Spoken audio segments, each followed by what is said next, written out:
And service managers recommend BG 3-to-1 over all others. Find a shop near you at bgfindashop.com. If you own a GDI engine and you want it to last, remember 2 more letters, BG. BG. I love coming to Mathnasium. At Mathnasium Learning Centers, we make math make sense to kids. Your child will leap ahead, whether starting out way behind or already ahead. It's how we've grown to more than 500 franchise locations. Now enrolling for summer and year-round. Call now for a free parent pack. 844-799-3999. 844-799-3999. Learn what Mathnasium can do for your child. 844-799-3999. In 30 minutes, broadcasting's finest duo will hit the airwaves. Prepare for the incomparable Opie and Anthony Show. Only a show this big could have a pre-show this good. Welcome to the Opie and Anthony pre-show with Sam Roberts.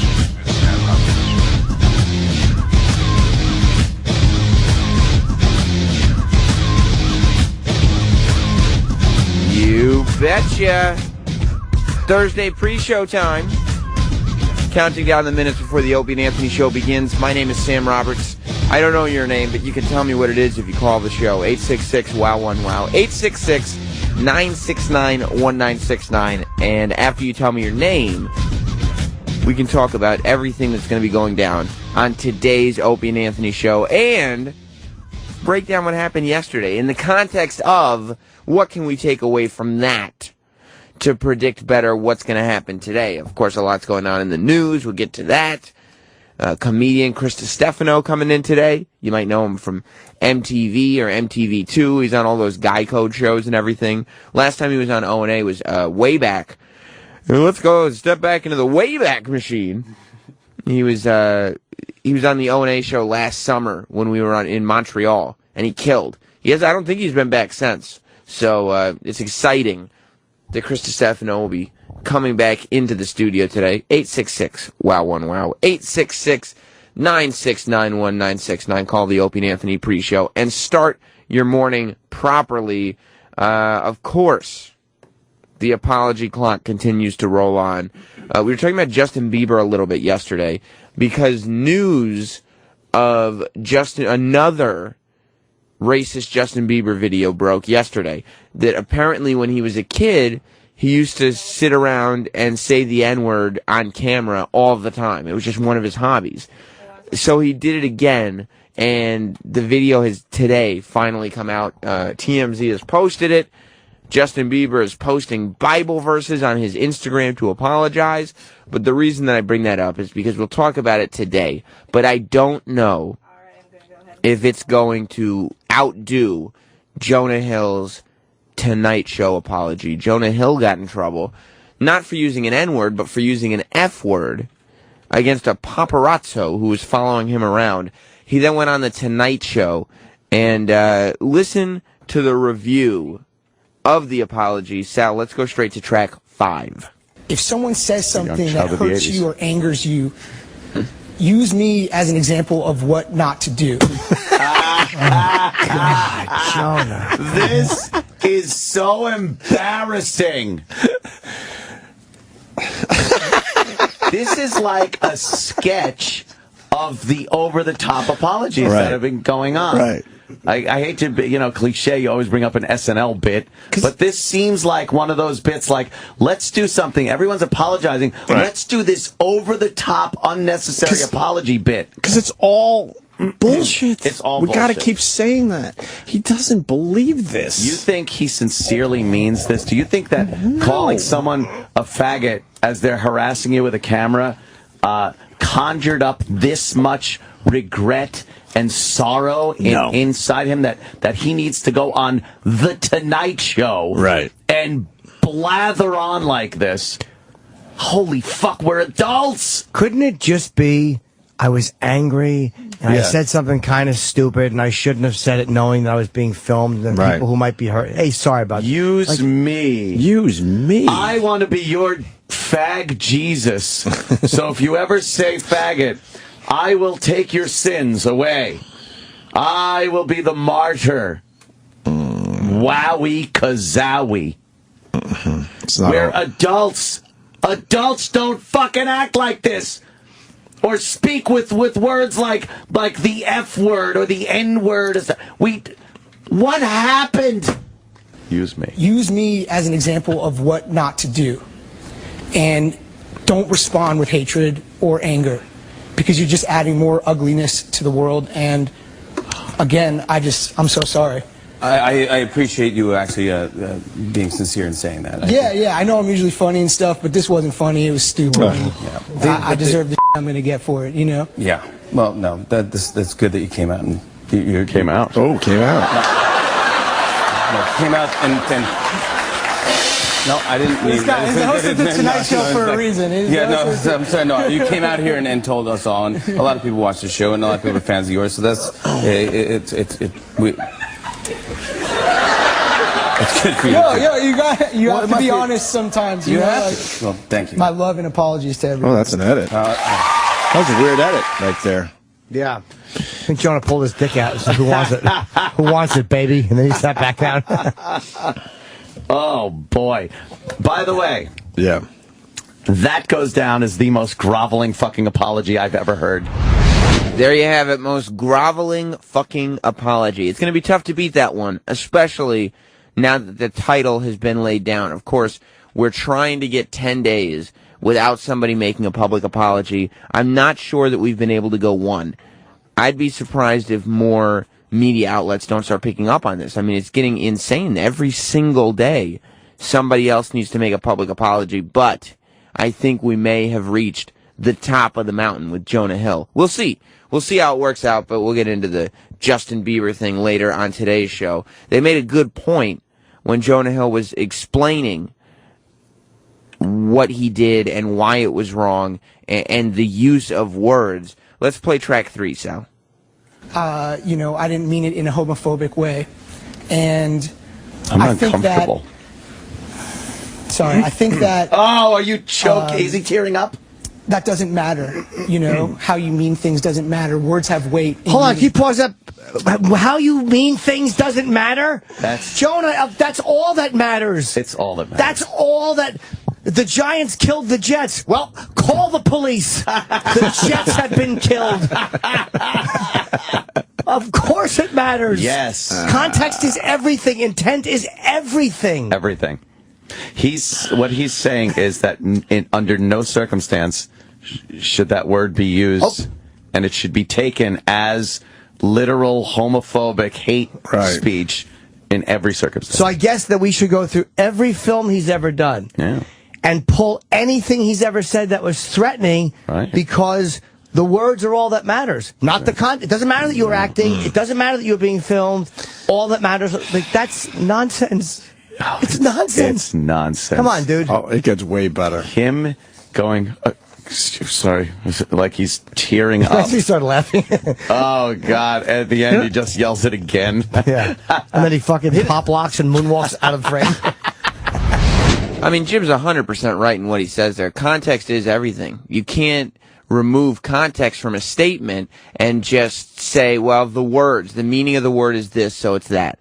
And I think we proved that point by going through a lot of Jonah's movies, Wolf of Wall Street, and I think he had a scene in Superbad, and pulling out stuff that is offensive to people.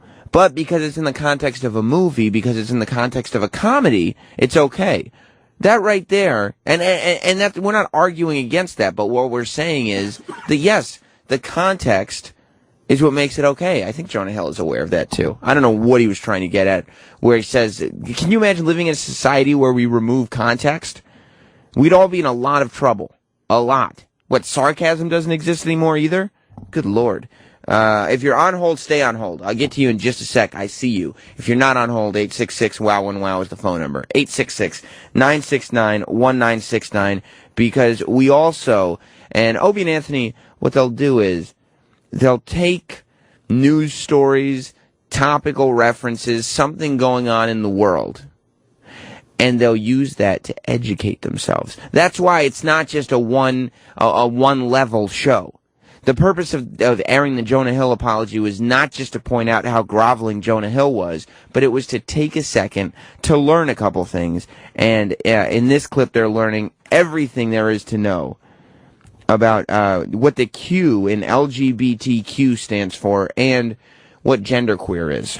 Guys, I have an answer here. For what? And this is Kurt, who is helping me write my show, is obsessed with the normative language. Like, Kurt goes bananas reading this shit. Right. Genderqueer is a term that may be used to describe those with non-normative gender, as there is an umbrella term or standalone identity, typically encompassing those who are in one or more of these 6 categories. The 6 categories. 6 categories. All right. Both man and a woman. Example. Androgyny, I think it is. Again, this is a very bad copy. Neither man nor woman. Agender, neutrosis, non-gendered. So you could say you're nothing. You're neither. Third gender or other gendered includes those who prefer genderqueer or non-binary.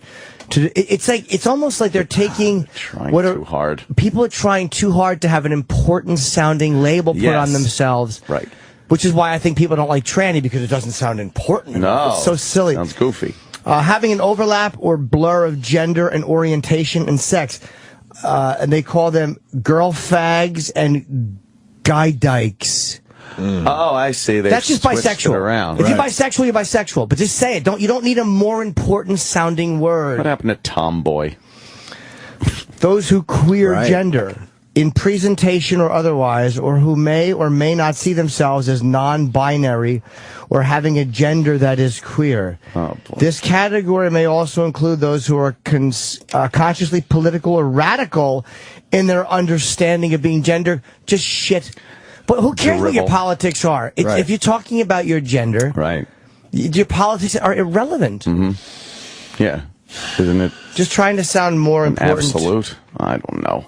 Yeah, it's trying way too hard to fit it into some kind of science. Your sex is an absolute. Your gender is a social construct. Oh, thanks. Okay, well, if that's how they're looking at it, but I don't think that's how it. I think that's just how people decide to spin it. I think. That your gender is just a thing. And maybe there is, like, transgendered, okay, that's something that they're saying is legitimate. It's not just a guy becoming a girl, it's a real third thing. Okay. Yeah, everyone's getting a little carried But away. I think everyone else now wants their own thing. Yeah. Even in by the way, that was me dropping some knowledge. Even in describing the titles that these people that Jim was describing choose to use, Jim was using words that some may deem offensive. Because of context, though, it was okay. Jonah Hill is a hip-hop fan, right? Rappers use the N-bomb like it's going out of style. But you know why it's okay for them to use it? Because of context. I don't understand. Shouldn't, YG be on Jimmy Fallon apologizing for his use of the N-word? I would think so. John on Rhode Island, welcome to the Opie and Anthony pre-show. Sammy, what's up, buddy? Listen, quick. I'm wondering if you think Jonah Hill should just shut his cake hole. Your thoughts? I think maybe it is time for something like that to happen. Maybe the problem is his cake hole is open too much. Bruce in Montana. Hey, brother. How you doing? Why don't the guys or you put more stuff on Facebook rather than Twitter? I don't know how to work Twitter, so... I think we put most of the stuff, like the videos and stuff that we post on the Facebook page, which is O&A Show on Facebook. But Twitter's super easy. Twitter's easier to use than Facebook. Yeah, no, it don't work up here in Montana. The horses, they just get confused. Well, I'll tell you, for you, I'm going to make sure that everything goes on that Facebook page. Right on. All right, I'll talk to you later, Bruce. Andrew in Jersey. Hey, before I get to what I wanted to say, anybody knows that Jonah Hill's getting fat again? He is. He was super fat on the Jimmy Fallon Tonight Show. I found him to be funnier. I was laughing through his whole apology. But, what was I going to say? Why did it take 45 minutes to figure out how to take a phone call yesterday during Jim Norton's show? Well, I'm assuming that will certainly, I would hope, that's going to come up on the air today on the Opie and Anthony Show. Of course, yesterday was the return of the Jim Norton Advice Show. That's his 1-hour call-in advice show that airs every Wednesday at 3 p.m. Eastern here on the Opie and Anthony channel. Yesterday was the relaunch of the show. The first time it was airing in that time slot. He hosted it from his home through the wonders of technology. But what a clusterfuck it was. I can't believe that Norton kept his cool. I mean, and all due respect and credit to Jim for pulling off. It's tough to do those shows. An hour long. He didn't have any phone calls. He just had to go. He was in his house, so he couldn't interact with anybody. He couldn't bounce off of people. And trust me, it is difficult to do that. But he was reading the phone screen, and for 45 minutes of his 1 hour show, he had no phone calls. You should have seen it. In this studio, it was like there were 5 people running around like chickens with their heads cut off. Every engineer that was on duty was in this room trying to figure out what had gone wrong. I was sitting there basically talking to the people on hold and asking them enough questions to write novels about their lives so I could put more information on the phone screen so that Jim could talk about something. It was I can only assume that it will get better with time because it certainly couldn't get worse. But Jim did a great job, and the show was still entertaining. We got 2 calls on the air by the end of the show, and that's credit to us, mainly Jim. I don't know how it was done. I don't know why it was done, but it happened. In the meantime, Ricky Gervais was on the show. And speaking of Jim, this is one of Jim's favorite people. Ricky Gervais stopped by the Opie and Anthony show to talk about everything, to solve the world's problems. You know how Jim goes on the advice show and he tries to solve the problems of the listener? Ricky Gervais showed up to O&A with one goal in mind, and that's to solve the world's problems. He started yesterday with gun control. Yeah, we're taking your questions to solve the world problems. We are 4 middle-aged white guys, so if we can't solve everything in America, then I don't know who can. Absolutely, it's up to us. First, gun control. That's an easy yes or no answer, isn't it? It certainly is. Well, not in this room, not necessarily. I mean, we'll figure that one out in this country, I'm sure, any day now. I think you can keep the right to own a gun, but you're not allowed to sell a gun, because it's all about money. So that would kill the market, wouldn't it? They were allowed to give them away, but they wouldn't. Just give them away. Yeah. If they want to give them away, they can, but they won't. So you're not allowed to sell a gun. If it's all about the Constitution, let's keep the right to own a gun, right? But you're just not allowed to sell one. That wasn't in the Constitution, was it? A right to sell a gun. There you go. That's that one. What's next? Wow. We figured it out. We're not going to sell guns anymore. Everybody can keep their guns. We just can't sell any new ones. If you want to give them away, go ahead. Let's go to Jim in Rochester. Jim, welcome to the show. Damn. Hey, I have a question. So, how on earth does the Catholic Guy show be able to travel all over the world? Yeah. With I don't know what budget, and every time he does a show, there's no problem with the telephones, no problem with anything. Uh-huh. I'm a bit confused. Is the Catholic Guy show bigger than O&A? Well, I mean, look, there's no doubt about it. The Catholic Guy obviously has God on his side, which we don't, so that's one benefit. But, an idiot. Yeah, no, we have, by far, the most technically complicated studio of any studio in this building. Of all the interviews that I've done and pre-taped and everything, I've used literally every studio in this building. And the studio that we use is by far the most complicated. It's all equipment that we had on 57th Street at XM. It's all weirdly put together. We need 2 rooms to launch a show. It makes no sense. There is no other studio in the building that needs 2 shows to launch a room. Yet, nobody in the past 5 to 6 years, however long we've been here, has taken the time to figure out how do we bring all the things in both of these rooms and put them in one room so we can just use it like a studio. So I'm kind of a technology idiot when it comes to your studio. And what do you want to talk Say about? Yeah. I'm not sure if the Catholic Guy is going all over the world. Right. He still uses the studio? Yeah, so here's how it works. Jim hosted the show from his house yesterday. He had a machine that it plugs into his internet, and it goes from his house to our studio, and then we use our studio equipment to get him on the air. But because our studio is so complicated, anytime something like that happens, it's the same thing I did when I hosted the pre-show from New Orleans, from the hotel room during WrestleMania weekend. It's the same machine. It just plugs into the internet, and then we use our studio. So that's what Jim's going to do, and we figured it out yesterday. So obviously, going forward, Jim's show is going to sound like $1 million. However, yesterday, we just had to roll with the punches. I'll call the Catholic Guy and have him pray for you guys. Do that for me, will you? Will do. All right. Talk to you later. Josh in North Carolina. Hey, prime time. How's it going? How you doing, buddy? Hey, so I don't know if I'm the only one that watches Tosh.0, Daniel Tosh. Yeah. He's made a few stabs, I've noticed, at Louis C.K., friend of the show, and I've never heard it mentioned. I don't know, maybe if you guys have noticed it or Has not. he? But I mean, that really hasn't been on our radar. I would think that would be bigger news. Why would he take shots at Louis? Well, I'm not sure, and that's what I was wondering. I didn't know if you guys had ever noticed it, or maybe if I'd missed, a show where it was mentioned quickly. No, we've never. I mean, I've never even heard of that happening. So I'll look it up. But I think you're probably misinterpreting something. Doesn't Daniel Tosh make fun of everybody? Yeah, he does, and I'm sure people probably misinterpret it. That's all. Yeah, I think it's probably a misinterpretation. But of course, we'll look into it. Ricky Gervais was talking about controversy. That sounds like controversy to me. Daniel Tosh versus Louis C.K., very controversial. Ricky Gervais was talking about how some comics now just try to jump on the bandwagon of controversy for controversy's sake. Let's go to track 10, Sal. This weird thing, this weird culture of particularly with the rich and famous, right? It's like these people think, well, no, we've put you there. We voted you in. We voted you in, rich and famous. Okay, so we're your boss. Yes. So if we say you have to, you have to, and you can carry on being rich and famous. It's like you've got to be grateful and you've got to be apologetic all the time. And if you're not, they don't know what to do. And that's what I say. If you own your own labour, I think that's why the strength of a stand-up, the strength of a stand-up comedian over an actor or someone who works for someone is immense, because this is the tempting thing.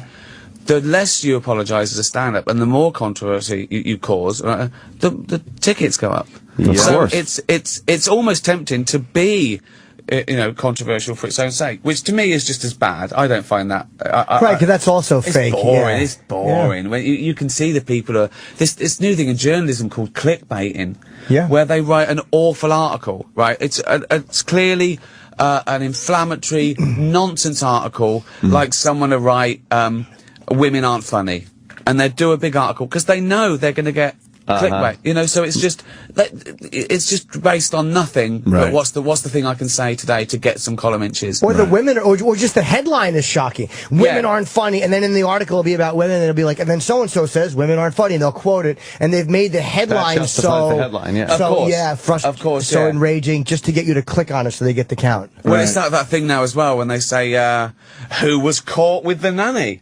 And you've got to go behind a paywall to find out. Now, who is paying £1 to find out who? I don't care who was caught with the nanny. I don't care. I don't care about these things. Yeah. But people are doing it. It doesn't interest me. Gossip just doesn't interest me at all. It's just it's horrible and scary. But mostly it's boring. It is boring. There's a lot of controversy now. And we'll get into it on today's show because President Obama was in Poland. And he was working out in a hotel.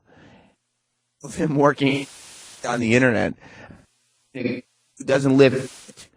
Now, I mean, I'm not exactly a power lifter myself, but come on, President. And I'm going to go to the gym, and obviously he knew that somebody was videoing, because the Secret Service would put that shit out of commission if they didn't know what was happening. Like, that guy would be dead. So obviously they knew that somebody was videoing. You got to put some weight on those weights. You know what I mean? Let's get those arms. Let's get that pump on. Obama wasn't getting a pump. It was embarrassing. Let's go to Superfan Eric in Philadelphia. Oh, Jesus Christ, fucking Sam Rouse, professional broadcaster. I'm so fucking fired up. Are you fired up? I'm fired up. I can't wait till Anthony talks about President Obama not getting his pump on.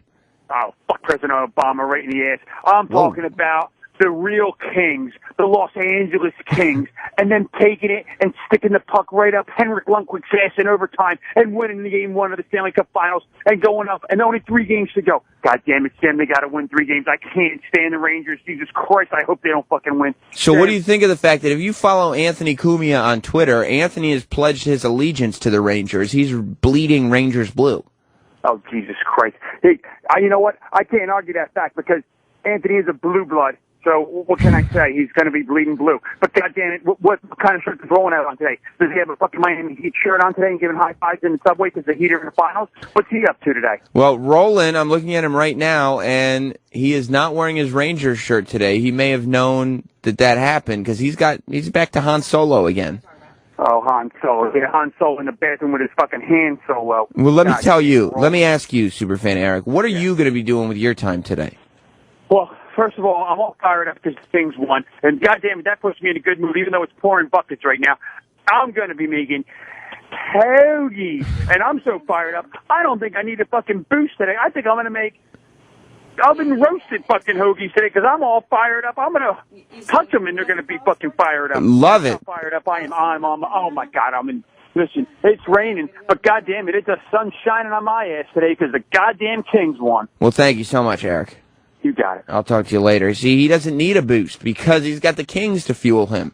That's Superfan Eric, a friend of the Opie and Anthony pre-show. Real quick, I also want to get into Ricky Gervais. His take on heaven was really making me laugh. Let's go to track 11. There's a great lyric. There's a great, my favourite band at the moment is Sun Kill Moon. And there's a lyric where he ponders to think there's an afterlife, probably not. And then, and he's saying to this person who's worried about living their life, he said, you wasted life, why wouldn't you waste death? It's like if you waste this one, you'll waste it. Then you'll waste the next one. And what do you do when you're up there? What are the rules of heaven? What can we do? You can have sex in churches in heaven because it's whatever you want to do. That. You know what though? You'd be told that, but you wouldn't want to. You wouldn't want to. Right. That's it. There was always a thing. My parents would tell me things like that, like, heaven. What is? It's anything you want. You get anything. And as a child, all I'm thinking is like Christmas. No, you can't have that. Goddamn paradox. Yeah. It was always based on something like Christmas or this is going to be great. I could have anything I want. So what? Toys? Candy? It's funny, isn't it? There's no consistency. Everyone's no consistency. Some people don't get into heaven. Wrong religions don't get into heaven. And you're the wrong religion. You can be, it's odd, isn't it? And then, my grandma was there to greet me when I went to heaven. Did she want to be 80 years old in heaven? So when I greeted her, she would be my grandma? Or did she want to be like she was in her 20s and having fun? Like, an atheist can't get into heaven, right? But someone who murders someone and then says sorry on his deathbed can be. It's a little loophole there. It's full of murderers who said sorry. It's just... and they're victims who didn't do anything wrong. No, so, hold on. So if you murder an atheist, he goes to hell. He'll have to say sorry and you go to heaven. Yeah, that's the way it works out. That's not right, is it? And all the other people you killed are forced to interact with you in heaven. Hey, I said I was sorry. You still have a fucking axe wound in your head. Yeah, I heard you. Sal was just telling me that President Obama has the weight of the world on his shoulders. I'm watching this video. There's no way those skinny shoulders could support that kind of weight. He's not lifting shit. Are you kidding me? I can't wait until this comes up on the Opie and Anthony show later on today. We're going to get into that. President Obama working out. The technical difficulties of the advice show, I'm sure, will come up. Ant bleeding Rangers blue. I wonder if we'll hear from Sandy Kane again. Sandy Kane called in to the Opie and Anthony show yesterday. We hadn't heard from her since the Super Show, so I guess she hadn't had time to annoy anybody. But it wasn't too long before she said something. It just infuriated Jim. Of course, Jim's got some projects he's working on. Maybe not. He wanted to include Sandy. And listen to what Sandy does. Thank you, Sandy. Where's the show? It's me a fucking, what was it? You weren't supposed to mention that on the air, Sandy. Oh. Yeah. Well, what about the show? It hasn't happened. Oh, my God. What do you mean? Fucking podcast. Forget it. Just I'm not even talking about with you on the air. I mentioned something that I was going to try to do, but it happened yet, and I said just don't say it. So and then be she quiet. And then she comes out and says on the air. Just be quiet. Just be quiet about it. All right? If I was going to be quiet, and if you were going to be quiet, we wouldn't even be talking right now. So, no, I'm just looking forward to work with Jim Norton. He's a very big... Oh, my God. Hello. Do you understand? anything?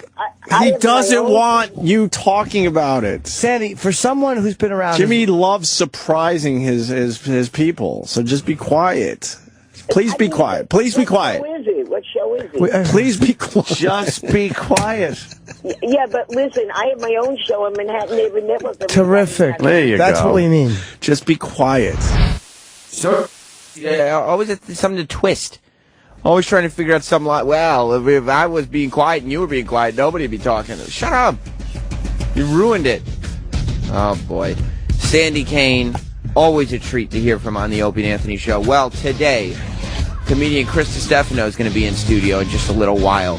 Video of Justin Bieber proclaiming his love use of the N-word. Speaking of using the N-word in video, there's that white woman in the parking lot that kept dropping the N-bomb. You saw that video. It went everywhere. Now she's calling into a radio show to say that she has a black cousin, so it's okay. It's the greatest thing ever. It's this racist white woman. We'll get into that. You'll hear it.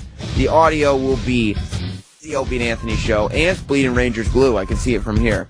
And we'll see if Opie still thinks the Kings are going to take the cup. Does the Opie sports curse exist? We find out when the Opie and Anthony Show begins, which is right now.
The year 1994.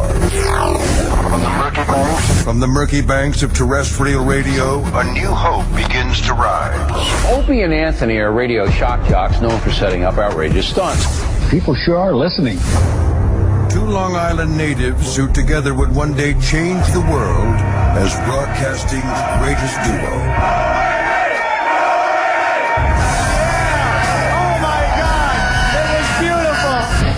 After 20 years, these children of the 80s have arrived. Their hugely popular radio show is not just in New York anymore. Opie and Anthony show. The hottest show there is. Through 55-gallon wiffle ball bat. You push it in until you're comfortable. From Mayo.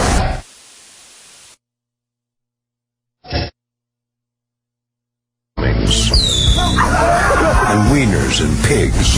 Opie and Anthony got their hands on the photo and tweeted it. Two men that have taken a box of cocks further than any. Well, these people will definitely stop.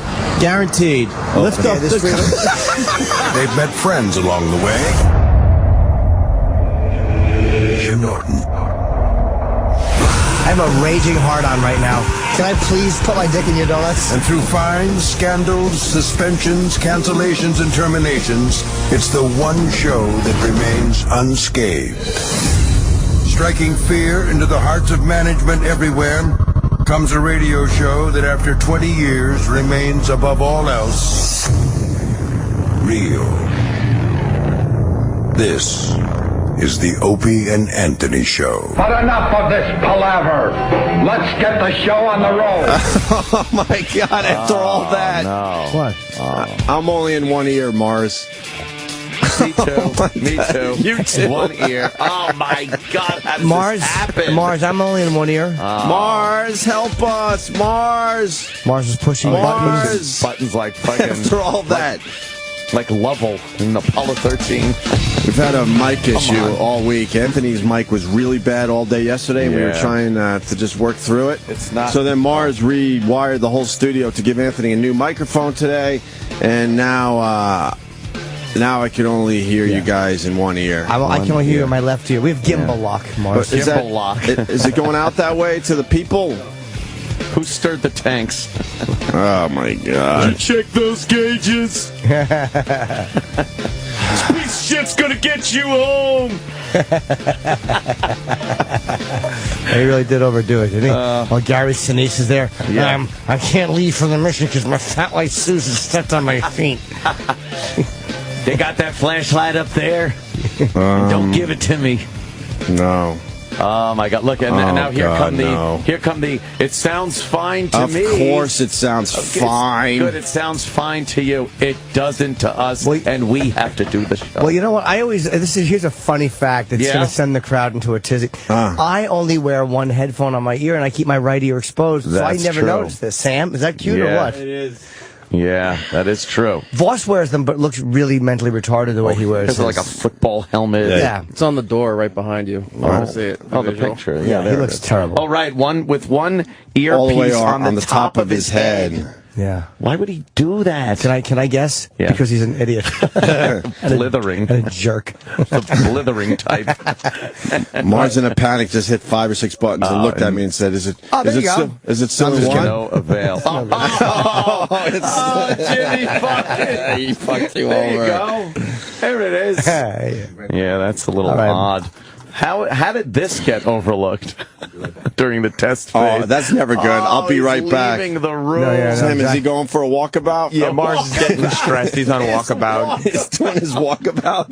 We're going to see him with his jacket and his belongings just heading for the elevator. We go on lunch, gentlemen. He's fleeing the show. He's fleeing the show. All right, I'll fix your damn headphones. Oh, boy. That sucks. It sucks when it's not right. I know. Technical glitches happening here. It's been a long time since we had any technical glitches. Yeah. I'm counting about 12, 13 hours. I would like to begin. I've never thought I'd ever say this. I have to thank Sam. Yeah. Wow. And we had some good one. Did he swallow it? He really did. Gulpy gulp. It's odd because he looks so boyish. When he's looking up at you and his nose is in your belly button, you're like, this kid takes it to the root. Eyes end. But during the advice show yesterday, and first 40 minutes, it was just me talking and kind of reading off the sheet and commenting on things that were written in. Right. And Sam really, when the guys were scrambling, and they finally made it work. But, But why did that happen? I don't know what we have went enough wrong. people working for the channel that absolutely should not happen. I don't know. They had plenty of time to test everything to make sure you could do your advice show from home and take phone calls. Right. Here's how I knew it was going to be a problem, because they said, you know how you get that machine and it's got like a list of all these possible connections? Right. They're like something E. I'm like, okay, perfect, Sirius XM E. So I get there and it goes A, B, C, D. And there's no E. No E. Whoops. I'm like, well, the channel I'm supposed to be on has been stolen.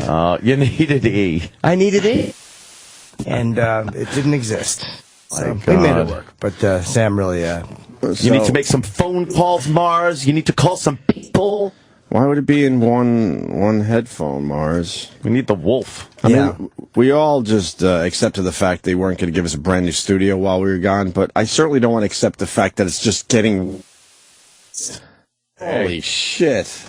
Why wouldn't we have both any idea? Headphones, Mars? Can I just? You can do whatever you want. I was only joking. No, that's in one headphone too. Everything's in one. Everything is in one headphone, which is going to kind of throw us off. Wait, would it be hard? This might sound impractical, but is there any way to rotate the headphones quickly while talking so it sounds just whirl?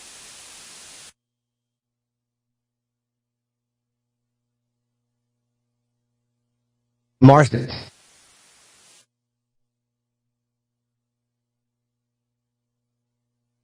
Able. It's labeled on the board now and everything. But then we turned the mics on. Didn't expect just one headphone. How?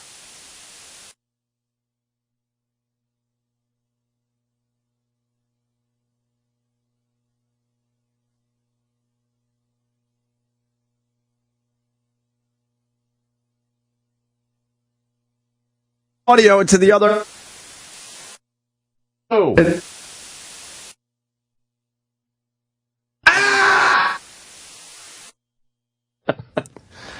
Who gives?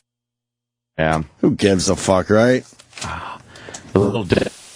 Rangers last night. Well, my team, the Kings, are doing very well so far. Big I saw your comeback. tweets. I was surprised. I usually watch this game. You couldn't pull me away from that game. Yeah. Once I realized it was on. Little overtime nail biters, they like to say. Overtime, a nail biter. Oh, they came to play, though. They had their game faces on. Who came to play? The Rangers. They didn't come to play, obviously. They looked you gotta great protect that out lead. there. You got to protect that lead. I understand some mistakes were made, especially right in that last second. Right. But then I'm goofing on Williams, and he's the guy that makes the goal. That's right, he does. I don't know what happened. But I'm all in, though. Yeah. They resume play on Saturday. I'm going to be right there, front and center, rooting for my team, the New York Rangers. I could actually go to that game, and I'm not going to. Really? Why? No, I just made that up. Oh, okay. Just practice my acting. Mars, you should take the advice of your T-shirt. What, it says tap out. Oh, God. I was hoping you said hang yourself. I'm kidding, Mars. I don't mean that. Look at the sweat. Flashlight. It's fucking well lit. Eating up. Look at the sweat. Yeah. If I did MMA every day. What happened? Look at the sweat. Mars, are you even close to knowing what this is? Whatever. Oh, Jesus, he's stuttering, muttering. Well, you guys are giving me a hard time. We're not giving you a hard time. All the headphones, right? Whatever's feeding it. Whatever's feeding the It's headphones. only left channel, so I gotta now go underneath. Under the board.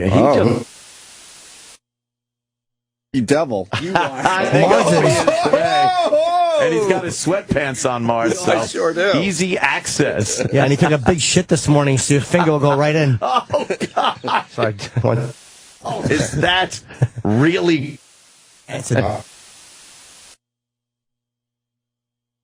Birth to a pot.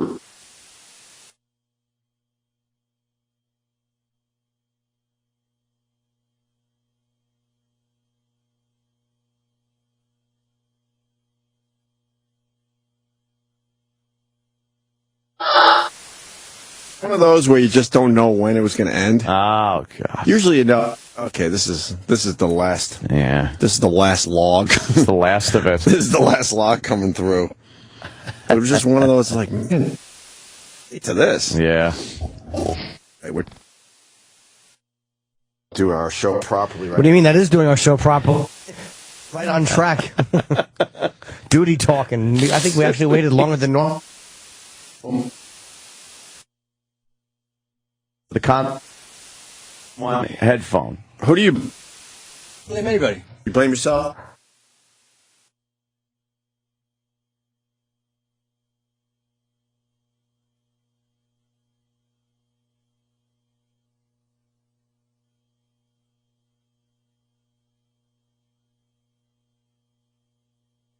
And that's what I hear now.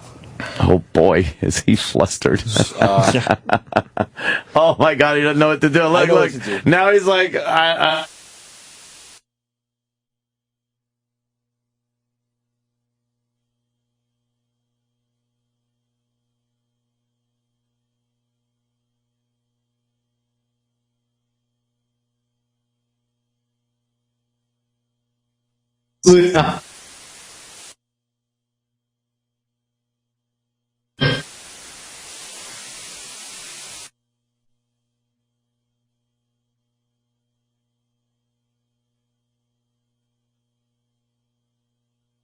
Can you play something? What do you mean? He's playing. You mean instead of the?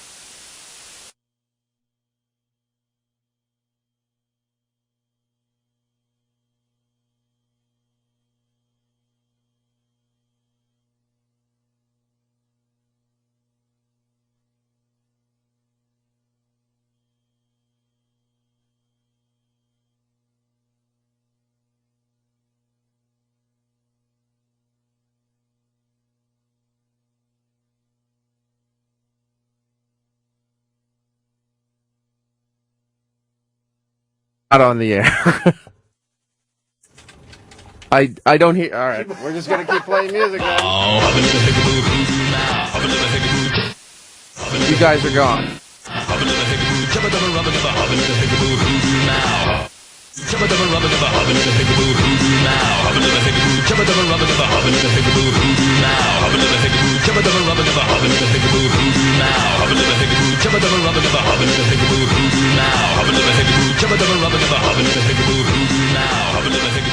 Playing something now? Yeah, I was playing both here. Obviously, something you probably should have done before the show, but but obviously, how about we all reboot your let me ask you a question. So, if I test at 6 o'clock, right? So from 6 o'clock to 6:30, nothing could go wrong, huh? That's right. This is your plea to not be annoyed by other people in the building, right? This is you saying, look, I rebooted the board, that's what it took, so Wiki don't give me shit, kind of a thing. You just reboot the board every day? Oh, no, I'm not even thinking in those terms, Ant. Like, you think I'm trying to protect myself from other people? I thought you were kind of... We don't know. I'm straight up honest with you guys. Straight up, now tell me, do you... Oh, look at you, Rock's dancing. All right. By the way, there's something happened to me very briefly here. Yes, This is how someone's life is going to be ruined. All right. As we were doing all that, I'm trying to post on, and I'm not just cheap whore plugging. I'm plugging my Vice show tickets are now available. So I put a link on my fucking Facebook thing, and I'm just posting it. So here's what it says. Okay,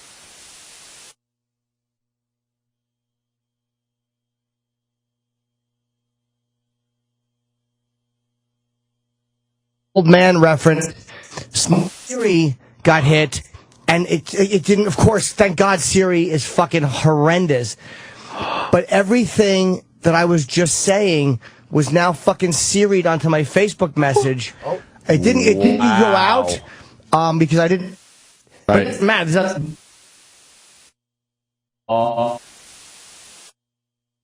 fucking happened. And Someone's they would have, you hit fucking post, and then what you said gets put on or in a text message that will happen, or a fucking oh my God, I had to call my wife. Oh boy. Boop. I just can't wait to somebody's gonna. I'm sure that's happened before. Oh, that's probably happened. Wow, is that scary? Wow. Thank God I wasn't saying anything stupid. Oh well.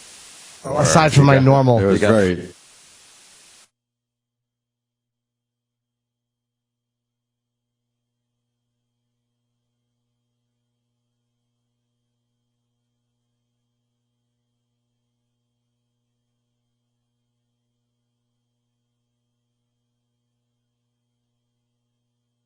Better on me, Sam.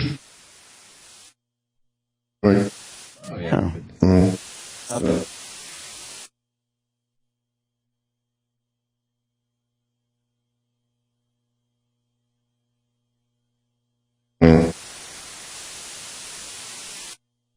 Yeah. Now we can start the show. Wonders why we bitch and yell. Okay. Chronic difficulties. Might have to go walk down the... I got it.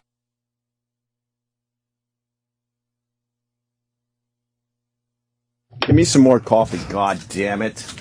Oh, wow.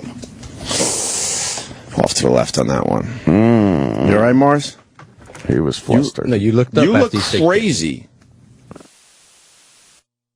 He's Mike.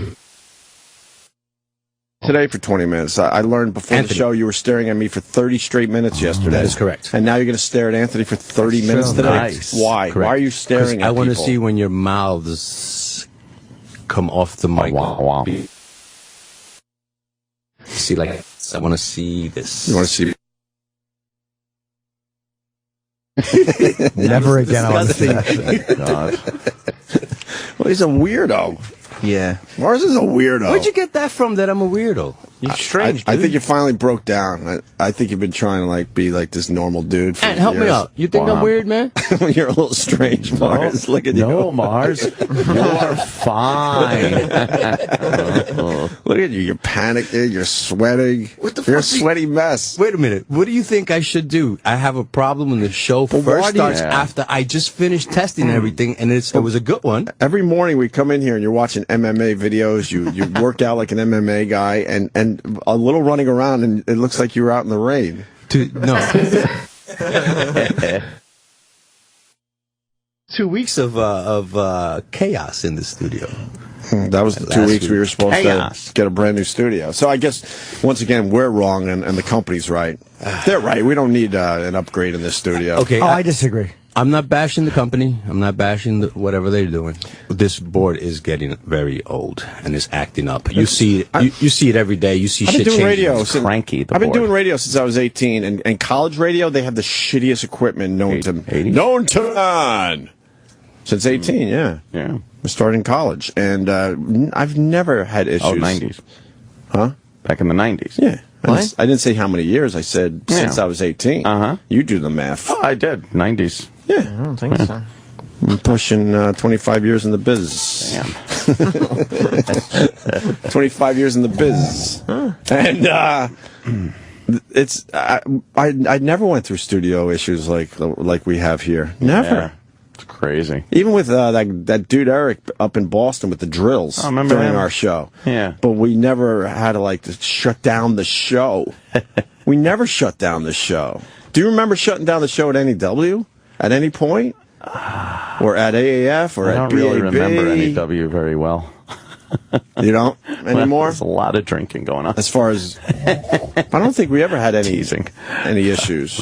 Any major issues like we have here constantly. No, we always had little minor things. That'll happen, of course. Sure. What's his name would come in with his chin dildo? Oh, Pete. Pete Johnson. Pete Johnson. Pete John fix everything. That's right. The board, something with the board, Pete. I'll change your modules. Right. I hope he's enjoying his retirement. Wasn't he going to Greece or something? No, I think he was going to Athens. Metaphorically. Hightailing him out of here. He was an old school guy that ended up loving us. Most of the old school guys hated our guts. Yeah. But Pete Johnson was one that really embraced us after a while. Why are these headphones here, Mars? They were my testing headphones. All right, why don't you take them back and beat it? Scram. You have to throw them? We don't need you anymore. Get out of here. You've served your purpose. Go take a shot. Adam, plug them in. I don't The headphones stink, got do I? louder. Lift up your arm. You got the... Well, your shirt's a little big. He's doing all right. No, you're Okay. wearing bigger shirts these days, too. He's doing all It right. shows I care. To hide your soft. Yes, it does. That has happened in the last few months. We see it. Oh, my. What did he say? I didn't hear it. Nothing. We're It was good. a compliment. Shut up, Sam. Sam is the biggest fucking rat. He is a rat. You're a rat, man. Fucking rat. Oh. It's a child. Yeah. Yes. Oh, that's right. Because he was very Took care of you. No, just looks like a security breach. Why would happen? Playing it like, oh, there was Secret Service there and Can you everything. fix my computer? I want to see this. He was in a hotel gym. There were just people there.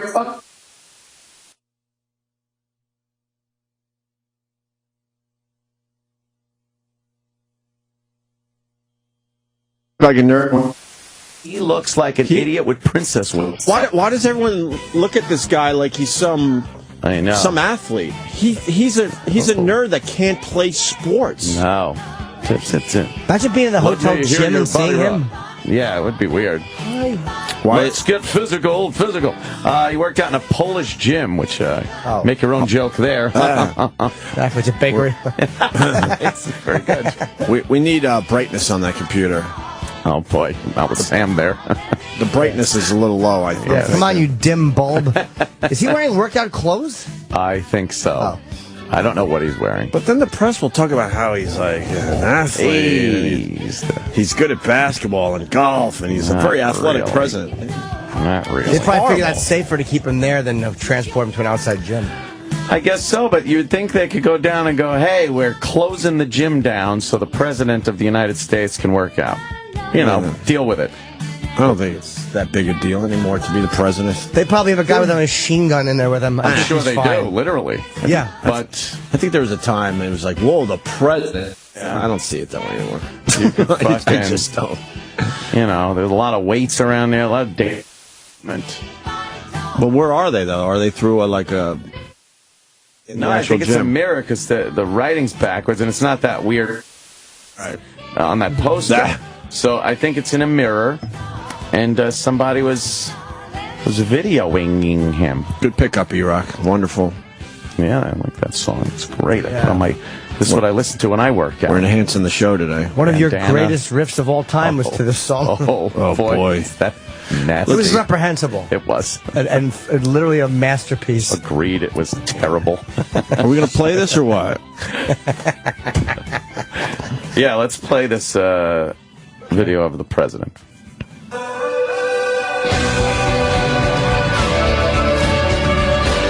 So he's just setting up a weight bench. He's looking for the proper weight. What do you think he's listening to in his head?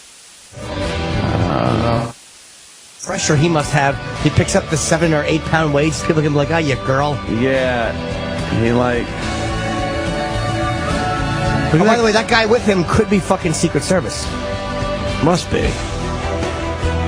Oh my God, he's such a nerd. Oh, he's doing his lunge curl presses. Yes, We both do those, President and I don't do it like that. That's right. Do those flies, some lunge curl presses. Did he get those weights out of... did they come free with Barbie dolls? Yeah, those are not the best weights to be shown around the world, I think. Meanwhile, Putin's fucking in slow motion on a stallion riding through the Russian countryside. Oh my God. There he goes. All right, he's on the bench. He's doing his shoulder presses. Get those shoulders working. Very lightweight. Yeah, now he's doing these little flies bent over, proper form. Yeah. Oh, now he's on the elliptical. And some other guy's just got his phone out and he's videoing him. There's Secret Service right behind him. Not bad. They write not bad. Oh, boy. They probably figure it's a bunch of guys in workout clothes, and there's probably, Oh, boy. But you'd think they'd see him doing that and go, sir, could you just put the fuck... I guess they're used to it. It's like he's the leader of the free world. He probably is videotaped. And at this point, like everywhere. we've been discussing a lot lately, it's almost impossible. Everyone has a phone now. Even the president. It makes it really tough. Because then it's a whole thing. They go, oh, I can't film. And it's like this. Say yes. You can't. Right. Yeah. You Polak. Now get out of here. Polak. God, I haven't heard that word in I fucking know. years. Since the all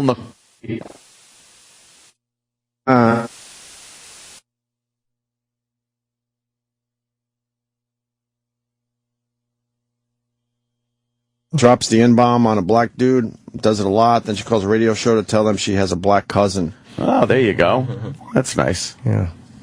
Black cousin. My problem is this. What led up to that? Because you don't see it on the video. No, I don't know. What she said that he scared her kid by starting his car, and according to her on the radio show, she said something like he startled the kid somehow, and she said he called her some name, but she's like, I don't remember what he called me. I'm finding her story harder to believe because when you watch them and she's like, I'm bipolar. Of course, you can see she's bipolar. I don't know why I just from Buffalo. He seems bipolar, you know. Yeah. I think that's a Polish area, if I'm not mistaken. If I remember just real cunty. Remember my Buffalo area. I did something. He's just sitting there filming her, and she's just yelling, "Come beat this piece of shit up!" You know, I was like, "Come on." What radio show is she calling to? It was a black show, actually. Do we have BLK, right? Yep. Well, yeah. Why is this a big story? It shouldn't be because someone. No matter who cares. Happens every day. Entertaining.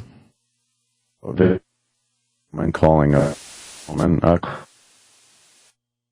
cracker, white, and you always hear, "Shut up, white bitch."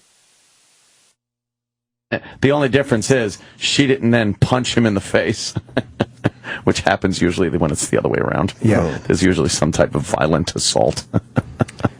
You know, she's Walker posting that too? No, of course not. Got to go to World Star Hip Hop. World Star, World Star. World Star Hip Hop is not a politically correct site. They don't care what if someone's throwing fists, they put it up. Yes, right. It's great. The black sites are great. They're never politically correct. Nah, they just love it. They love a good brawl. Travis is handing out something, especially when it's bitches. Kisses. Well, handing out kisses. I almost don't even want to do that story because it's. Do you want to do the video? Do you want to do this? What, her? Yeah, there's so much other shit to talk about today. Yeah, I don't really care about her. To be I don't honest. really care. I don't care. Yeah, I really don't give a shit. White lady is just being racist in a parking lot in front of her kid. I'm not surprised at all. Right, she's crazy white lady. You know, what are you gonna do? Whatever. You know, like I said, I would like to see the video of what happened before all this went down. You really don't have the whole story here, but I do assume that she is racist and certainly has no problem, saying that words. Whatever. Good for her. Whatever. Because there's an article in the paper about Jonah Hill, and they're saying he apologized the right way. Oh, that's good. And it's driving me insane. Why? It was the perfect amount of groveling. Grovel. Are they going to hold him hostage? We didn't discuss that yesterday. Well, because you're also the possibility you're held hostage by a group. Yeah. And they parade you around, decide when. One apology. He said, use me as an example. Now he shouldn't have to do endless PSAs. Like Tracy Morgan had to? Yeah. Remember when Tracy Morgan was held hostage? Let's not forget, he was held hostage for, I think, about 2 weeks. Oh, man, he did all sorts of stuff. He met with, alliances. He had to go all around the country meeting with people and nodding. Yeah. We once had a meet with the people, and we had a nod, remember it? Yeah. We had to. Yeah, we were almost held hostage, and then Bruce Mittman stepped in and said, okay, that's enough. Mm-hmm. They heard you. Thanks for coming in today. Yeah. They're not reading books and doing a book report for you. Boy, by the way, if you're an apology expert, if that's your job, what do you do for a living? I'm an apology expert. The floor should open up and you should fall into a hole. Well, this is a good article because at the end, there's... Yeah, so you guys should take that. We should. Let's read a little of this. It's the Daily News. Finally, the headline, finally a sincere celebrity apology. Jonah Hill does it right on the Tonight Show. Jonah Hill just raised the bar on celebrity apologies. God. Raise the bar. A bar has to be set. They're rewarding this. Yes. They're rewarding this fucking culture of groveling. Right. When it's all bullshit. He doesn't mean a word he said on Jimmy Fallon. The 22 Jump Street stars emotional mea culpa on the Tonight.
As if anyone was offended. What's wrong with that?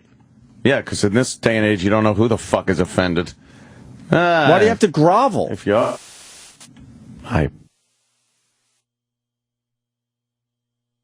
Yeah. You can say homophobic things. That's true. I completely believe that. It was a apology, says Daniel Post-Senning. Impressed with his sincerity. Oh boy, that was a guy.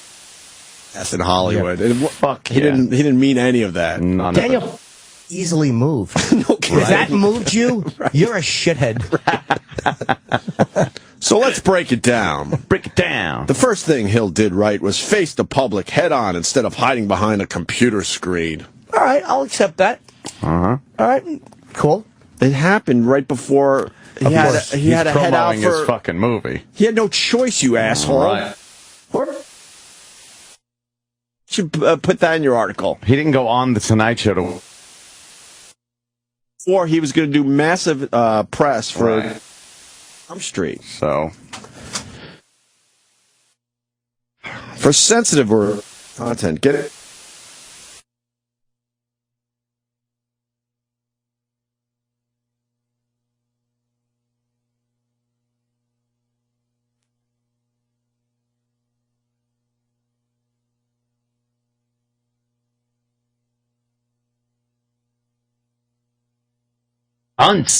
Yeah. Hill's body language also revealed that his apology was the real deal. What? He was scared shitless. He's an actor. He's acting. Body language, the way he did it, a little stammer in his words, a tearing up. It's all fucking acting. Yeah, right, Jimmy? It's easy to muster. Like if I'm going to up here, here's a little sincerity. All right. Wow. That's good. That's impressive. I was waiting for a real apology there. As down the apology of Jonah Hill. His mouth was dry. Yes. I'm sorry. Was he tied to a chair being beaten? She was. He needed something to drink. His mouth was aghast. His mouth was dry. He looked nervous. He kept looking at the ground. Observed psychotherapist and how to be a grown-up author Stacy Kaiser. People don't realize he knows how to do this? He's a pro on TV, so for him to be that way means he couldn't hide his emotions. He was scared fucking shitless. Yes. Because in this day and age, going, suck my dick, faggot, that could hurt you in Hollywood. Yeah. And he knew that. Yes. He wore a suit and got down to business as soon as he stepped on stage. Everyone wears a suit when they go on the Tonight Show. It's a tradition. This asshole acts like he was doing a podcast. The Tonight Show, of course he wore a suit. I wore a suit on the Tonight Show, and I'm human garbage. I wore a suit on the Tonight Show. And you're worse. Yes. I wore one, too. Let's all handsome. talk about how we wore suits on the Exactly, we got it. We all wore suits. Wait. Oh. Couldn't wait to wear. You better wear a fall. Those are hilarious. That is hilarious. And sneakers. It's a tuxedo. It's a tuxedo with no, it's a T-shirt. I laugh. Place went nuts. That's crazy. But that's part of the breakdown. He wore a suit. Everyone wears a suit. Yeah. That would take you 5 minutes of research to find out.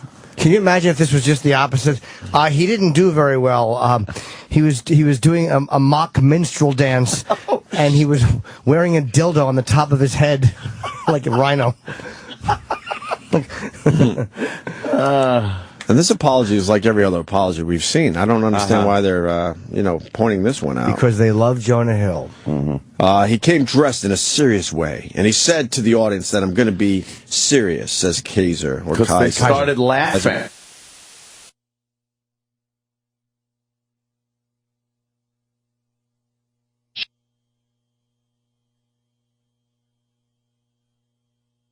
God. Nah.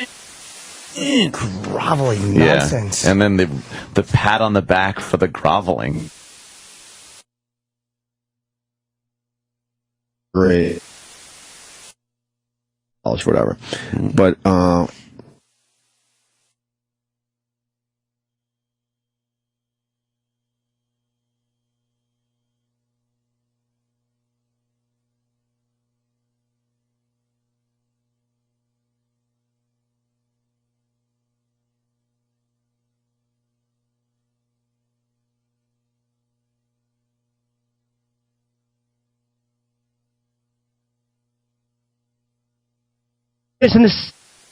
You're a liar. The public doesn't give a fuck that. That was annoying. Dummy got everything wrong. Yeah, he's 100% wrong. Yeah, he owes me an apology. Let's get this dummy on the phone. Ooh. Yes. Can we try to get this dummy on the phone? It could be anybody. Get this dummy on the phone. Okay. It was really. Sam starts calling Iraq. Yes, right there. Iraq.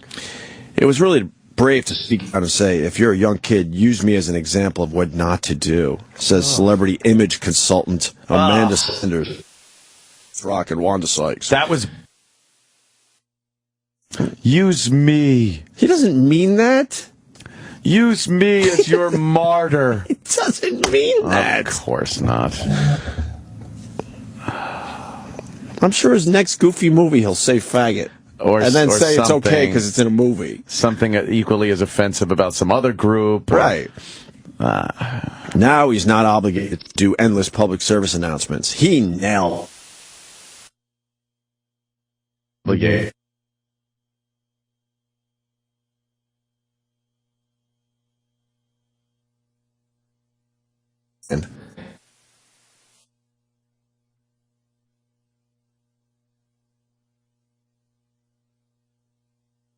Yeah, what do you think?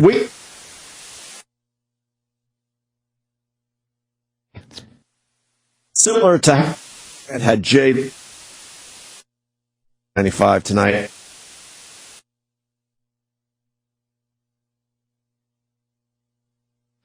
I like Michael.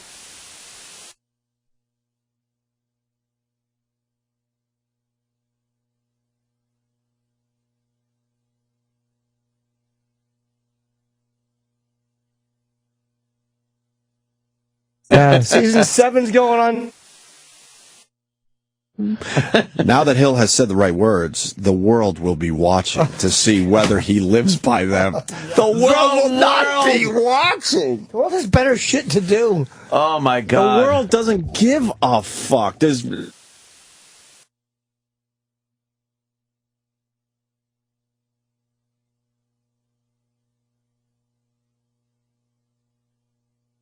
the traitor...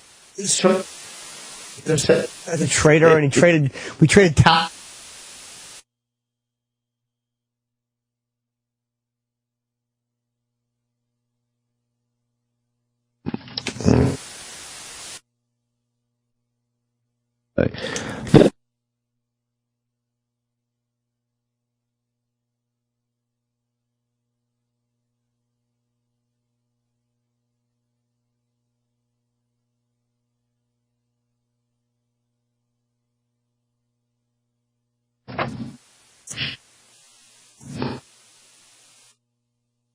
A groveling article about a groveling apology. Yeah, it's almost like one guy is fucking spewing the narrative, so another guy who believes in the narrative says, "Great job spewing the narrative." Good oh, job. God, it's a Well, shit. I've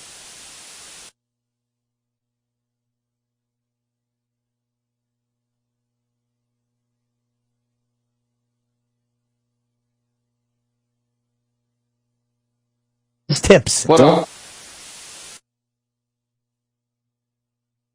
apology, says Daniel Post, sending of the Emily Post Institute. Ands or buts. Conditional language. Oh, it says, don't fake it. Anyone.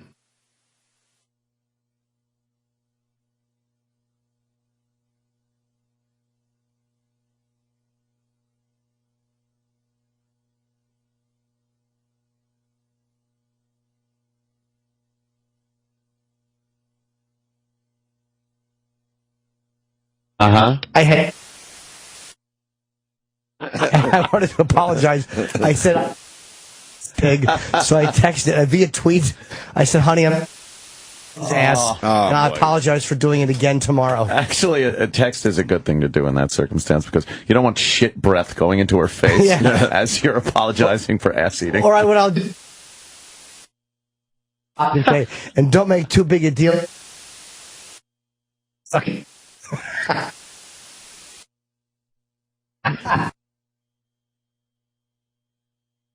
Apology? Yeah. If you want this puppy, mind your P's and Q's. This guy's wrong. And finally, don't do it again. To screw up sometimes. No one's allowed to screw up. Yeah. That's not true. Cost you your job if you screw up one time. Yeah. But not all the time, says Sanders. So you're allowed to screw up sometimes, but not all the time. Yeah, don't do it. Okay. That's just a lie. Society has decided you don't even get one. You think Jonah Hill's going to be followed around a lot by people that are going to get him to try to get him to trip up now? No, because he did what he's supposed to do, and he said he was sorry in a certain way, and this will only help him because it's almost like he made a mistake and he acknowledged it in the way that they find acceptable. Right. I mean, It's like a the weird paparazzi, thing. though. You think they'll follow him around and be like, "Hey, Jonah, you fatty." No, he'll be nice to them for a while. Yeah. And they would look like complete assholes, which they do anyway. They consider that already, but they're trying to clean up their shit a little bit too. But if you get him saying something like, "Hey, knock it off, you mo," something like that, oh boy, that's gold right there. Yeah. Can you imagine if he had finished his apology with something like that? And I'm really sorry, even though the Bible does say that thou shalt burn in hell. Those people will burn in hell. But yes. All right, we found a guy that wanted Jonah to apologize. Here's a guy. Randy in Pennsylvania. What's up, Randy? What's going on, guys? Hey. I might have a little trouble getting my point out because I can only hear you out of the left side speakers. Oh, shit. Let's get over to his house. Hey, I just want to say, I don't think Jonah Hill should have apologized to anybody except possibly the photographer, and then only if he was really a faggot. Oh.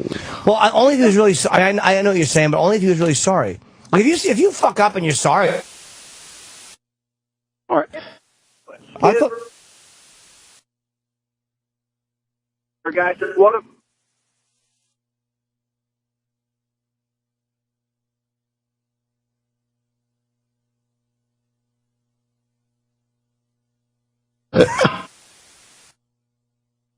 If the not a faggot, yeah. If the he was hurt by what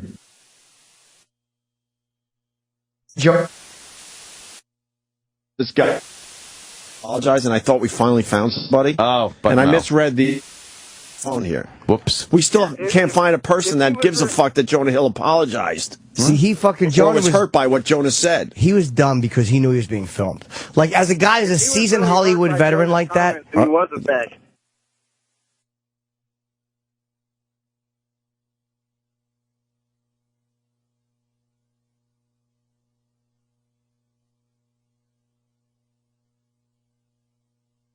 That it was just done out of anger. He would never as a goof, as a joke, as So he was pissed. He blurted it out. Who cares? Everyone's guilty of something like that. Sometimes I'll yell something that somebody said to my grandmother once. I'll say, "You're full of turkey." Whoa. They hate that. Don't you think every person out there has said hurtful things? Of course. Even people in these groups? Yes. Of course. They look at people, judge, they fucking yell insults that... If you're mad at someone, you always take it to 10. Right. I mean, as far as name calling goes, not throwing punches, but if you see somebody that really upsets you, that does something that upsets you, you don't notch your 5 points. You go to 10. Right. If it's a person, at least in your head, right. You might not even blurt it out, but in your head, you're thinking the worst thing you could think. Right. Don't be so dishonest to say that you don't. Remy in Missouri. Remy? Yesterday... With Martin. Hold on a second. Let me drink that. Shut up, Chip. Yes, Remy. Yes, yesterday we had someone in broadcasting says treating Jonah Hill as if he'd actually beaten the gay man to death. What, Fez was upset? For an hour. Yeah, good for him. All right, anyway. Wait, Fez was upset about what? What do you think? Said it? Yeah. Yeah. He was...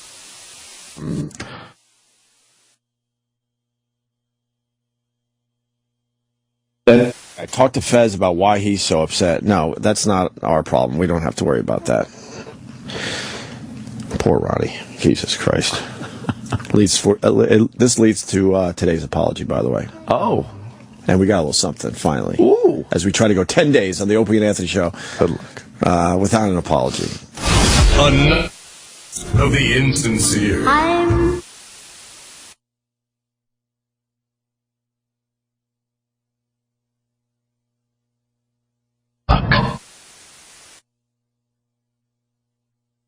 Today it's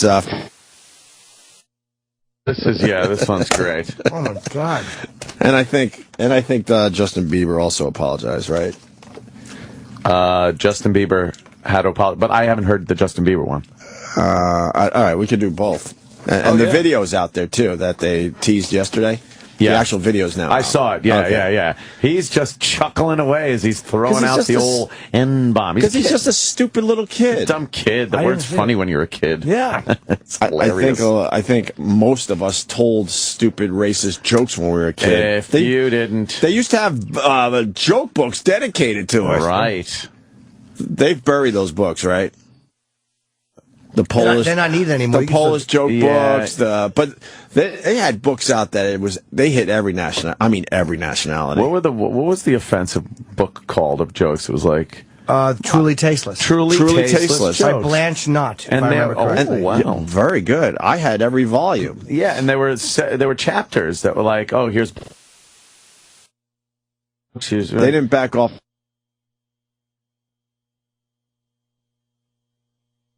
Jokes. Talk about dancing fucking little zilch with nothing to say. Yeah. We were talking eat her jokes. Yeah, some of them she did.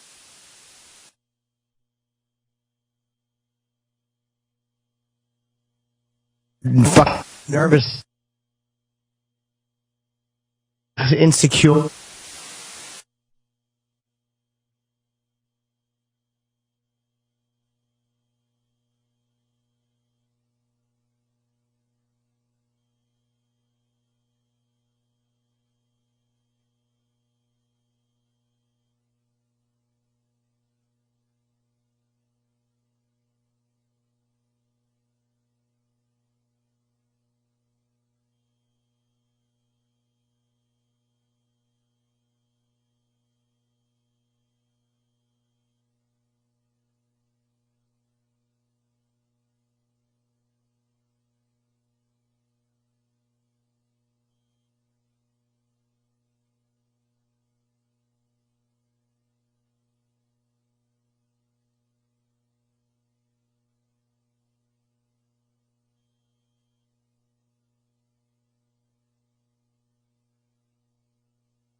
don't know. People used to dress up all the time. Why can't you dress up for a photo shoot? I don't know. What if you had a cowboy hat on? Exactly. Pharrell Williams has issued an apology for the backlash he has received for sporting an American Indian headdress. What's wrong with putting a headdress on? He's not mocking the headdress or Indians in any way, shape, or form in this picture. He's merely wearing a headdress. On the cover of the July issue of UK. I respect. Here we go. Is he deeply sorry, though? I need to hear deeply. Well, he goes with, I respect and honor. Every kind of race, background, and culture. What about people that kill children over in Nigeria? He's saying culturally he'll respect him. That's not indicative of the culture. Right. Oh, okay. So it's good in a headdress. So he almost looks. He almost looks Indian, like a traditional Indian profile features, I would say. That guy's a hell of a profile. Yeah. Dare I say he has the nose for it? A little. I don't think you can. In face, like from the side. Yeah. If I wore that, like, why is there a mealworm Indian headdress there? You would be. Which is face.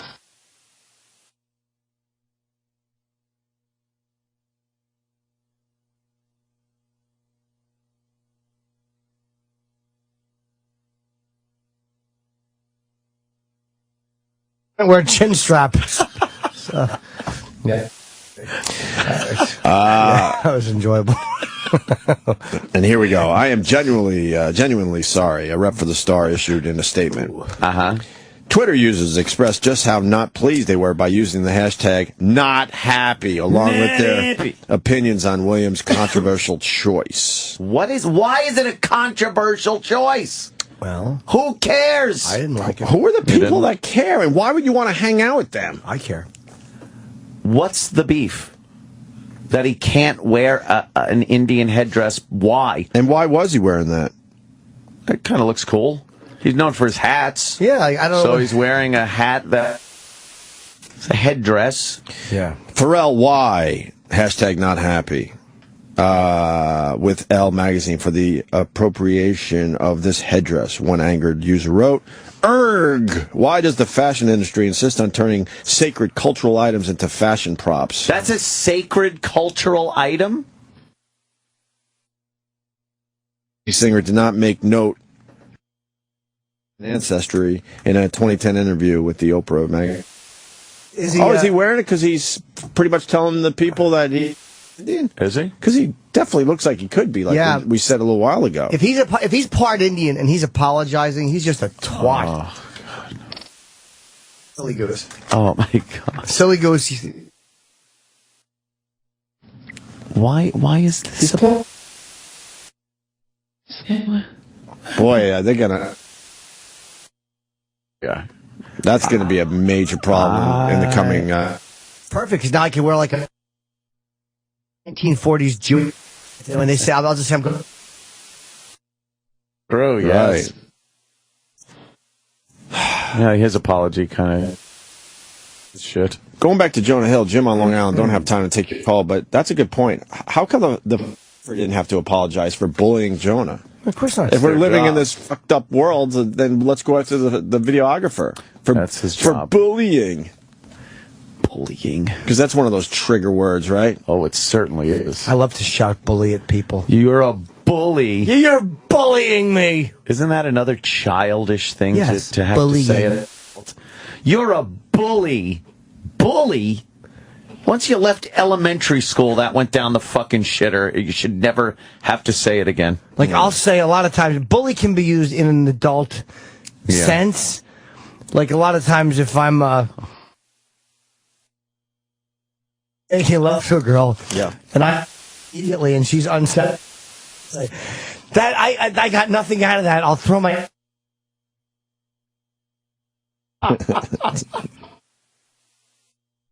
off for nothing. Yes. Throw it. When I don't. A couple of tweets. why wearing a headdress? I didn't like it. No.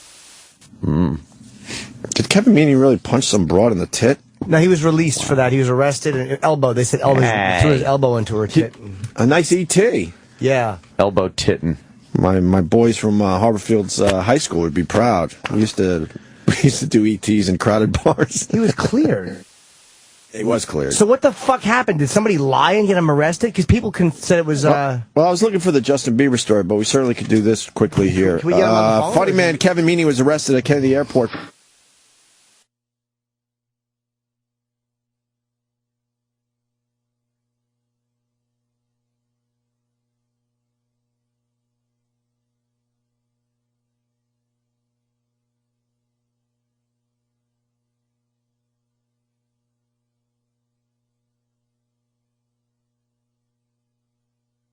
Strangers, with one source saying maybe he just doesn't like crowds.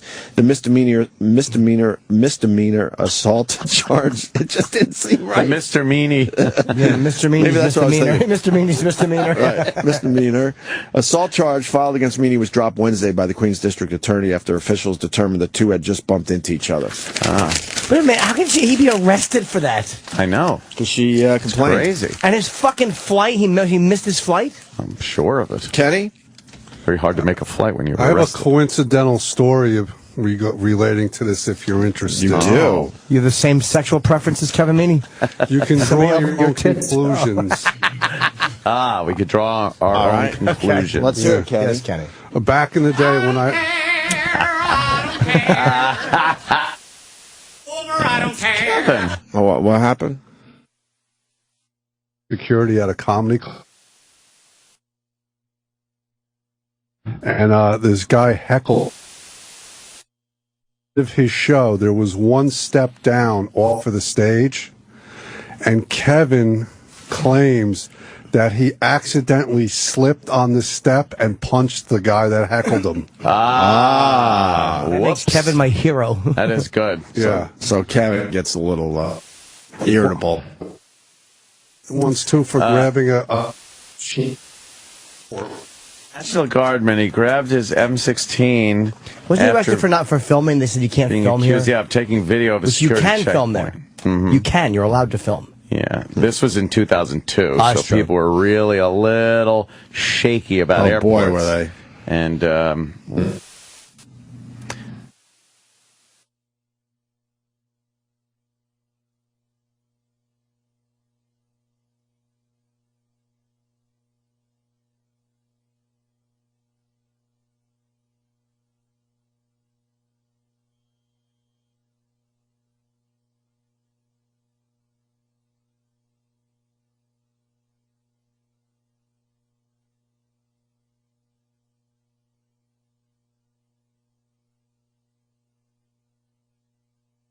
Out there, can we see it? Yes. Listen. No. Fucking A. That's What is not that? Why would they beep it? Play it. Why would they beep it? You got the video? Go ahead. I like when his hair was like 14 to One Less Lonely Boy was the original, right, or something? Girl. Oh, Opie. Opie. Freud, yeah. Paging Dr. Freud.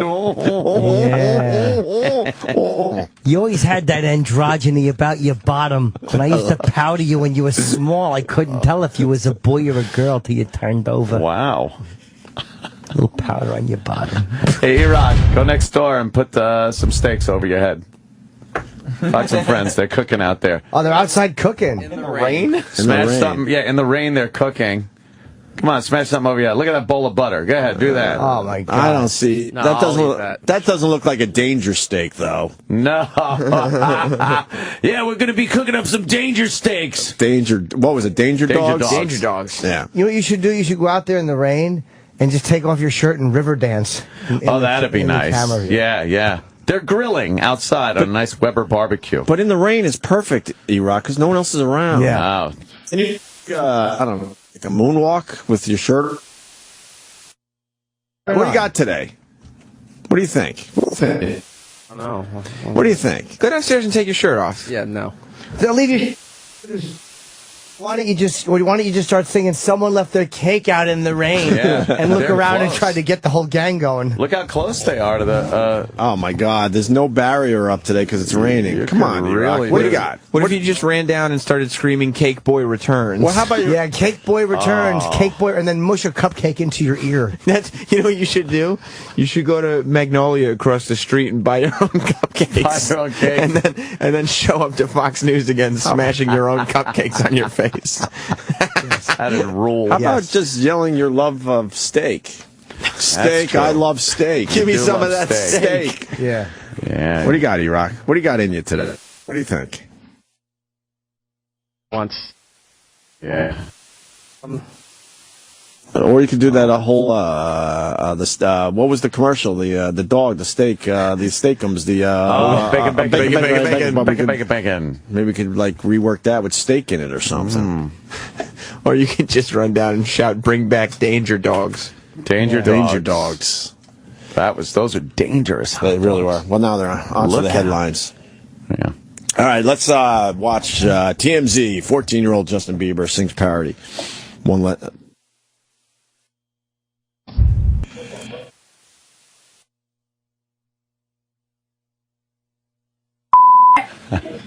less lonely nigga.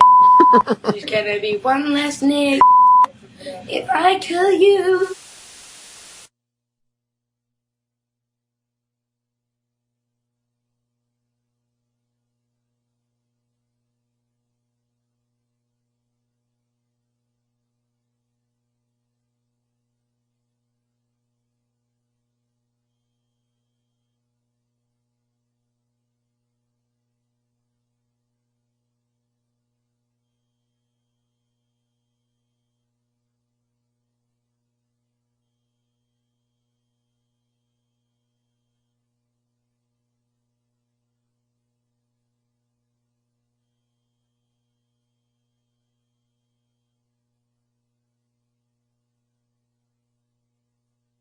To extort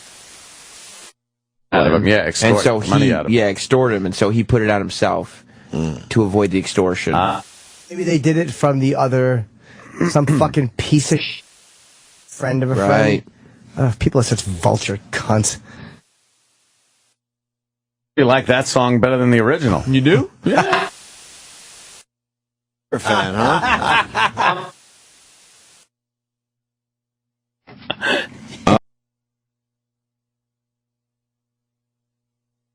See this an yet? idiot. Hold on. Let's finish with Justin Bieber. We've got really bad ADD today, worse than usual.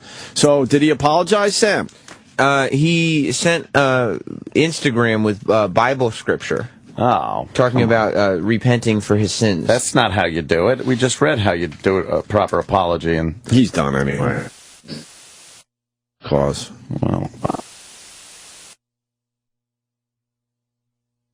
Well, I think Usher is keeping his mouth shut. Oh boy, well, because he's gotten his money off Justin Bieber. Yeah. Oh my God, the president working out. He's so.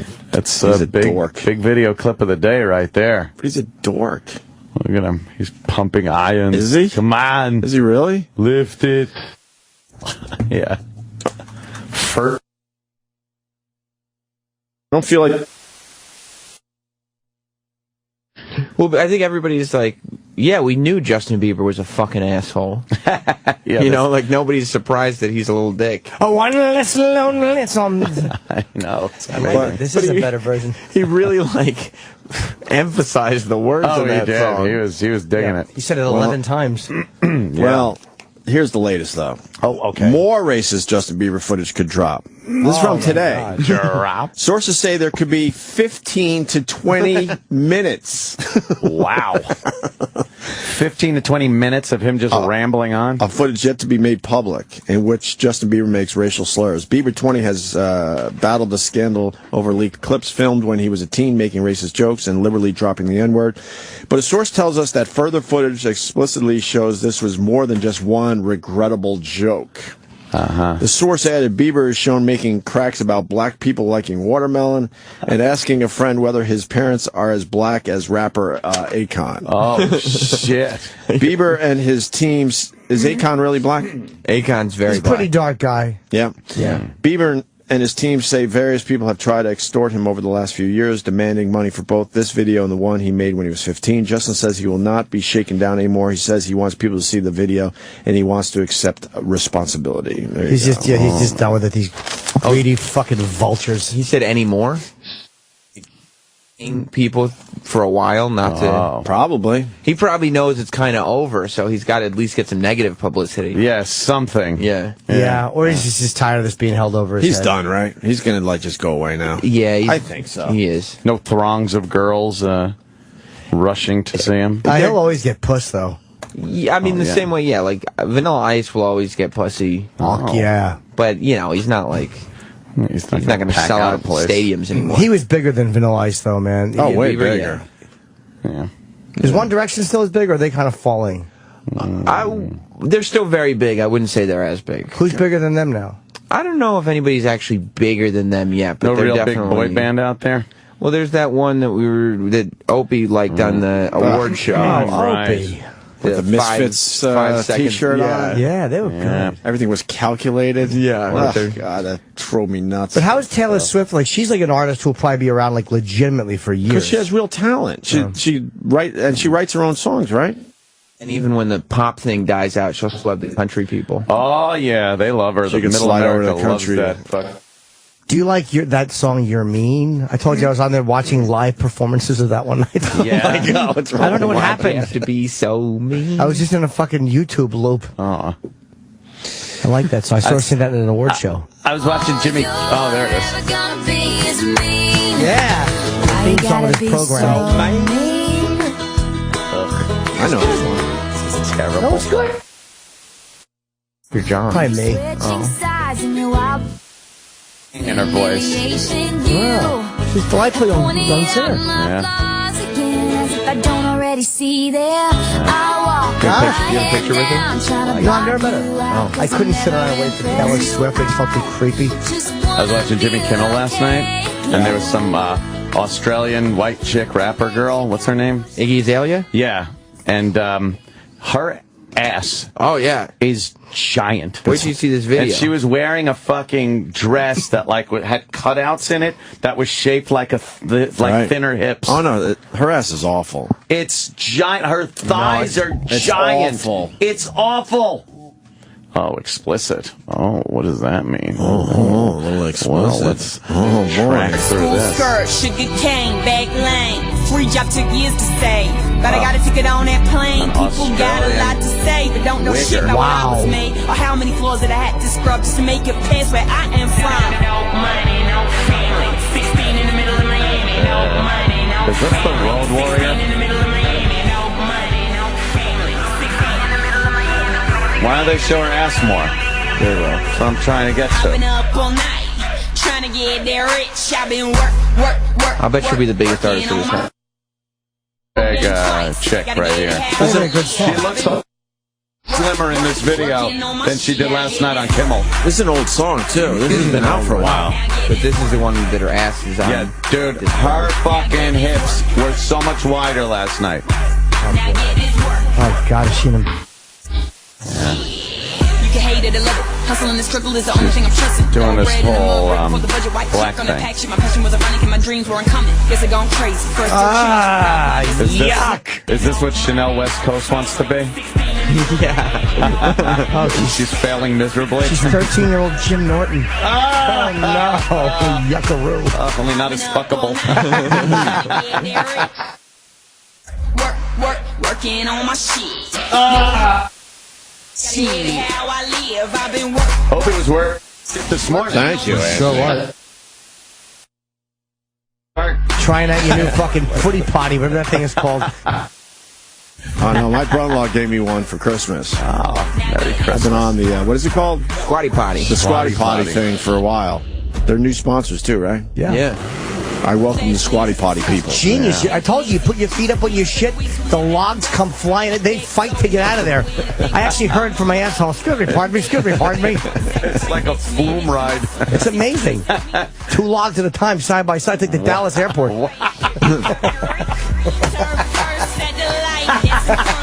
You don't like this song as a catchy little pop song? Stinks. It's a big song. Or was. Yeah, I heard this song's been out for almost a year. Well, maybe not a year. You don't like that? No. Big song is the one that came after it.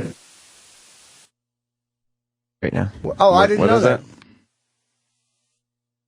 No. Like that, this girl's a flash in the pan. She get 2 big songs. Yeah, the 50 song, million views. The song "Fancy." Fancy. It's the biggest #1 song, and Fancy boy. Got it. Not fancy. First things first, on the realist. and she's on a song with Ariana Grande too. Oh wow! Also going to be. A huge I love song. her hip hop is all white kids in the class. Yeah.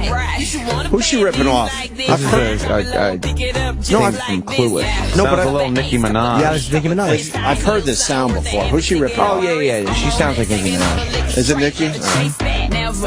Like we bringing 88 back. What? Bring the hooks in where the bass She's too white. You don't like it? No. Does it make you uncomfortable? It makes me very uncomfortable. It stinks. Now this is Gwen Stefani. That's what the hook sounds like. Is she doing it for her? No. That's But that's so exactly Gwen what the Stefani. hook sounds like. I said, baby, I do this. I thought that you knew this. Can't stand no haters. This is Aunt's nightmare. Yeah. Yes. Oh, you just saw that video. She does have a nice rump, though. I'll say that. A good-looking blonde girl acting black. Yeah. You gotta hate this. It's embarrassing. She's Australian. She is Australian. Even worse. She should be rapping about other stuff. I need some more super up in my twat. Biting the clitoris. Oh, what? I don't know what to do. I don't like Opie or Ants. My favorite movie is Brick. Break of Morant. I think it is. Yeah. But she was on Jimmy Fallon, and her ass is a lot bigger now. No, she's on Jimmy Kimmel. Oh, Jimmy Kimmel. Yeah, and her ass is huge. They showed it from the front. It's most of her hips. They're giant. You don't like they were that. so wide. You don't like that, do you? Not really. I'm not a fan of that. Oh, dude, you hold on and just come. There you go. But then when you have to walk around with them, you look silly. She Maybe that's that red dress. I don't know. Is that from last? Yeah. It's got cutouts to make her skinnier. The whole world feels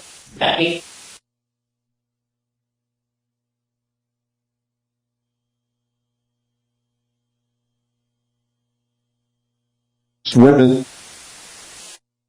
apes of the fashion industry, has stepped in to make these fake weight. Really draw a skinnier girl on the front of a dress. What about the one where they look like it's right under the breast? Right, yeah. And that's supposed to make you look like slimmer? Right. They've just given up. Yeah, and they add fake hips where your hips are supposed to be if you just like try to take care of yourself. They're just drawn on the front of her dress. Right. They were cutouts that showed her skin underneath, but they were in the shape of a skinnier girl. The picture.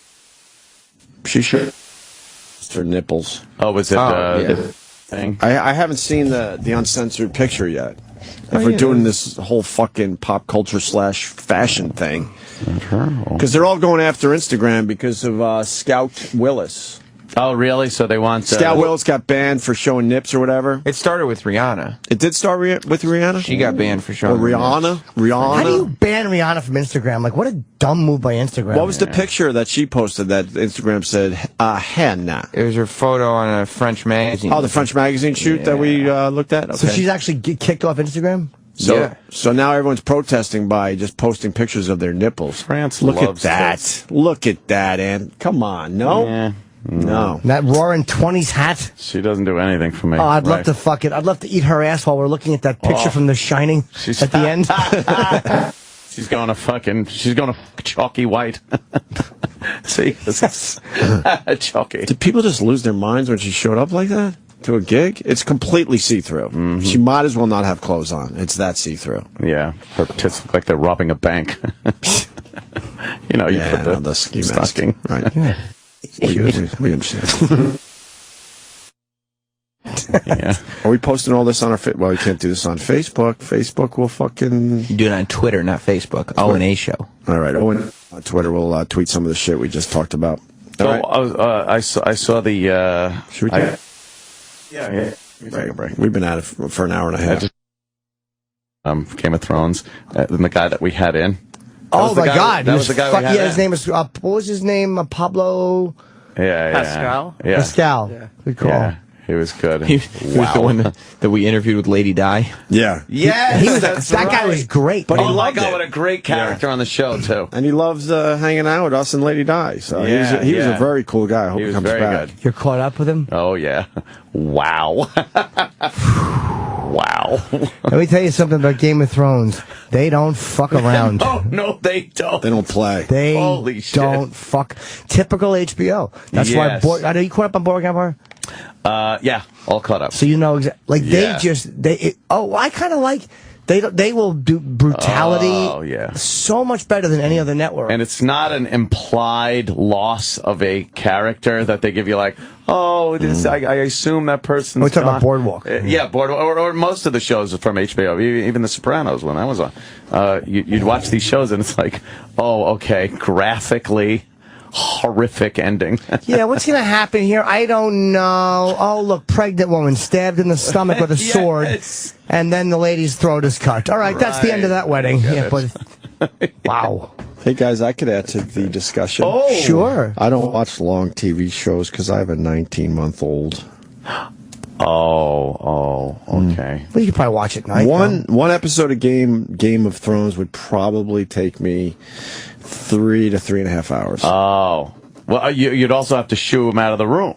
All that stuff. Every time he came in and saw, but then like, the older one is aware. So when we shoo him away, he knows. So he comes back even more. Oh, because he wants to see. Yeah. It took us almost an hour to watch the latest episode of Louis. Wow. Not the latest because we're behind because we're DVing. Isn't it an hour? Man. The latest one's an hour. The latest one is an hour and a half. I guess I didn't see it. So it's an hour and a half episode. Did that air already? Because I'm a little behind. I saw the last episode of the elevator. There was 2 episodes on Monday, back to back. Yeah. The end of the elevator one. The end of the elevator one. Yeah, that's the one I saw, which is on demand. It's 23 minutes. It took us almost an hour to watch. That was the one with the hurricane. Yeah, I saw the one. Whatever. Reminds me of a joke I used to tell. Took him 2 hours to watch.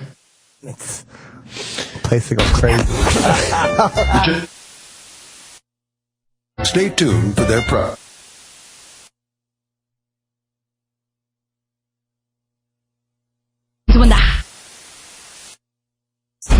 The roof off of one of music. Stage presents Pharrell.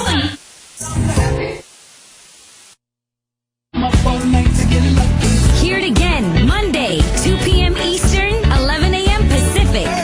Get happy, Pharrell Williams at the Apollo Theater. Hear it on the Heat, Channel 47, and on the SiriusXM app. A public smoking announcement from new Zoom e-cigs. Are you living with carpoolus rejectus? Do you find yourself driving alone because you smoke? Are carpools, road trips, and even the simple, "Can I give you a ride?" met with damning no thank yous? Well, no longer will the carpool lane be forbidden to you. With Zoom e-cigs, there's no smoke, no smell, just flavor so bold you won't believe it's an e-cig. Now the company carpool has a new captain. Flavor beats fire at zoomecigs.com. Are you tired of all the sign-on bonus gimmicks being used to attract you into a truck driving job? At Martin Transport, we don't believe in gimmicks. We let the facts speak for themselves. Martin drivers are averaging 9% just 2 years ago, and our industry-leading automatic detention pay and monthly bonuses put more money in our drivers' pockets every single week. Don't fall for the gimmicks. Give Martin a call today at 888-239-5746 or visit drive4martin.com. I'm Pam McKissick, CEO of Williams & Williams. And postpone dreams. Stop and make it happen. Auction your home with Williams & Williams. You'll know exactly what day it'll sell, and people will compete to own it. Sold in 30 days, closed in 10. Auction, because times have changed and people are smarter. Call Williams & Williams at 1-800-982-1385. Chuck Woolery.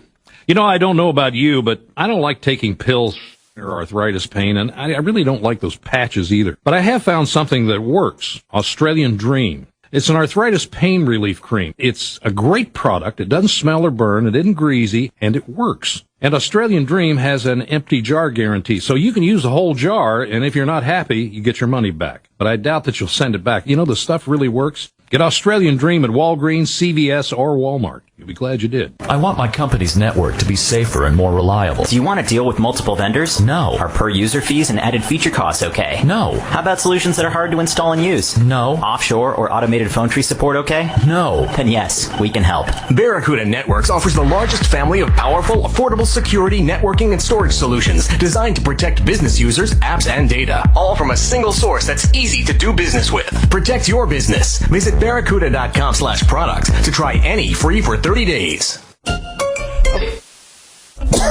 yeah. That's the Anthony Show now. That's 866-969-1969. If I'm screening calls, you can congratulate me. Lady Di, on my pregnancy or diarrhea. Raw Dog Sirius XM Comedy Hits presents an exclusive subscriber-only all event with a living comedy legend. The Jerry Lewis Show. Jerry Lewis. An intimate audience of Sirius XM listeners will ask Mr. Lewis about his epic 7-decade career at the Friars Club in New York City.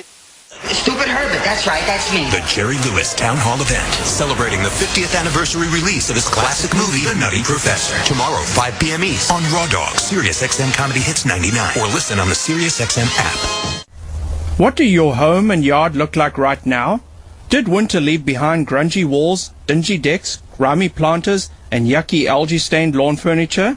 It's time to clean them all. Now you could spend all day power washing, but why? Clean the easy way, mate.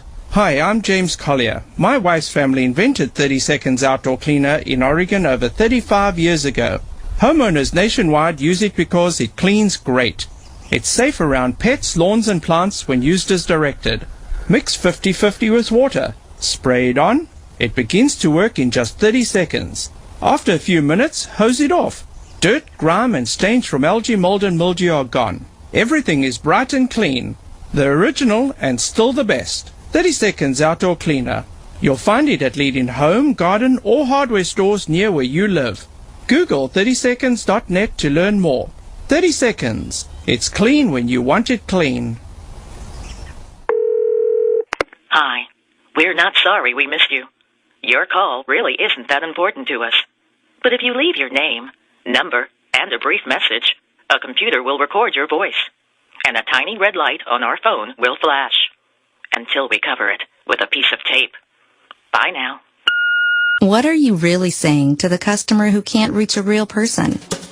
Help your business rediscover the lost art of human interaction with Ruby Receptionists, the virtual receptionist that does what no voice machine or ordinary answering service could ever do. From our offices in Portland, Oregon, Ruby handles all your calls with the perfect mix of friendliness and professionalism, making your customers feel special while making you look good. Just like a full-time receptionist at a fraction of the cost. Try Ruby free for 14 days. Visit callruby.com, or better yet, call us. 866-611-RUBY. I thought it was a good idea. Instead of wasting time running all over town, I'd sit in front of my computer and look for an engagement ring online. I found the perfect ring, and when the time was right, I got down on one knee and tried to put it on her finger. Oh, honey, it doesn't fit. So the ring I bought from the internet jeweler had to be resized. How did that work out? Your call is very important to us. Your wait time is 45 minutes. I should have gone to Steven Singer. Before you buy your ring online, head to IHateStevenSinger.com. At Steven Singer, your ring always comes with a 100% money-back guarantee, even if you buy it online. If it doesn't fit or has to be redone, we'll fix it in days, not weeks or months. The Steven Singer 100% money-back guarantee. Only from Steven Singer Jewelers in Philadelphia at the other corner of 8th and Walnut, or at IHateStevenSinger.com. I hate Steven Singer. Love truck driving, but feel a little lonely? Why not team up with a partner? Not only will you have a friend, another professional driver side. At Schneider, you'll also get paid better. With Schneider teams getting 5,000 to 6,000 miles a week, each driver can earn over $70,000 a year. Plus, Schneider offers a huge variety of team driving options, including van, dedicated, and tanker. Learn more and apply at SchneiderJobs.com. That's SchneiderJobs.com. Opie and Anthony have been excelling at this for 20 years. Need proof? Listen to this 20th anniversary Opie and Anthony radio gem. And she's in the birthing position. Mm-hmm. She's got the bottle where where babies come from. Right, as they say. As they say. It looks like she's giving birth to a bottle right now.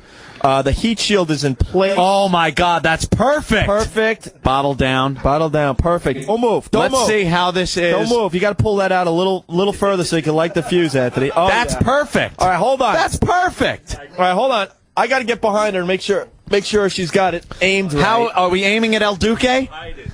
Move the. That looks perfect. Move the missile out a little bit so we can light it. Oh, you could light it. Okay, very good.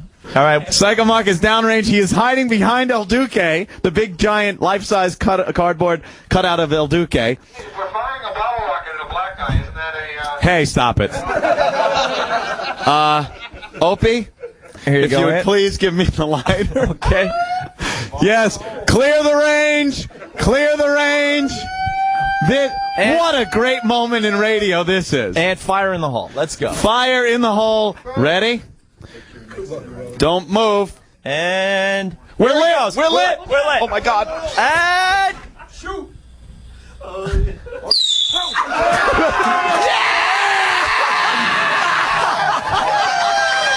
Yeah.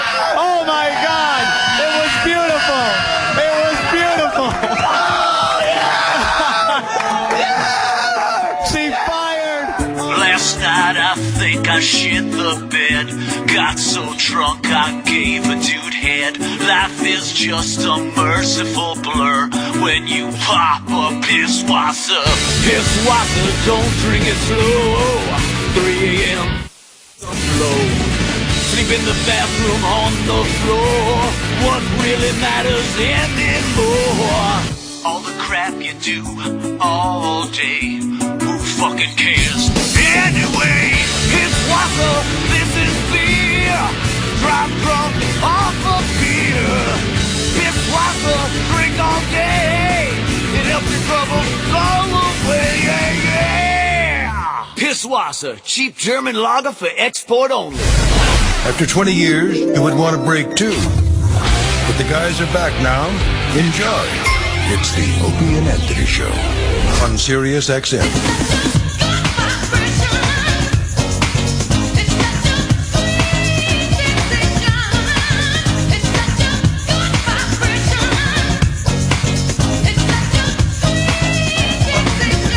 Oh, yeah. Nice. Why this? Oh, is this Mark Wahlberg? Is this Marky Mark? It is. Oh, yeah. He's never going to go anywhere. I hear he wants to try acting out. Right? Vibration. Come on. He's 43 today. 43? I thought he was older. He's 44. Remember when he was a complete wigger? Remember that? He used to talk like that, Marky Mark? Yeah, that's what I'm feeling. Grab your Bozak. Yeah. And now he's like, hey, how you doing? How you doing? Yeah. Now he has a reality show about hamburgers. He doesn't. Well, he produced. Yeah. How is the reality show about hamburgers? Not bad. Not bad. Hey, E-Rock, what did you try last night? Everyone wants to know. All right. It's becoming a thing. No Why? testing going on No, at the not yesterday. Nagel House? Why? What, you feeling all right? The Nagel Laboratories, the Nagel Institute for Food? Should we take your temperature? You all right? I'm good. You did consume, though. No. Uh-oh. But today I'll make up for it. All right. Why weren't you consuming yesterday? Consumer. I went home and went to sleep for a You while, are so- America. Yeah. I'm convinced E-Rock is America. Yes. It's everything this country wants you to do. Yeah. It's E-Rock. America. E-Rock is America. It absolutely is. I think we have to go back to that 40 years ago thing with the 10-cent beers. We only touched the surface, it turns out. Fucking great. I sent Sam an article on it. Should we replay the original video or no? Because the original video was pretty damn funny. It was funny. And then we could add to it with the other videos that Travis found, and then the article that I sent Sam as they look back on 10-cent beers 40 years ago. It really was quite the event. We just ran out of time. We would have done a lot more on it yesterday. So you said the videos you found are great? Well. Uh-oh, what happened? Oh, no, what happened? In my excitement to be a part of the radio show yesterday. I knew it. No. Oh, no, what happened? I was watching a video of Demolition, what was it? Demolition Derby? Disco Demolition. Oh, that was another big one. Yeah. That was Steve Dahl, right? I couldn't find any video. So you couldn't find any video of the other event? What? No. You said there was a lot of great video. There's a lot of great video of Disco Demolition. But not 10-cent beer? No, I couldn't find any. There's just no video of 10-cent beer night?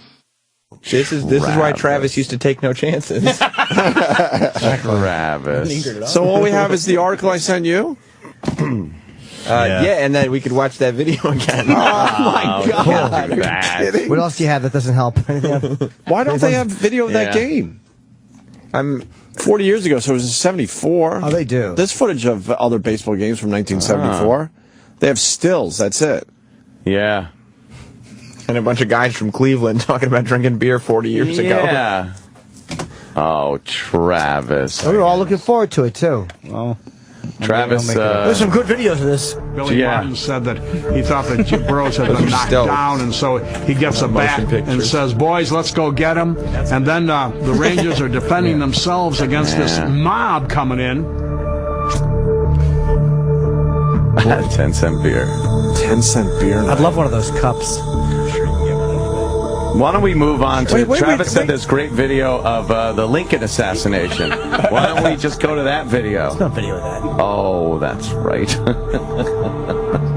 Are they going to do a longer piece on SportsCenter about this? Or no? I think they did it. That was the thing we played? No. 7-minute thing. No. That was posted 3 days ago. Right. Oh. Look, Travis, we've been over this. I gotta go. Well, what about the article I sent you, Sam? This doesn't work without more video for us. But what about the article I sent you? Dan Coughlin. Who is Dan Coughlin? Does anyone know? He's 75 years old. He's an author and retired sports writer and television broadcaster. And he looks back at 10-cent beer night 40 years ago. And this article is really funny. Looking back, how would you sum up 10-cent beer night? Oh. Read that, Sam. I can't see. There were 25,134 fans. Right. 60,000 Guinnessy beers. Genesee. Guinness. Racist. Genesee beers. At 10 cents each. 50 cops. 50 cops. 19 streakers. 19 streakers. Kind of like Guinness. I know. What a jerk off. 7 emergency room injuries. 9 arrests. 2 bare moons. 2 bouncing breasts. 1 sports writer punched in the jaw. And a hum job in a poor pear tree. It was the perfect storm. If they ever make a movie out of it, George Clooney will have to play the lead. What? Oh, perfect storm. I get it. Marky Mark was in that too, by the way. Yes, he was. Keep going.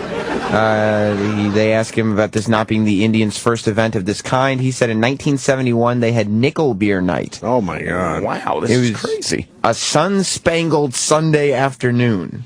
There were strolling musicians in costumes. It could not have been nicer. So what went wrong 3 years later? everything. The tribe had just come from 10-cent beer night in Texas, where fans had thrown beer and food on them. When Rangers manager Billy Martin had been asked by the press if he was worried about retaliation from Cleveland fans, he said Cleveland didn't have enough fans for them to worry about. Oh, boy. First mistake. We did this yesterday. Yes. Sports radio host Pete Franklin spent an entire week on the radio whipping Cleveland fans into a frenzy over the Billy Martin insult. The place was full of college kids home from school for the summer. A lot of people showed up already drunk before the game even started. Why are we reiterating? This is a well, I think we're leading up to the videos that Travis found. But this is a new article. So, in case people weren't listening yesterday, there's the basics of 10-cent beer night. The late Tim Russert was there that night. When asked how many beers he drank, he said that he had $2 with him. That said, you do the math. That's 20 beers. 20 beers. With $2. For $2. Those were the days, my friend. First sign of trouble, very early in the game. This is the part that I liked in the article. Lerone Lee went right to this. Go ahead, yes. Hit a line drive into the stomach of the pitcher. The crowd started chanting, hit him again, harder, harder. I remember that one. Hit him again, harder, harder. Remember that? Did the announcers... You ever try to get a chant started? It's really hard. It is very hard. How do people get chants started that advanced? Hit him again, harder. Difficult, and then everybody picks up with it. I don't know. Or they realize nobody's picked up and they just kind of trail out themselves and sit down. I tried to get a chant going and no one picked up on it. Yeah? What was the chant? Make this team rue the day they accepted this challenge. You don't think that's a good chant? No, it doesn't roll off the tongue. They're talking about the announcers. The stadium people had announcer Herb Score implore the fans not to run on the field. It had no effect. A woman ran out and lifted her shirt and flashed the crowd. A father and son mooned the crowd. Ladies and gentlemen, I implore you. And then they slid into second base. More and more people began streaking through the outfield. That's a nice moment. That's old. The old days of sports was great. You can't do anything anymore. The second your feet hit that field, you are like a felon. They beat the shit out of you. Yeah. Yes, when did it turn from silly to... Yeah. Late in the game, fans started throwing cherry bombs. Rangers dugout. Right. That's when things got menacing. Why do you take cherry bombs into a game with you? That is giving you 10-cent beers. Why would you be so angry that you're like... I have to put some cherry bombs in my back pocket. Do you understand the trouble you'd be in if you threw a cherry bomb into a dugout at a major league game in this day and age? Oh my God! You would get terrorist type fucking arrests. You'd never fly again. You'd be done. And then he said that's when a fan ran out and grabbed Jeff Burrows' hat. And Jeff Burrows kicked the kid. Yeah. And then Billy Martin thought his player had been attacked, so the whole Rangers team charged the field with bats. Well, that's when Billy Martin said something like, let's get him, boys, as he picked up the first bat. Well, in hindsight, everyone knows Billy was kind of crazy. The game was called then because the fans had stolen all 3 bases.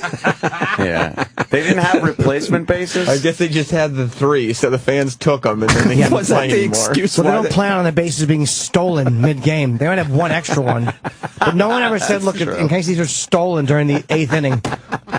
That's true. I love Jimmy's logic on things. That is true. We're surprised they don't just have a whole locker filled with bases for every 20 bases. For every Where's the extra scoreboard they keep around here? Storage room.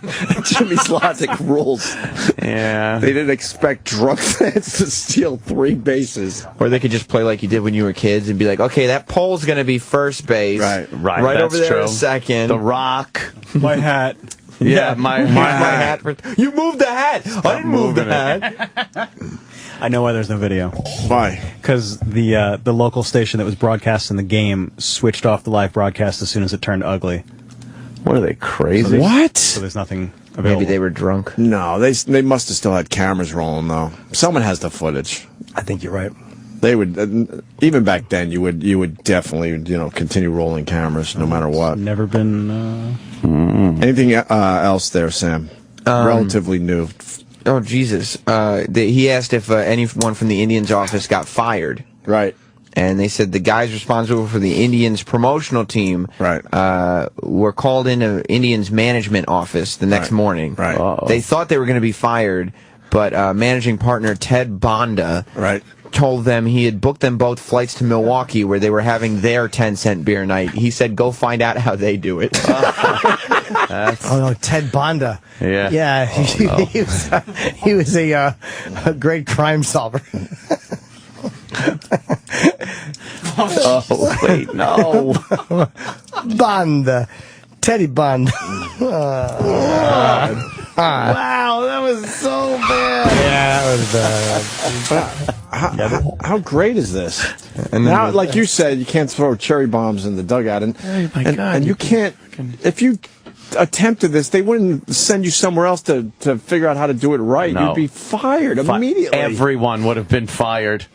The last story is the guy or whatever, who they're interviewing. Yeah. But he's the one who got punched at the game. We saw video of him yesterday. So he said, I'd had a few beers and was leaving the stadium. Probably about 60 cents worth. That's a lot of beer. I had my reporter's notebook with me. A dozen high school kids were standing on top of the Rangers dugout, yelling for them to come out and fight. Right, we heard this yesterday. I asked them what they thought they were doing. I told them the Rangers weren't even in the stadium anymore. That's when a kid came out of the crowd and socked me. Socked. Then he's got to be a tough guy. He said, it didn't faze me. I could take a punch then. Yeah. But that's when I decided to get out of there. I'm so bummed, man. I was so excited for today's show because I thought Travis had all these videos from this. Trav, don't. So you've had disappointments from Mars and Travis today. It's not a good group to be in. Oh, well. Sorry. So we pretty much covered yesterday, after all. But we were hoping to see some actual video. Watch some other videos.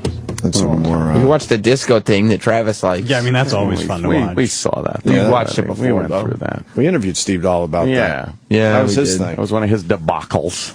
Debacles. The debacle. He's hey, that was a huge It's one legendary. For him. No, it's the disco demolition. Disco sucks. This Travis. Well, I got caught up in the. Why did they cancel that game? Was the stadium burning down or something? Yeah, it was a big fire. A lot of fireworks. Wait, the anniversary of that is next week, next Thursday. I'll have video of that for the anniversary. And that will be 35 years. That's July 12th. Wait, go back. Start this over. What the hell? We're here today. Go all the way back. It's not yeah, I found this video for you guys. July 12th, 1979. A twilight doubleheader at Comiskey Park. The White Sox versus the Tigers.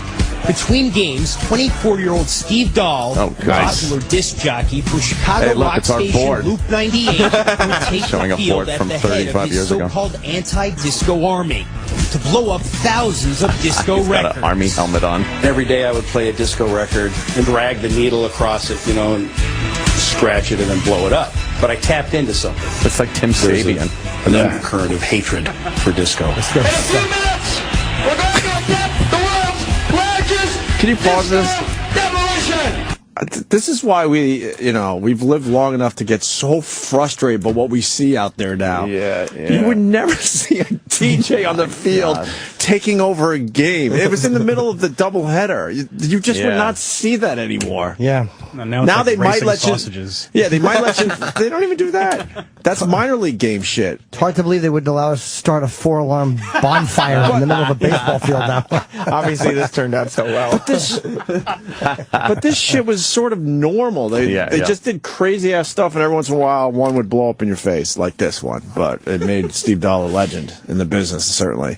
But he's in an army helmet in between games. He's got a huge pile of records, and he's gonna just start a fire in the middle of the field. Fire in the field with really no precautions. Right. Yeah. Or you could just ruin the field. Right. They didn't even care about that. What were they in? Were they in a truck or something?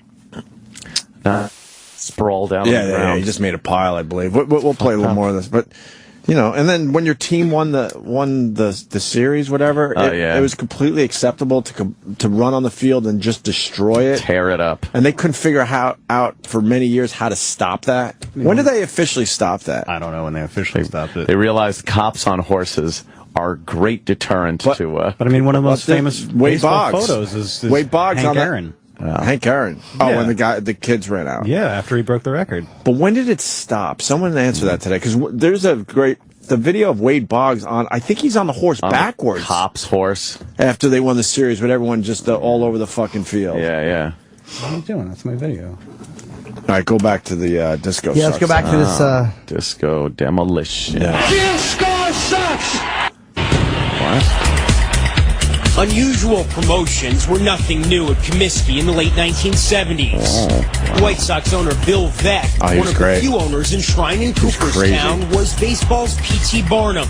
It was Veeck who commissioned Comiskey's exploding scoreboard. It was Veeck who in 1951 sent Eddie Goodell to the plate. The midget. By 1979, his son Mike was running the White Sox promotions department. He's like, what is this disco demolition? I said, we're just going to blow up some disco records, and there's a guy in town who's red hot, and it'll draw some people. He was like, I really did think this is going to be embarrassing. At most, there will be 5,000 people that will show up for this thing, and I'm going to look like an idiot. He was worried that even if we doubled their attendance, take it to 12,000, stadium still don't look empty. Little did we know. This is now officially the world's largest anti-disco rally. It really was big to be anti-disco back then, man. He was wearing the Army helmet. Yes. Right. The late Bill Veeck told me Sox Park had 70,000. First time Satchel Paige pitched, there had to be 70,000 people in that ballpark. That's 70,000. Bunch of dirty hippies. When they couldn't get, 6,000 for a game or something like that. Out in the wall, and people were coming up through the holes. People were swiping pops out of my tray, and there wasn't anything you could do about it. You couldn't move. You couldn't go chase someone because you couldn't get anywhere. It seemed like there was kegs in every aisle of the ballpark. On the floor. Because everybody was drunk. I said, you ought to have the pot concession. But what I just smelled down there, I think there must be a master load of pot here. Well, listen, we took all the disco records that you brought tonight. We got them in a giant box. Oh, it was a giant box. Okay. And we're going to blow them up. Look how smoky it looks. They were supposed to just put them into a bin for Steve Dahl to blow up, but obviously people brought more than one. Even before the game started, people were flinging records all over the place. How dangerous is that? Missed me by a couple of inches. Missed the right side of my head by a couple of inches. It was a real dangerous situation. I mean, I couldn't understand why they didn't delay the game. They're going, Rusty, disco, Sox and they're real loud, and we're going to kill disco today. Disco is dead, this and that. So no one was there for the game? No, I was just in discotheque last night. How you going to achieve that, right? The Tigers won Game 1 4-1. Then it was time for Steve Dahl, the disc jockey, to blow up some records. Wacky DJ. He took to the field in a Jeep. With his ragged army. Greeted him as he seized the microphone. He must have loved this. All these clowns who paid 98 cents to get in the ballpark were going to have their moment of glory, and I thought it would happen very rapidly. 1, 2, 3, boom! Holy shit. Another game to play. Records just flying everywhere. Explosion on the field. And a stream of albums. Like, everybody just was stunned. Holy shit. Center field disappeared. I mean, there was a crater in center field. With the crate and its contents in shards on the outfield grass, Dahl enjoyed a victory lap of sorts and left the field. He could not have known that disco demolition was just getting started. As White Sox pitcher Ken Kravick went to the mound to warm up for the second game, a few fans abandoned their seats and headed for the field. Sliding into one person right on the field and another and another. Left field, right field, box seats. It was almost like a bunch of lemmings. It just was like the floodgates opened up. We saw that there was no security stopping us, and There's a lot of people out there. Covered with fans now. Back in the ballpark, and I'm sure glad, and I hope they don't let you people see what's going on here at Comiskey Park. Why? Why? One of the saddest sights I've ever seen in a ballpark. Why is it sad? It's This just garbage of demolishing a record has turned into a fiasco. What do you think it would be? I like a good fiasco. You know, Major League Delicious. Baseball, Yes. Major League Baseball. Oh, my mother makes a fiasco. Bunch of idiots who probably had never gone to a game in their life, hurting the game of baseball. Oh, and hurting shut baseball up. in Chicago. Hurting the game of baseball. is no longer the story. It's 10,000 people on the It field. looks like there's a concert. forfeit the second. Down that foul pole. It was like, oh my God. The field was on fire. Shimmying down the foul pole. You know? The field was on fire. It looks like Woodstock. To see this happening is a disgrace. Oh, who is this guy? I hate him. He likes baseball. These White Sox. Oh my God, they're lighting up. There's fires in the stands. Steal home plate, dig up home plate. They dug up home plate. I saw a lot of people running the bases, having simulated baseball games, which was kind of cool. They were ripping the field apart. Wow. Oh, there goes the backstop. I'm pretty sure that I saw two people having sex behind third base. Not even Harry Carey, then the White Sox announcer, could control the frenzied crowd. What did he say? I got a hot dog. Holy cow! Let's say we all regain our seats so we can play baseball again. Yeah, Harry. That's going to happen. My friends and I went and sat in the Tigers dugout. We were passing around the Jack Daniels, and one of the coaches came out and he said, son, give me that bottle. And yes, sir. I gave him the bottle, and he goes, now, son, get out of our dugout. After nearly 20 minutes, Carey and Bill Veeck tried again, beseeching those who'd stormed the field to return to their owners seats. on the field. They even broke into song. Oh, God. They're fucking on third base, running around. There's a fire. Were futile. As How did they think they could just return to their seats and you'll get the game going again? It says, please return to your seats. Surrender the field for the second game. And here come the cops. Out on the field. Boy, oh boy. There's a fire. There's a Rode in bonfire. on their horses, and the kids just ran for the hills. After nearly 40 minutes of Wow, that's mayhem, great. Comiskey Park's field was pockmarked with divots and debris. You go out there, you see puddles of where beer and stuff was wasted on the field. There was glass broken out there. It was a mess. That's phenomenal. With the They wrecked anti-disco the joint. revelers finally off the diamond, the grounds crew attempted to make the field playable. Even as Tigers manager Sparky Anderson argued it would be impossible to play. Dahl's Army had demolished disco, and in the process, Comiskey's field. The umpire-in-chief and the president of the league has declared that the playing conditions on the field will not permit them to play Oh my God, they probably didn't want to riot. The White Sox were forced to forfeit. There were 39 reported arrests, but only minor injuries, among what some say was the largest ever White Sox crowd. Wow. It was a disastrous evening from my standpoint. There are no number of tickets He's the owner, though. that would make it worthwhile. Oh, yeah. Dad thought I got hustled. Wow. He was always of the opinion that the station knew that it was going to be a lot bigger than I had any idea. I always took one great offense more than anything else. Don't blame us. We did a promotion that overworked. You got to give them credit, though. I mean, they did get a big crowd. You would have gotten fired now. Everyone would have been fired. You're stupid for saying that. I want to tell you right now. What a fantastic. douchebag that People in the announcer is. radio business, and they'll tell you that overnight stations stop being disco stations. The Bee Gees actually blamed me for killing disco, which I felt was a victory for me. I took that as a win. We did a promotion that caused a forfeiture. I regret that. As a cultural event, who cares? I'm kind of proud of it. One game fucking 35 years ago. Amazing. That's 35 years ago next Thursday. Is anyone talking No, about July. that fucking game if it wasn't that? Was it July? Yeah, July 12th. It's always June, sorry. Huh? I said no one's talking about that game if it wasn't for that amazing No, event. of course not.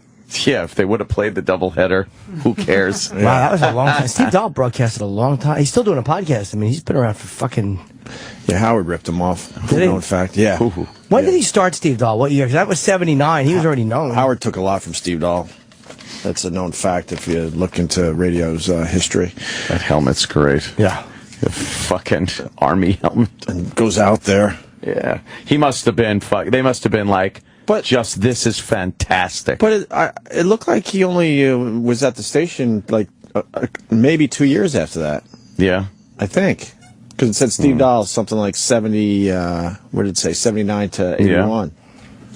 Yeah. You would think that would have kept him on that station, unless he moved to another station or something. Maybe they changed formats. Yeah, who knows? Maybe they went new wave. Right. They went from hard rock, 70s arena rock to new wave. We had the pleasure of meeting Steve Dahl. He came to New York, and he was on our NEW show, and he was really, really nice. It was fun. And we went out to eat with him. You went out that time. Oh, yeah. Yeah, we had a great time with Steve Dahl. Oh, yeah. He's aight. I've done his show in Chicago a few times. Have you? Yeah, he's a great guy, man. All right, we should take a break, and we'll certainly get into other things. Still more to do here. Stay there. We'll be right back on Sirius XM. You could change the channel, but it would be a horrible regret. Miss today's Opie and Anthony show? I gotta check my underwear for skid marks. Live radio at its best. Or want to hear your favorite interviews all over again? This show got me in trouble. Of course it did. Check out the Opie and Anthony show on demand. Up early for you guys. I quite like the casual nature of this show. Available online or on the Sirius XM app. That monkey time. I can keep going. That was terrible radio. Go to SiriusXM.com/on-demand for details. The Opie and Anthony channel. All Opie, all Anthony, all the time. It's real. Hi, this is Steve Sachs. On August 3rd, you can help strike out cancer at Yankee Stadium. Register today for the Runyon 5K, a unique run-walk that uses the stadium as its course. Explore the concourses, ramps, and stairs, and take your own victory laps around the warning track that circles the field. All proceeds support innovative research funded by the Damon Runyon Cancer Research Foundation. To find out more, visit runyon5k.org or call 212-455-0501. Are you single and using online dating sites? Why, that's a fine idea. Maybe you'll find just the right person using a computer. Maybe she'll be stunning and laugh at all your jokes and you'll fall in love. And it'll turn out she's really a famous Hollywood actress. Or maybe you should call It's Just Lunch. It's Just Lunch uses real dating experts to get you out on some real dates for some real fun, real fast. It's Just Lunch, a smarter way to date.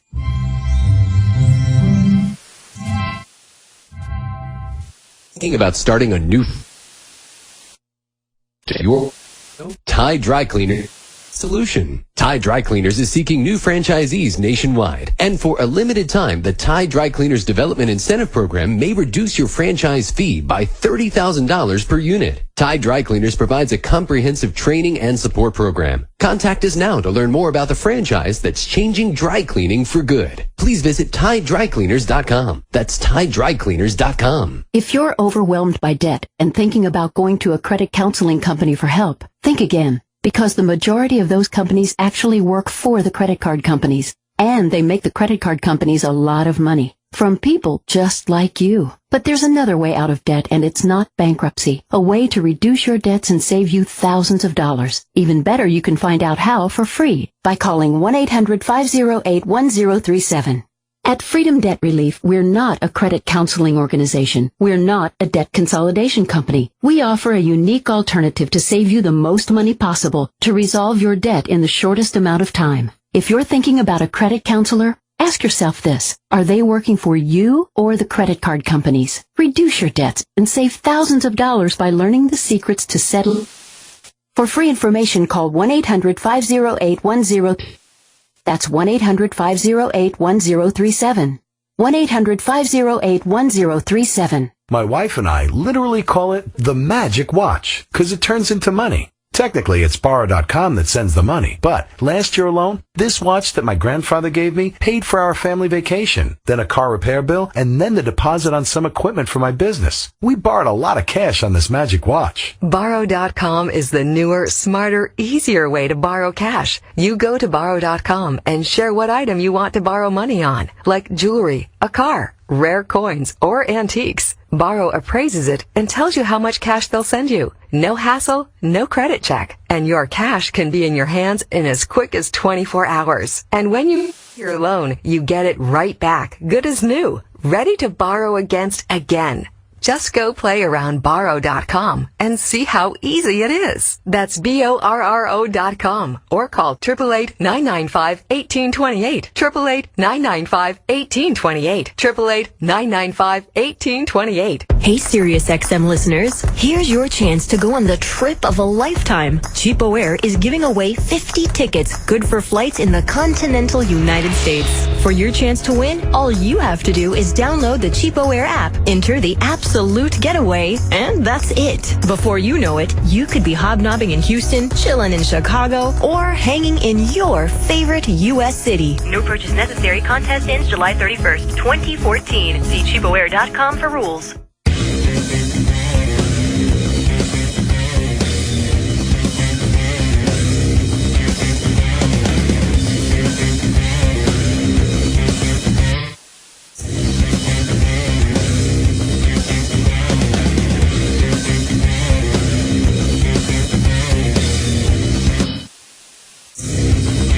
There I am.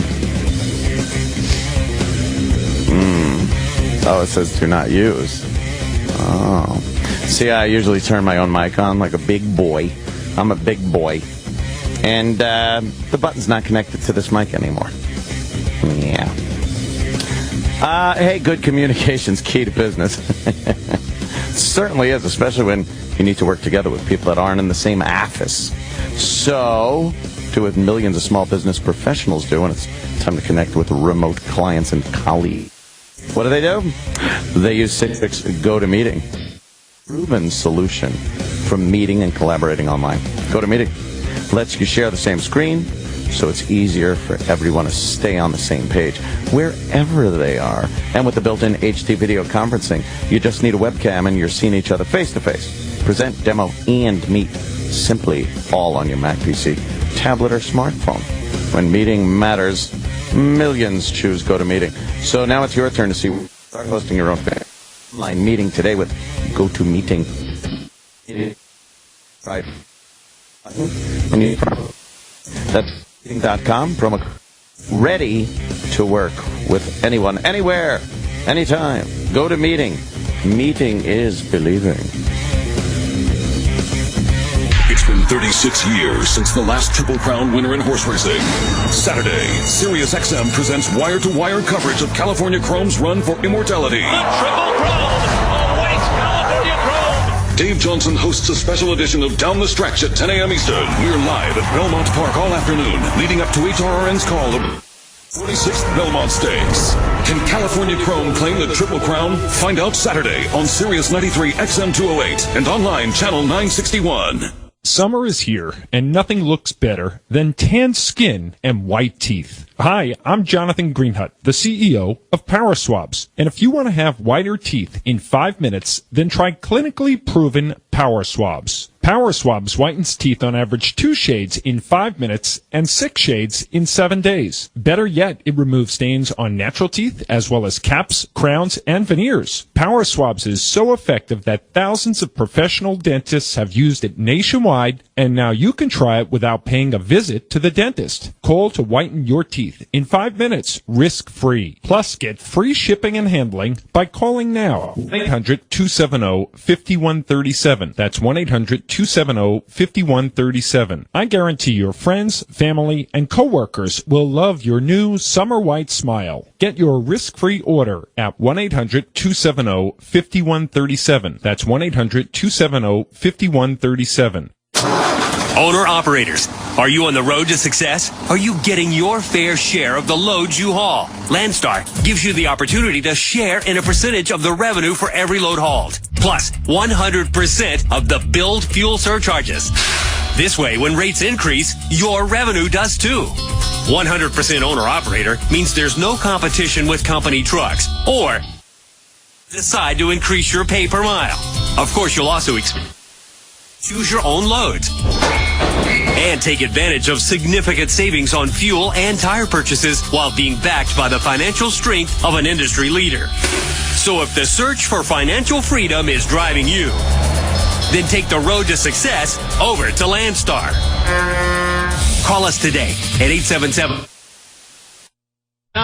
That's 877-472-0099. Or visit us on the web at lease2landstar.com. Business owners, listen up. Give me an L. Give me another L. Give me a C. What's that spell? Incorporation, protection, success. Incorporate your business. LLC. If you're about to start a business, these 3 little letters can make the difference between making a fortune and losing everything. Because if you're not incorporated and someone sues your business, you can lose it all. Your home, your car, even your life savings. That's why LLC.com is now giving away a free incorporation guide to all business owners, so you can incorporate in just 10 minutes. Protect your home. Protect your car. Protect your life savings. Call 1-800-915-3528 for your free 10-minute incorporation guide from LLC.com. They don't provide legal or financial advice. They just make incorporating or forming an LLC quick and easy. Incorporation, protection, success. Incorporate your business. Call now for your free guide. 1-800-915-3528. That's 1-800-915-3528. Usually, owning a pair of Maui Jim sunglasses or sun readers is reward enough. They have that chill, kickback Hawaii vibe, and everything looks beautiful. But if you buy a pair of Maui Jims at readingglasses.com by July 1st, you could get that Maui Jim experience and a free trip to Hawaii for 2. Yep, just Jims at readingglasses.com first, and you see rules at readingglasses.com. U.S. residents 18 or older, and The Opie and Anthony channel. All Opie, all Anthony, all the time. And only here on Sirius XM. From the makers of Jenna Loves Brianna and Janine Loves Jenna comes the next feature to make all your wet dreams a reality. SS Adult Films present the greatest fuck fest of the century. Go, go. But I just feel like, as men, we've been down this road before. Loves. Oh. Anthony.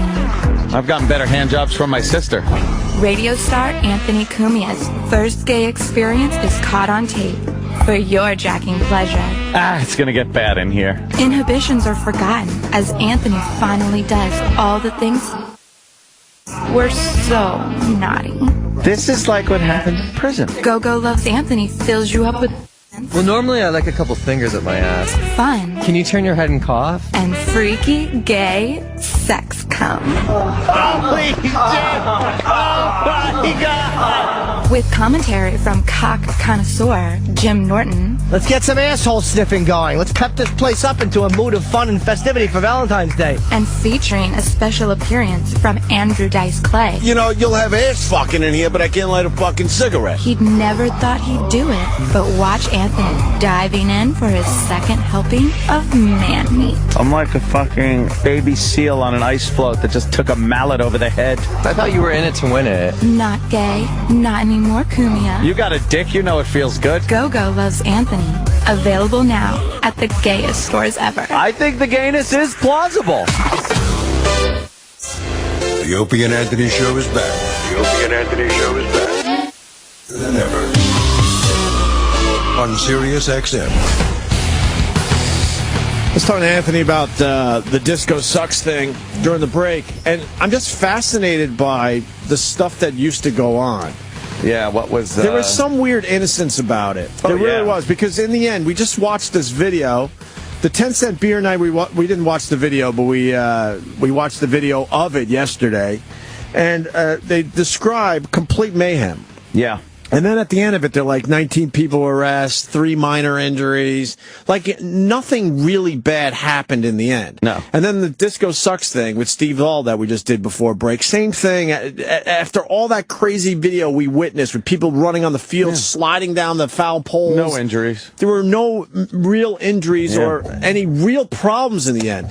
And they handled it differently, too.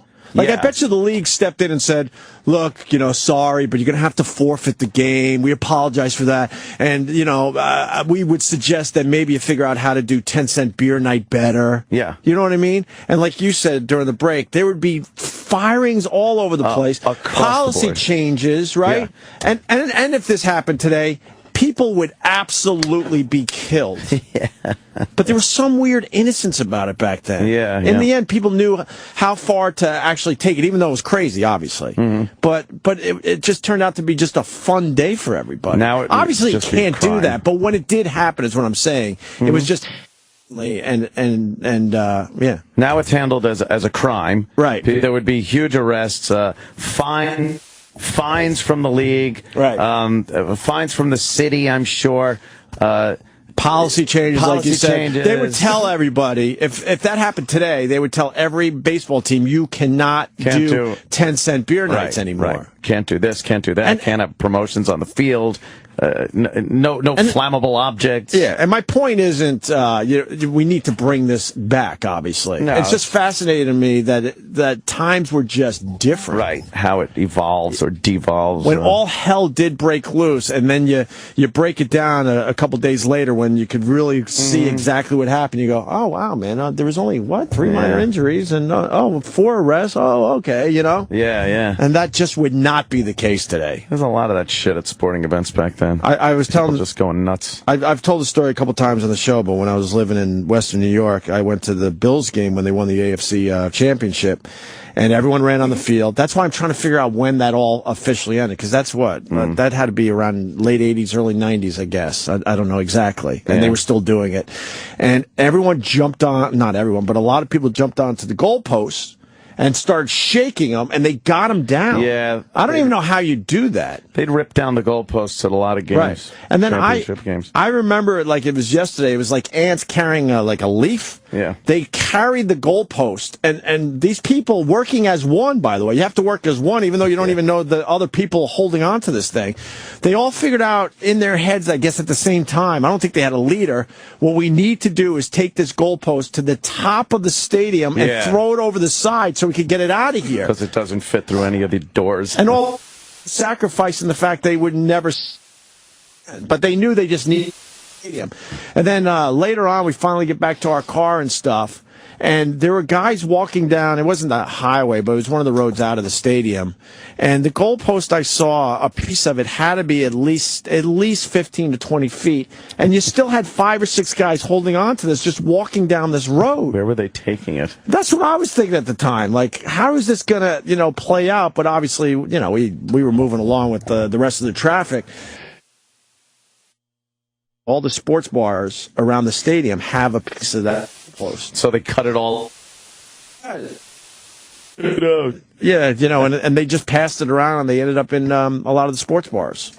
A little and that behavior, memento. And no one got hurt, even when they were throwing it over the top of the stadium. Yeah. Today, of course, there'd be 10 dead, and that caused other violence and lawsuits and now firings. I gotta rape a bitch, and I gotta stab this person, and I don't know. It's just fascinating to me to see how human nature has changed, especially in crazy situations like that.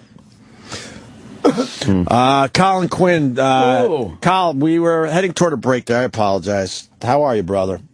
I'll tell you what ruined this. AstroTurf and the Rainbow Wig. No. AstroTurf and the Rainbow Wig. That would do it. Do you remember when they stopped people from going on the field and just acting like lunatics? That's what we're trying to figure out today. I know. No, you're right. It was a lot less. It would be a lot less violence after the. I'll never forget. I was at the Great Ramones riot of Long Beach in 1981. Wow, really? And, yes, we all went to see the Ramones. And it wasn't even that big. It was only about 1,000 people, but the Ramones are pretty big. And it was on the beach, and it's just a rain. The opening band is there, some shit local band. And then they go, the guy comes out, the Ramones are not playing, probably some mob guy from my father's place or who knows where, right? Right. And he's like, the Ramones are not playing because they literally says, because it's raining, they don't want the instruments to get wet and ruined. So of course, half of them are like. Kids who hauled in from Suffolk County and just start throwing bottles. Right. Big rock. All the police, I just turn around laughing and loving it, and I turn around and I see cops lined up from the water to the beach just with batons just beating the shit out of people. I just start running my ass off. Colin running away from the cops. Running away from the Ramones riot in Long Beach. But here's why I'm calling, guys. Yes. I'm calling because I may have one. I don't know. Ready? Here's what it is. Kind of like a mini apprentice. Okay. You know? So it's like you take the usuals, as we call them. Sure. And you put them together in kind of an apprentice-like situation. And, for example, we have the tasks I've come up with so far is, Opie's they get to design Opie's T-shirts and actually run his T-shirt company. Oh, Nice. wow. I like that. That's like a real fucking job. Design a real thing. T-shirt. That would be great. Oh. Design and run it to, whatever they think is clever or is going to sell. And then they get help. There's celebrity helpers on all these, like Bobby Kelly, me, sports, obviously a loose definition of celebrity. All of this, and then party planner. They do a party at Anthony, one of Anthony's big 4th of July type Party planner. The menu, they get the DJ and pick the music. Oh, and no. Put together yes. And then for Norton, what they do for Norton is for 1 week, he has to go on stage with material without, letting the audience in on it. Go on stage at the Cellar every night and do the material that we'll write, but he has to do it straight. He can't be like, hey, I'm screwing around. You know what I mean? Right. And just do like a week of sets. Wait, hold on. Material that you'll help with? I'll help them with. No, because you'll know how to make it where it's impossible to get a for me laugh. to make it entertaining. Right. You've been doing that for 30 years. You're a master at it. No, because if it was just Bobo or Die, there would be something, but I know that you'll understand what I could possibly do with it and remove any net that I could possibly have. That's the beauty of it. You're going to be cynical about this idea. You can do it at Dangerfields. Jim really thinks, no, it's got to be at the Cellar. All right, well, what about this? You can do your materials, but you have to include, I'll have each one of them come at night and start participating from the crowd. And you can't trash them. You have to, laughingly go along and go, oh, my God, this person's really making a whole show. You don't know. No, I like, they contribute material. I like that. I can't do a 15-minute set of stuff, but I would do some of their material. You would? Yeah, why not? Yeah. Well, it's easy to say until you're up there and the crowd's staring daggers at you. And then we can explain, hey, guys, this is just a joke. You're going to be bombing nightly. Look, but I'm going to do my other material wrapped around it. And let's be honest. Yes, I mean, how you have long? to close with some of this. That's good. And I can just run off the stage when I'm done. I'll be happy to close with it. If I had any real balls, I'd open with it and then try to do my fucking Sterling hunk. Wow. Oh, man. Party planner's great. I want a party planned by those people. I bet you that they do a good job. A lot of natty ice on tap. Could be pretty funny. Yeah, that drunken shit machine. Oh, God. I just don't want her at my house. You got to have her at the house one time. No. I want her in your house on heels and a little two-piece. Oh, my God. Trying to be sexy by the pool. Yes. So I don't want to know where I live. I want her blindfolded. We did that to Bobo once when he came over. We put a bag on his head at the train station, and like a hostage, like a fucking hostage, brought him to my house so he wouldn't know where it was. Like they used to do with Batman, right? When Batman used to bring people up to the Batcave, right? You gotta put a bag over their head. Sure. Well, another great idea from Colin. Yes, Think Colin. about it, but I'll talk to you later. Colin. All right, thanks, Thank Colin. you, Col. Colin Quinn, everyone. Oh, he's going to be in Philly soon, right, Col? Oh, all right. Yeah, he is. Trying to get the plug in. He's taking his one-man show to Philadelphia. Perfect. Yeah, the Touche. The Touche. The Constitution. I think it starts soon. Maybe next weekend, even. Go get your tickets. It's we saw it a year ago already. Very good. I saw it opening night, I think, because Seinfeld there. Opening night. So he's been doing it for over a year already. Yeah. Wow. Let's say hi. Dan.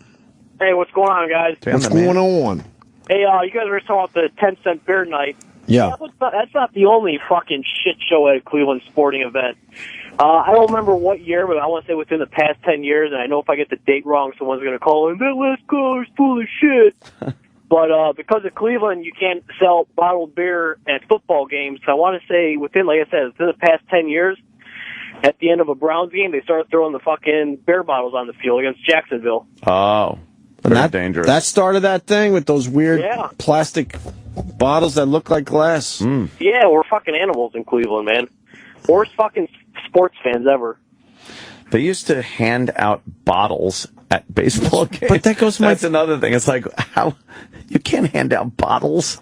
That's what I was going back to my point. Yeah. What has changed? There was years and years and years that went by at sporting events, and everyone had a glass bottle in their hand and nothing. Now Someone there would probably be, got hurt. Like death. If you imagine giving everyone glass bottles at a baseball game today, there would be killing over heads. You would feel like you would. What has changed in us? What are we doing now?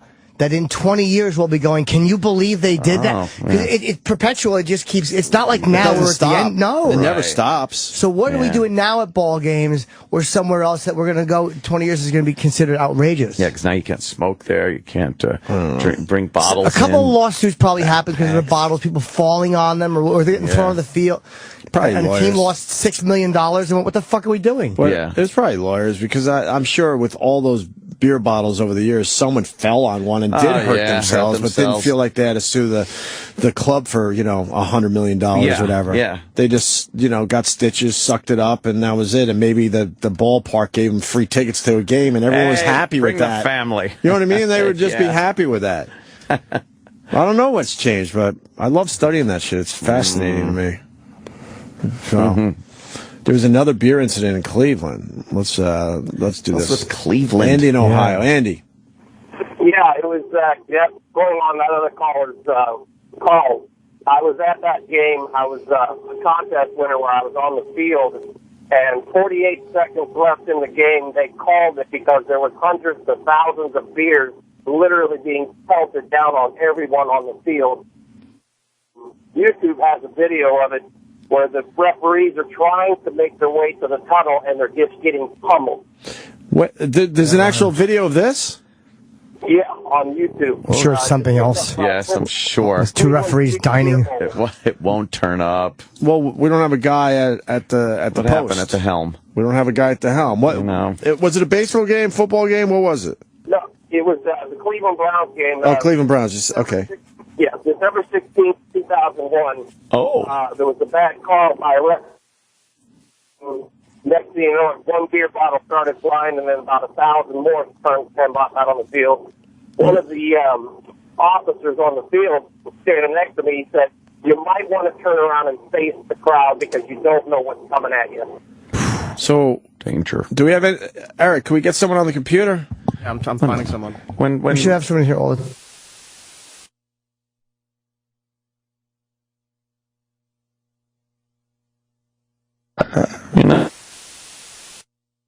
Vacations thing when Uhura's got to go take a piss. This isn't a lunchroom. This is a live radio studio. Lunchroom. Speaking of lunch. Cleveland. Speaking of less room. I didn't mean that. Cleveland Browns. We got a date, December 16th, 2001. A date. Someone said on Twitter, by the way, I found out that put a cease and desist on all 10-cent riot videos from the 4 game. Unless he's just commenting on the fact that we... Yeah. Maybe he's heard. playing I bet what he we just learned. thought that and wrote it like he didn't. Who would tell him? Right? Hey, it's Frankie. I've been working for baseball for a while. There was a cease and desist.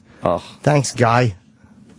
I'm not seeing it. I put the date in. Oh, God. You're a liar. You're being called a liar, Andy. You just put the date in. Maybe they don't know the date. I was on the field when it happened. Maybe whoever. Well, you said there's a video. On YouTube, if you pull up beer bowl, Cleveland Browns. Cleveland Browns beer bowl. You're Just put really Cleveland bad at this. and beer bowl. Don't put Sam is chuckling watching this. Of course. Hope you had a nice piss, Arnold. Of course, it's not there. And it's not there. It's just, he said Cleveland Browns beer, but I just bowl. All right. I thought it'd be better if we didn't put the Browns. Maybe did that work? No. That guy is a lying sack. You're of lying. fuck. Yeah. All right, we'll try to find it. Don Zimmer died. Yes. Speaking of baseball, the Zim. His biggest moment was taking on Pedro Martinez. Oh, At right. the age of 72, and then Pedro was a said, biggie. "Hell no." threw him to the ground.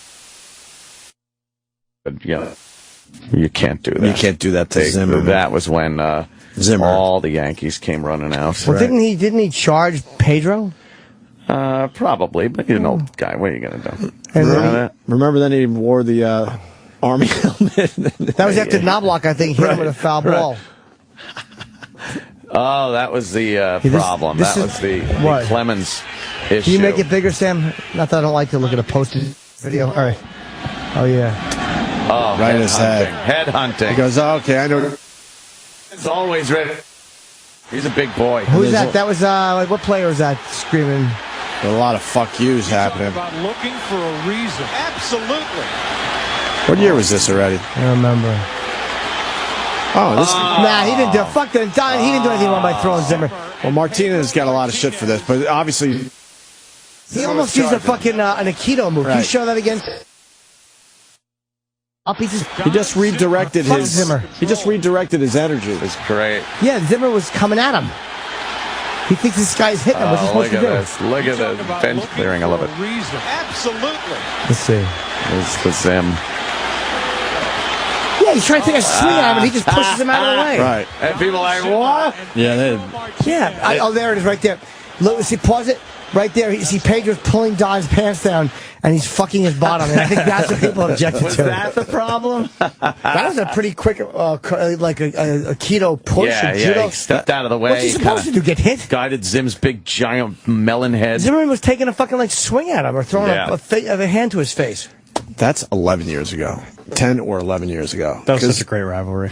Because Zimmerman died at the age... He was 83 and he was 72 when this went down. Wow. 11 years ago already. You were looking for video of the Browns? You found it? Yeah, I did find it. No, you didn't. Yeah. No, I promise. Like Murphy Brown. Oh, come on now. Buster Brown. Oh, stop. You didn't find it. No, you didn't. Come on, Travis. Brown University. What No. was it under? To answer Jimmy's question, someone I think came up with it. I bet you they get nets for foul balls. Now, that sounds crazy, right?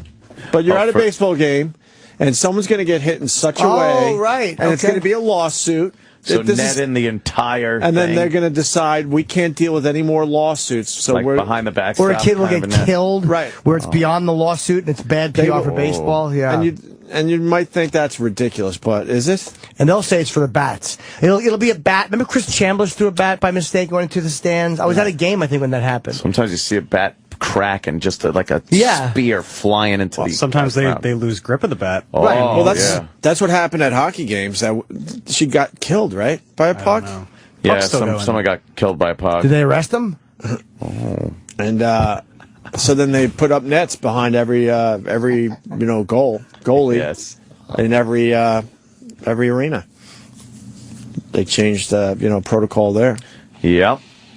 But that's probably a good one. That was kind of crazy. Flying over the boards. As they're firing it at the goal. There is an element.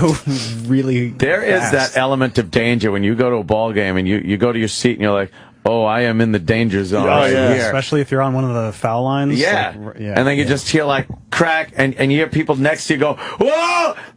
You don't know what to do. And you weren't paying attention. Don't forget, when you're not paying attention, it's scary shit. Your body will do stupid things. You get all spastic. And then you realize it's fucking 20 rows back. You look like an idiot. Right. I caught a bunch of foul balls one time. Yeah? Like 17. No, you didn't. Giving them the chicks the World Series. Oh, you found the video? Yeah, I used my advanced Googling skills. Ooh. Cleveland Browns beer bottle game. All right, let's see the beer bottle game. See, because although in the search history, when you put in Cleveland, the steamer probably started coming up. That's got to suck for a city. You know how number one result, steamer. You know how badly I hope that this is the right video. Oh, no, it better how badly we hope it's not. Oh, God.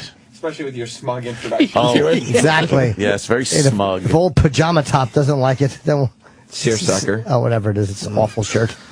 I'd rather wear a fucking sundress. Most controversial call of all time. The night of 1,000 bottles. Oh, shit. Bunch of The bias. Browns fans thought they were being cheated that day by the officials. Cleveland is renowned for supporting their Browns. The dog pound originated in the 1980s and made Cleveland a place most opposing players hated. What a horrible name. The dog pound has always been, Browns. a rowdy place.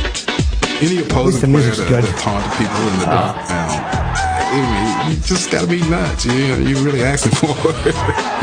Browns fans are paranoid. These stories could be so much shorter. I know, some of these shows. Some Browns fans who seem to think that voiceover with old it's footage not just the team of all the dog time. pound. There are other elements conspiring against this franchise. Paul Giamatti. Yes. Creepy guy. Uh-oh. 2 minutes remaining in the fourth quarter of play. Butch Davis knows that his team needs a touchdown to keep their play. What year is this? 2001. The dog pound turned rabid when Cleveland fell victim to our number 9 most controversial call. What? Cleveland's driving. They're down. They have an opportunity to win the game. They come up with a big fourth down conversion. Clock still running. Then they get to the line of scrimmage, spike the ball. Now all of a sudden the officials come in and they want to review the fourth down play. The rule is once the ball is snapped on the next play, you don't. You can't go back and redo it. Replay buzz prior to the snap. We'll be looking to see if the last pass was incomplete or complete. How can they do it prior to the snap? An unusual turn of events. You might even say an unfair turn of events. Wait a minute. They're trying to take a look at the Quincy Morgan pass. Just ran a play. What? You can't do that. The Browns protested, saying, well, wait a minute, you didn't try to stop the play.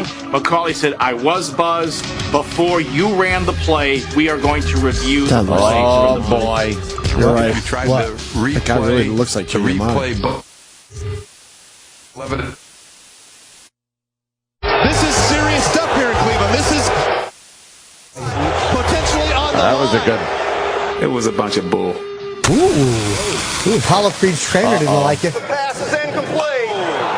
First down, Jacksonville. Wow, they just fucked him. The next thing you know, He really a shower of beer bottles comes from the upper deck in the direction of the official. It seemed like it was a culmination of just some that this Brown team had been getting. The officials are running for their lives into the tunnel. Go wild and throw bottles and stuff like that when you lose a game. Look at this fucking move. Why they did it. And it's getting ugly. Someone could get hurt. Yes, Chippa. The million-dollar question, how will his style translate in the NFL? I didn't see. What happened to the rest of that Not the video? million-dollar question. The end. It was all lead up. It's a $1.85 question. Well, what happened to the game? It was a questionable call. It was all a lead up. Just lead. No fucking real meat of watching the bottles flying. Awful. No, they showed some bottles. No big deal. A few bottles But falling. they probably were scared to, not you show know, too much of it. They look like Anthony's yard on July 5th. That's why you don't even get bottles anymore. Well, what happened to the game? That was it. I guess they lost. They had to call it. Yeah. Oh, that was the last call to get. Oh, Well, they didn't convert the first down or the fourth down. I see what you're saying. So that was at the end of the games. Okay, gotcha. So they lost their mind and started throwing the bottles. Oh, look, Sam thinks he's going to fucking find it. No, you're going to find it? Same thing. So they say he What are we gonna watch more bottles? And it was Butch Davis needing Tim Couch. Same thing, right? Oh, boy. I think this has been Well, that's a just little a better. fiasco by the referees today. Well, that was the right call. You got to end the game. The fans are throwing crap on the field. Especially when you consider how big of a game this was for the Cleveland Browns. This is ridiculous. Well, they weren't even within fucking. It was 15-10. They would have to score a touchdown. To hear the official explanation of the way that replay situation came There's a lot down. of bottles out there. Yeah, it was. All right. But it wasn't like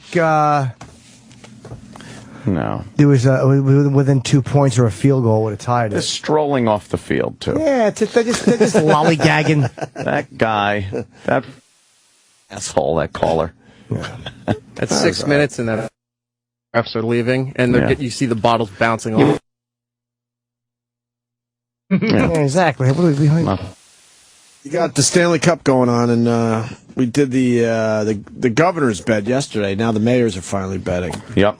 Oh, that wasn't the mayor's bet. Right. Governor Cuomo. Governor, fucking Governor dolt. Jerry Brown. Yeah. What was the bet again? It was so dumb. Let's see. Jerry Brown has to give New York a rice cake, a brown rice cake. Lightly salted. Lightly salted rice cake, and a book about the history of California. Oh, yeah. God, how fucking awful. Kings win. New York would have to give L.A. a gift basket with some foods. Yeah. And New York foods. New York, including type things. Chicken wing sauce, but not the chicken wings. But not the chicken wings. I think if California wins, then Cuomo should have to run with a giant log of shit and spike it in the end zone. Then I don't think that's going to happen. Probably not, but I've been submitting that by email every day, all day. The end zone for a hockey game? That's the beauty of it. Yeah, it doesn't make sense. No one spikes things in hockey. I forgot the sport. I'm tired. I'm tuckered out. Well, de Blasio, the mayor of New York, if the Rangers lose, he's going to sing "I Love L.A." We love it. Why would that be like a problem? I don't know. Do we have such an incredible rivalry with LA past the fact that our teams are you don't want to have to in the sing Stanley their Cup song. right now? Who cares? You should have to sing "The House Next Door to Me." Right. Yeah, now that's a good one. Oh. Mayor Bill de love Blasio has agreed to sing Randy Newman's 80s hit "I Love L.A." on national television if the Rangers lose to the L.A. Kings. What? In a wager announced on Wednesday by City Hall, Los Angeles Mayor Eric Garcetti will have to sing the song made legendary by Frank Sinatra, New York, New York, if the Rangers prevail in the best of 7 series. They should sing fucking John Valby song. Picked by the other one. You know, Jimmy Kimmel doesn't do hacky things. He say yes to this. I guess this he is wants stupid. Yeah. Rather than making a typical bet over local amenities, the leaders agreed to put their dignity on the line by helping to sing the praises of the rival city on the Jimmy Kimmel Show. For 20 years, and it's home. We look forward to it making its way here, said de Blasio. Let's go, Rangers. To not disregard food entirely, the mayors agreed to serve Kimmel's live audience hot dogs from their respective cities. Pink's from L.A. or Gray's papaya from New York City. That sounds crazy. Who gives a shit? Who gives a fucking shite? I guess there was a time that whole mayor bet was something. Yeah, I guess so. Now it's just being forced, I guess. Yeah. Well, good luck to hell no. my team. Hell no. They lost the first game. They certainly did. Your team lost. Yeah, they made some mistakes there. A couple of mistakes. Big one right at the end. Jesus. I know there's a... You give up the right to sue if you're in... Are certain... Someone will... into situations that you can sue what you sign. Or what you have on a ticket that you bought. Yeah, because you can say you were illiterate.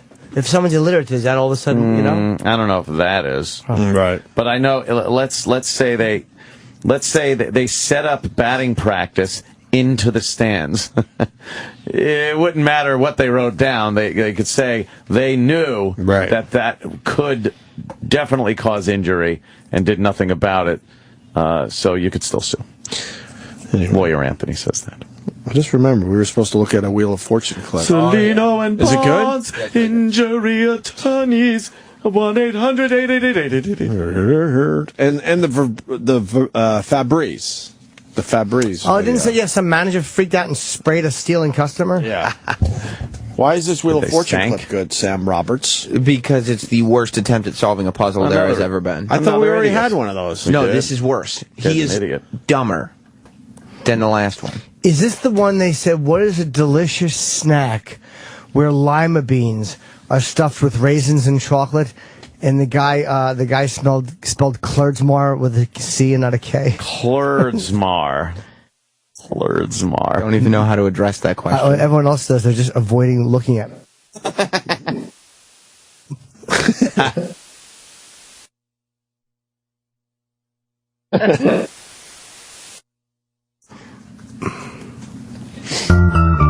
Mediate. Steven. Okay, so you could probably guess what that is. C blank blank Y. Blank E-R-E. Blank E-R-E? Yeah. An apostrophe? It's like talking about poetry. And then we come after that. So we come? Okay. So, Surf City, here we come. You did it, Opie. How'd you get that one? I'll be the guy. That's not all it. right. So what does this? No. What does this idiot say? Surf community. Here we come. All right. Steven. Surf Clay, where we go? Surf Clay? Clay? Surf Clay, where we go? Where we go? The word come, C-O-M-E, is all spelled out. It's already there. I have to guess that one. He's fucking dyslexic or something. Surf Clay. And Where we go? There's not enough spaces for where. But No. you guys are the confidence. Oh, he's fucking got it. He's counting them up. He's paying his rent. He's buying a new car. You know, like Surf Clay, where we go? Surf Clay, where we go? He didn't say where, too, did he? He said where. So the only one he got. Oh, God. All right. Steven. Surf Clay, where we go? Where we go? I've never heard anyone guess that poorly at anything. Right. That's literally the worst guess I've ever heard about anything. It's like they didn't let him look at the puzzle the whole time. Yeah. It's like someone said, just make random sounds, go. And that's what he came out with. Yeah, it's like they said, don't solve it. Yeah. Let's remember, you're sitting there the whole time studying it. Yes. You know what I mean? How does Pat Sajak not, like, smack this guy in his face? Smack him. That would be great. He walks over and just smacks him. What are you, a fucking idiot? Somewhere in his mind, he's like, okay, it's still Clay. Okay, Surf Clay. Let's see, there's blank E-R-E. That could be where. Right. I think it's, okay, I'm going to go with where. Sometimes they put two. And I don't care they spelled out come. It's definitely go. Yes. How much money was on the line there?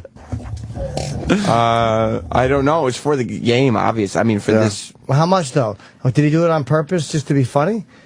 No. No. Why would you go on a game show? Because why not? If there's no money at stake, if you're not going to win, That'd be like being an engineer and screwing the mics up on purpose. No, but it's just another. Everyone's looking for viral videos and stuff. It's just another way to go viral. If it's like shitty prizes or he gives a fuck stuff. But why does he want to go viral on Wheel of Fortune? Why not? It's not even I'm his saying video. he might not have had any money. That's right. Maybe he wasn't going to win much. Yeah, play it out again. He said no, because Opie pointed it out.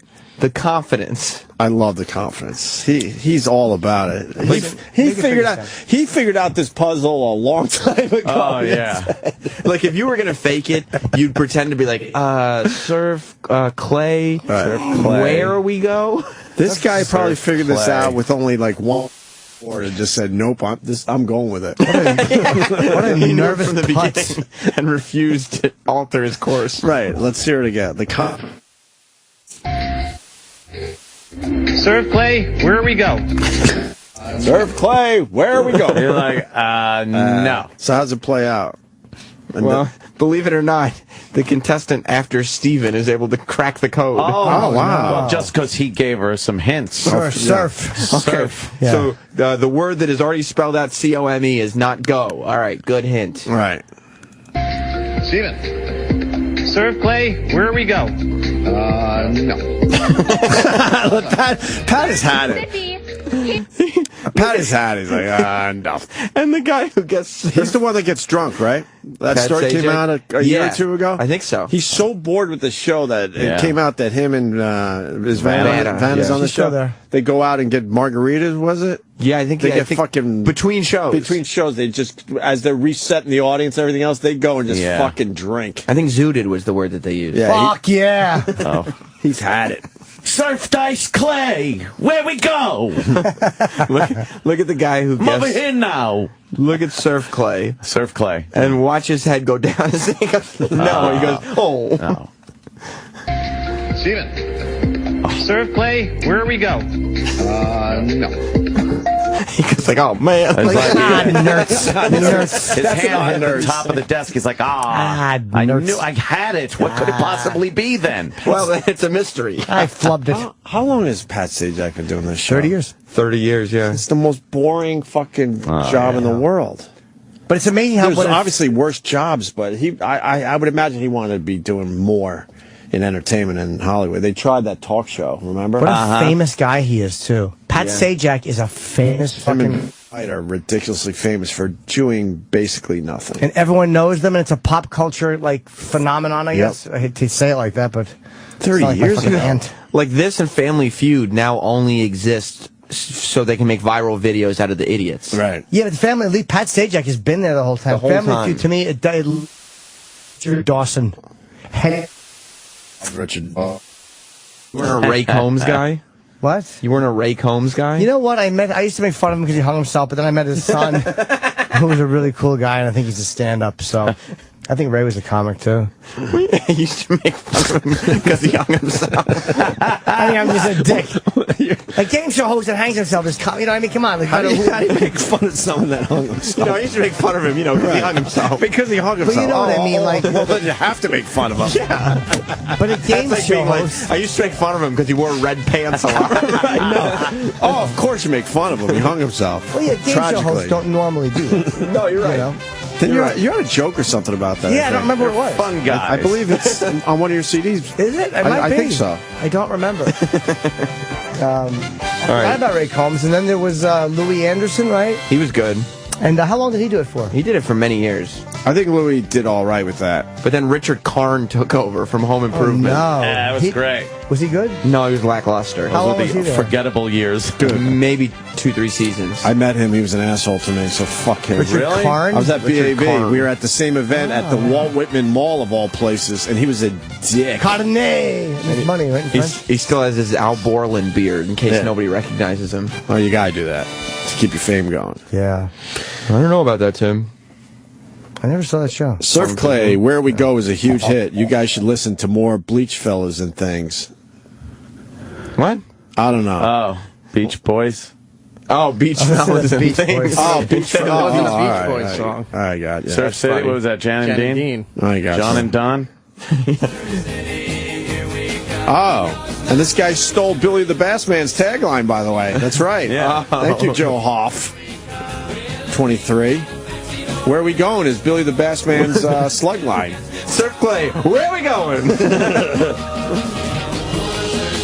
Yeah, this isn't the fucking Beach Boys. This is a ripoff. I am dancing. It's not the Beach? This is not the Beach Who's Boys. Richard Dawson Dean. Richard Dawson, hello, love.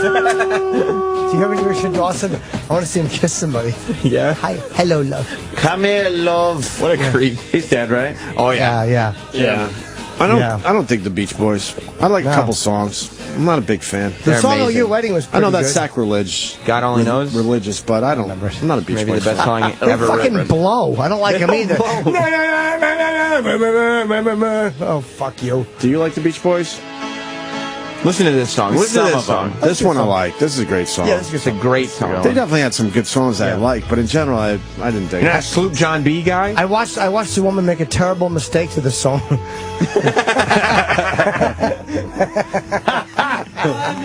This is in Boogie Nights. Yep. Oh, wow. What's It's like the end montage. Yeah. Oh, right. Where they're, Yes. all get back together and kind of, doing well. As well as they could. After the donut shooting scene. Right. The Yeah. donuts. Oh, and this is the- when Dirk hauls this giant cock out. Yeah. That's probably why she had it played. She was like, oh, I'm marrying one. He didn't show the End scene ever. yeah. Big fake-looking prosthetic. It was so good, A it didn't even masterpiece. matter. Should have showed it in the middle when fucking Annette Bening saw it and then gotten rid of it. Who cares? Right, then who cares? What a prick. Yeah. Yeah. I do the robot to this song. Why? I just do. See, then they change up the whole. No, and then the harmonies come in. Get rid of this crap. Thank you. Can we hear how the Wheel of Fortune thing on ends? Sloop John B.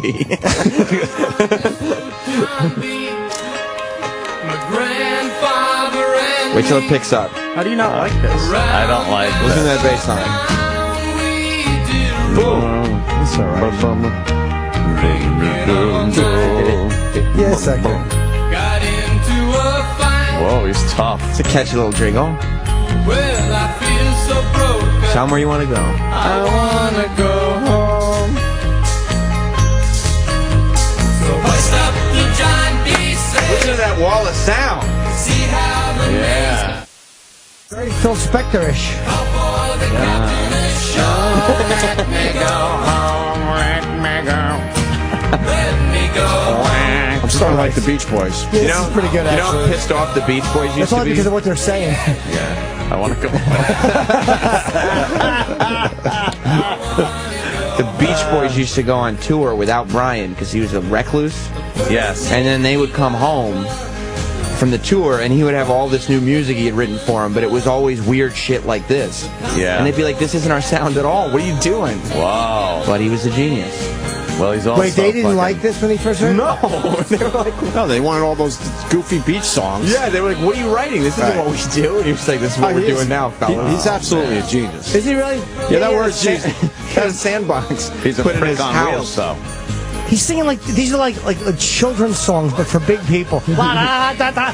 He probably sings with like fucking kids Yeah. marching in a line.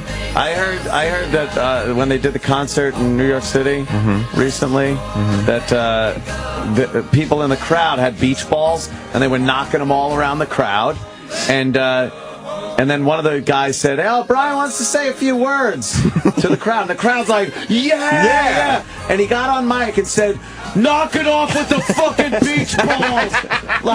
And everyone started booing him. Is there video of this? I don't think so. That's I heard from awesome. someone that was there. It was. Or is this a Seinfeld thing? No, it really happened. He started yelling at the crowd that he didn't want the beach balls knock around. I guess they were distracting him. After all these years, I would you want to see beach balls anymore? Probably not. But the crowd really wanted to knock around beach balls. Right. And he just yelled at the crowd, and they were all like, "Yeah, he wants to say something to us." You know what? I retract my shitting on the Beach Boys. These have been 3 really good songs in a row. Yeah, well, E-Rock's picking some good songs. That's true, you fucking hit picker. I got to do the sound.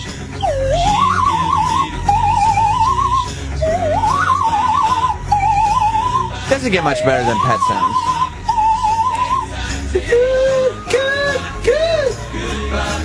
Yeah. And Wilson wrote all these? Yeah. Most of them, right? Yeah.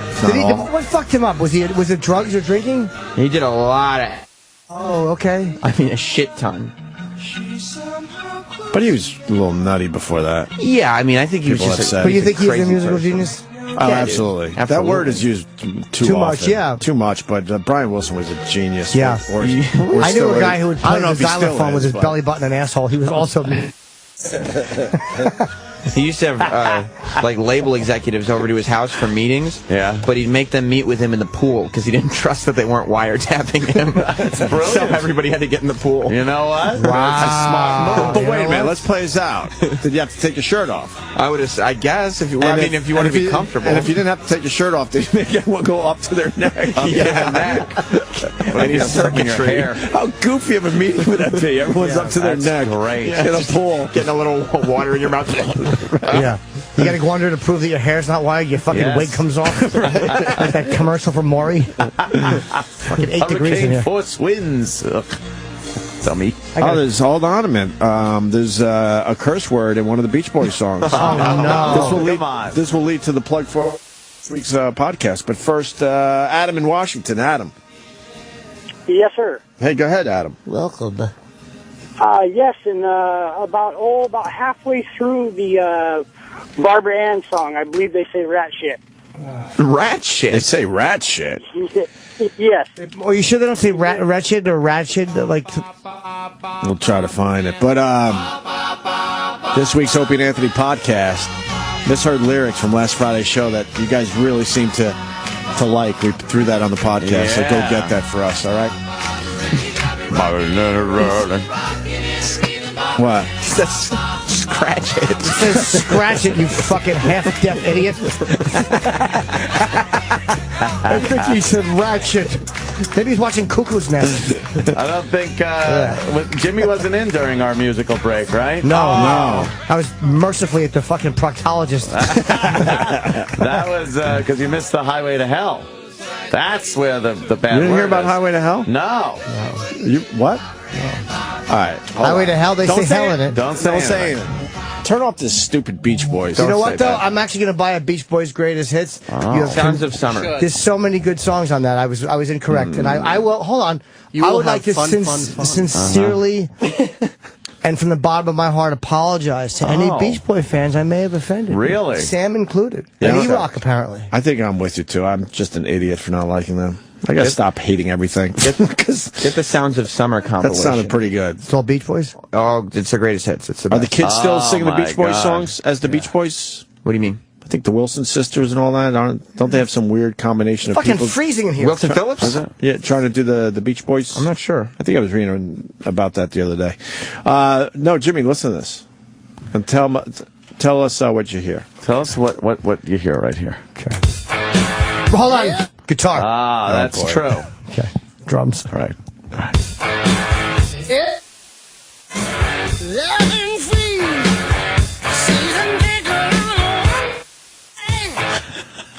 Yeah, wow.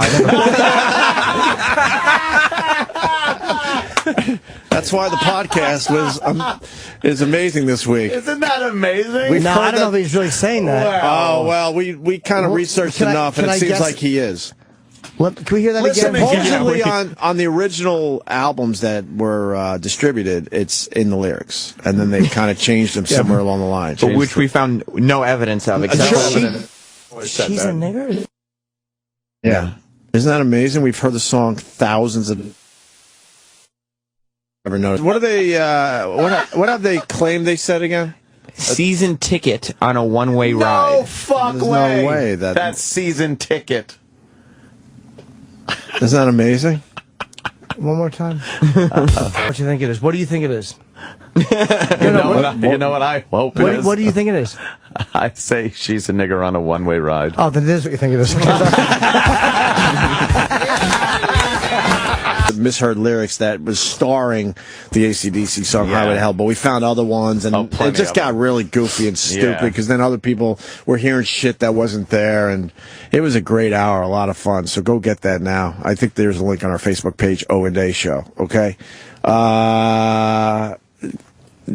we got Chris Stefano next. Stefano.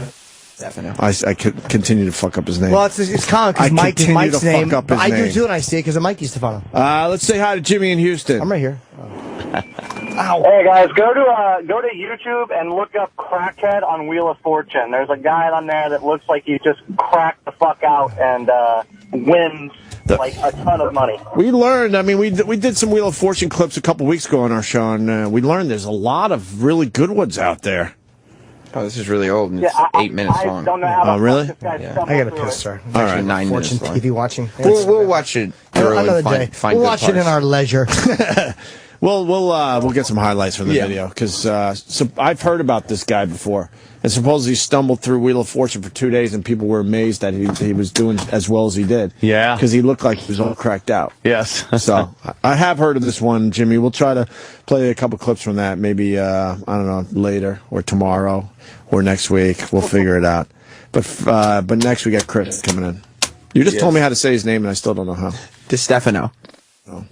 Chris Stefano is up next. He was playing Carolines this week. Real funny guy that we finally got on our show at the Montreal Comedy Festival last summer. Yeah. Some of you kids might know him from Guy Code. That's right. Oh. Excuse me. Opie and Anthony will be back in a moment. They have food in their mouths right now. On Sirius XM. Sirius XM and Piolín Show invite you to a free event in Houston specially designed for you. It's Jugada Musical on June 17 at Houston House of Blues. And laugh out loud with Gabriel Flop Iglesias. You will see the exciting soccer match featuring Mexico versus Brazil. And if that's not enough, we are also bringing the hottest Tejano Norteño group around today. Intocable singing live and in person. You have to be there. See official rules and enter to win at www.SiriusXM.com/Jugada Musical. No purchase is necessary to enter to win. It will be an afternoon of fun and excitement. Don't miss it. June 17, Jugada Musical at the House of Blues in Houston, Texas. Now a credit repair tip from creditrepair.com. Credit tip number 1.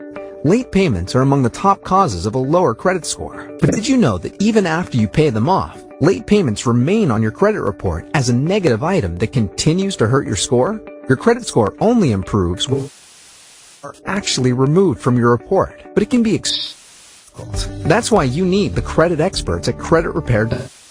Work with both your creditors and the credit bureaus to remove negative items from your report and improve your credit score.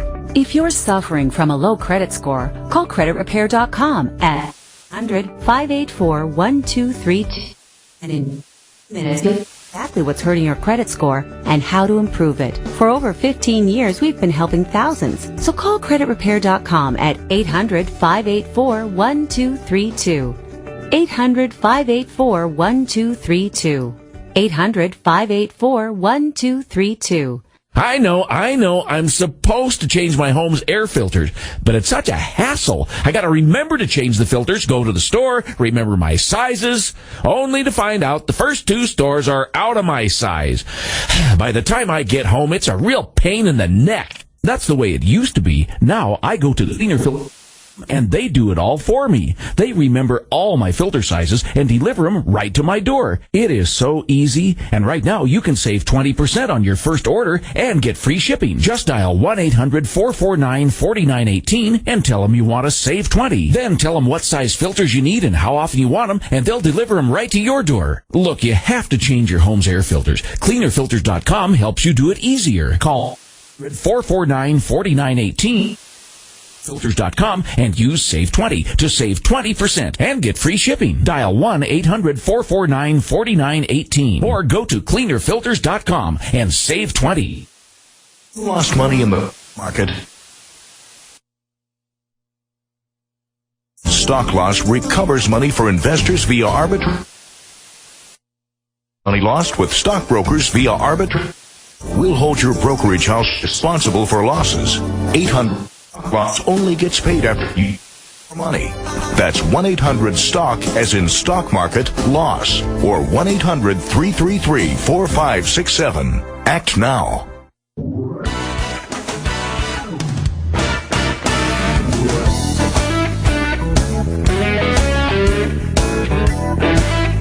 I didn't have a microphone. I'm yapping away. And my mic goes into one. I can't turn it on myself. Hey, you ready for love? Are you? You're ready for love. You're in love and you want to get engaged, don't you? You want to ruin it. I'm kidding, of course. No, I'm not. The first thing you need to do is go visit Steven Singer on his website, .com, or at his showroom, let's say, the other corner, 8th and Walnut in Philly. You can see Steven's beautiful Ready for Love collection. Engagement rings, that's what we're talking. Riot online there at IHateStevenSinger.com. They have the best quality, the best price. To beat any store or anybody, anywhere. Nobody selling jewelry online or anywhere else does it better than the Steven Singer. Why? He's got better prices, better selection, better styles, better service, an unbelievable, unbeatable warranty, which all adds up to the best value possible for you. It's the most important gift you'll ever give her. So maybe a baby. Give her some of that jizz. Don't take chances. No. Go see Steven Singer. He guarantees she's going to love it. Once she loves Steven Singer, you'll hate him. Ta-da.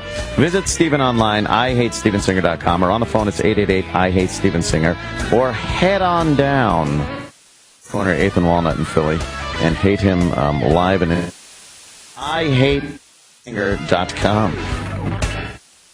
The Stanley Cup is here on Sirius XM. To give one of the Stanley dramatic overtime win. Girardi with it. He fell down, turned it over. In front, Williams. Shot. Score!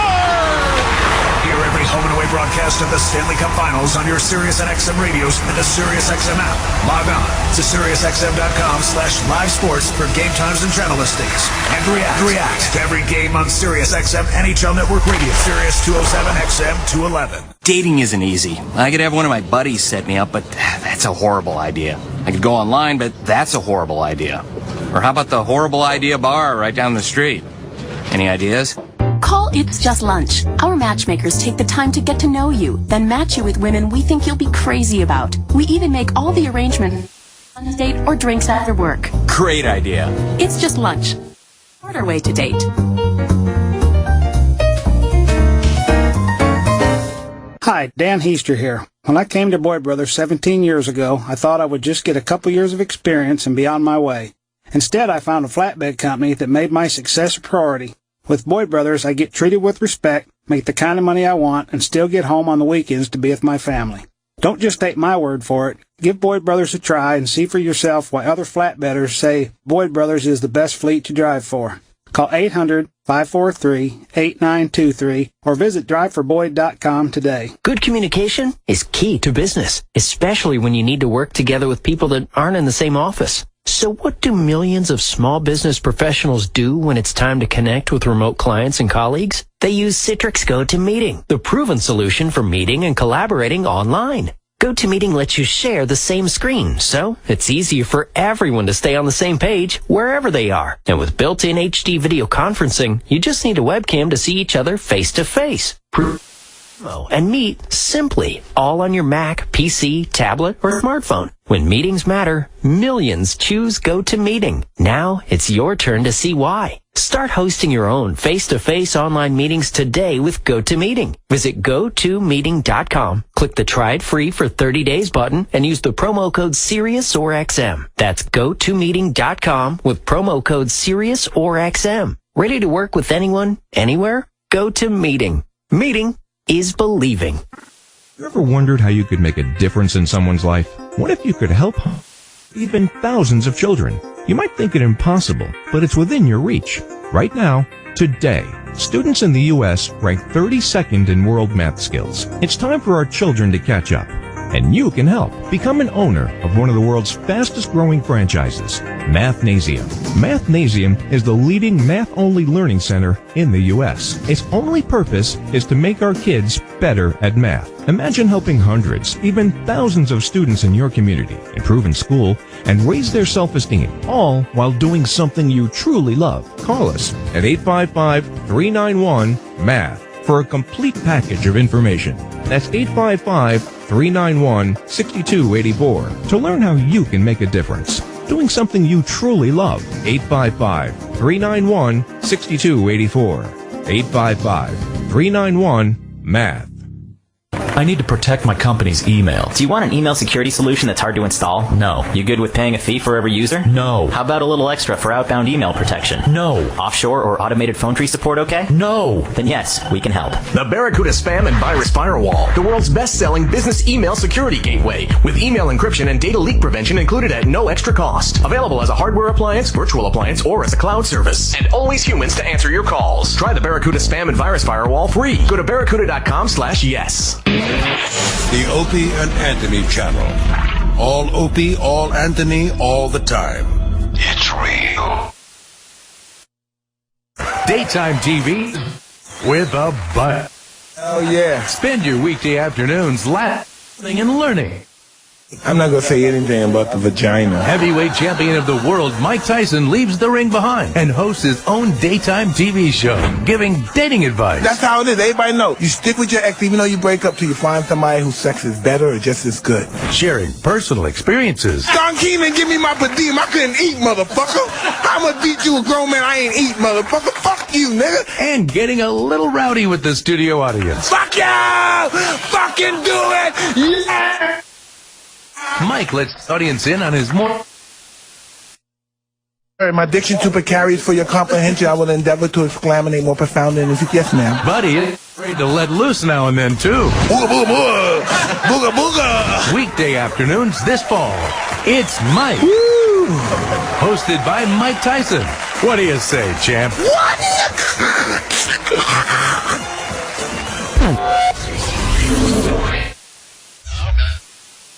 To the show. Glad you didn't drive up.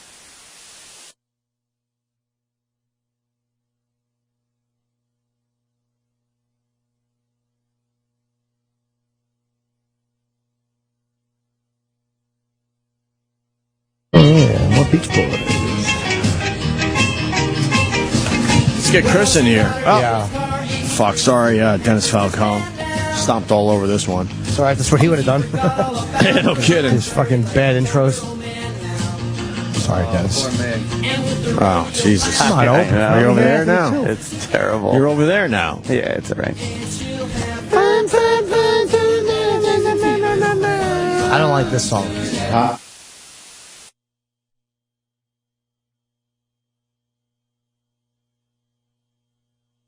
The whole...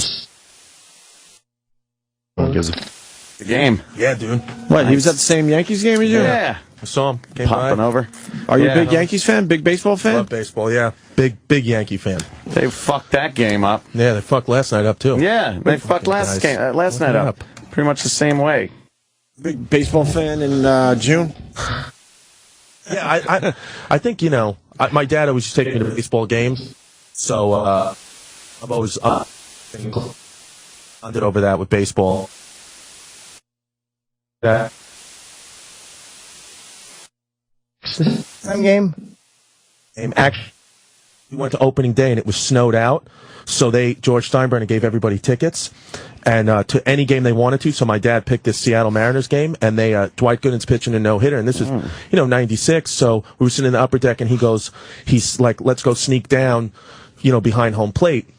So he's like, but they're not going to let us down. This is all true, I swear. He goes, so you got to make believe you have like a disorder. He was like, let's make believe you have something. So he wanted me to make believe I had autism. I swear. Come on. I swear to God, I'm not lying. Every part of this, and you're going to think it's all true, because he thinks I'm like, autistic, whatever. So we get down to the security guard right behind home plate, right where you were sitting the other night, Anthony. And he's like, my kids, we want to watch the game.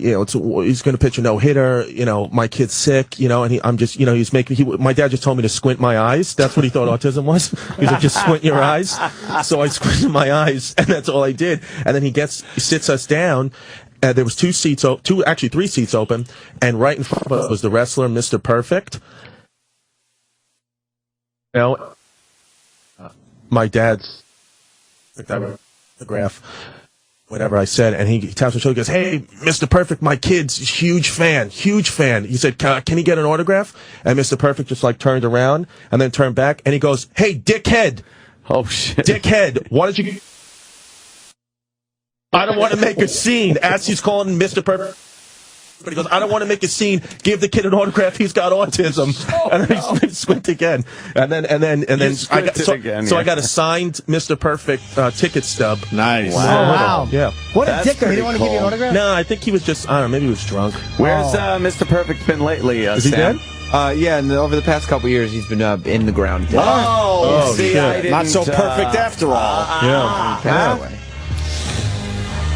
Where did he die of? Wow. Old age? Old age must have been. I think it was a heart issue. When did he die? Wow. He died in 2003. Wow. I mean, he was 44, so that Heart issue at 44. that stuff tends to happen. Yeah. These poor motherfuckers shot up so What was his many heart steroids. issue? But yeah, I mean, it's right. It's the wear and tear that a 44-year-old heart. Oh, yeah. Heart attack. Took him out. At 44? When he was working out all the time? All those guys, man. Crazy. A lot of Let's roids. explode. Roid it out. Yeah, well, Is this your roid it first up. headlining gig at Caroline's? I've headlined one night there, Wednesday night. This is my first weekend That's ever awesome. Good at for you. Caroline's. Yeah, I've been going on the road a lot, and so this is the first weekend. That's cool. There, yeah. So it's exciting for me. It's all 7:30 shows. I've been to Caroline's a bunch, open for Jim and Artie Lang. And, Right. Yeah. Yeah, no, I know you know the room, but now being the main guy, that's pretty cool. Yeah, it's cool. It's cool to but it's interesting now to be like when you're the headliner to like the business of it, like where the club is like, hey, you're not selling enough tickets for this, you got to do something, or we got to do this, we got to do that. So to understand the business of comedy now is like the new thing that I'm going through. So I'm just adjusting to the non-fun shit. Yeah, it's because the pressure's on the headliner when the tickets. When you're middling, you don't give a fuck if there's a half-empty room. You're like, what? Yeah. But man, when you're fucking closing and those waitresses aren't making money because of you. Yeah, man, I know. And like, you got to do the check spot stuff with like you. I just did 15 minutes. I was like, I'm fucking out, But like, there's now now they look at you like, oh, this piece of shit. Yeah, like I did Crackers in Indianapolis last weekend.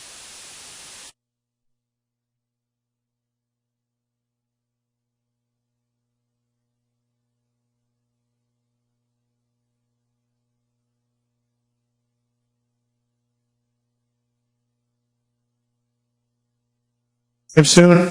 I mean, I was told it happens to everyone, so I'm not like pointing you out on this one. Yeah, I mean, but Jimmy, what happens? Like you went through a little of that in your past. I still go through it. There's times where I still don't sell. It's like there's. But do they invite you him. back, or they're like, all right, we're gonna.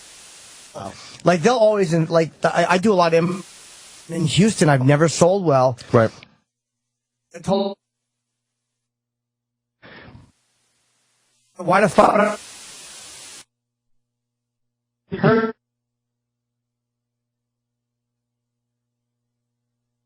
Dallas, and you do great. I do great in Dallas. You know what I think? So weird how that. Well, how far is Houston and Dallas though? That's 3 hours, maybe. That's it, right? Or maybe is it more? Oh. They don't.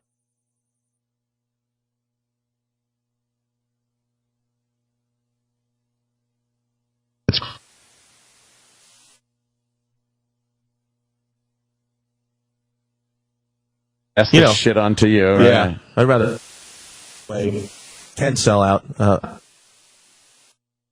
Code help, like a lot.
Yeah,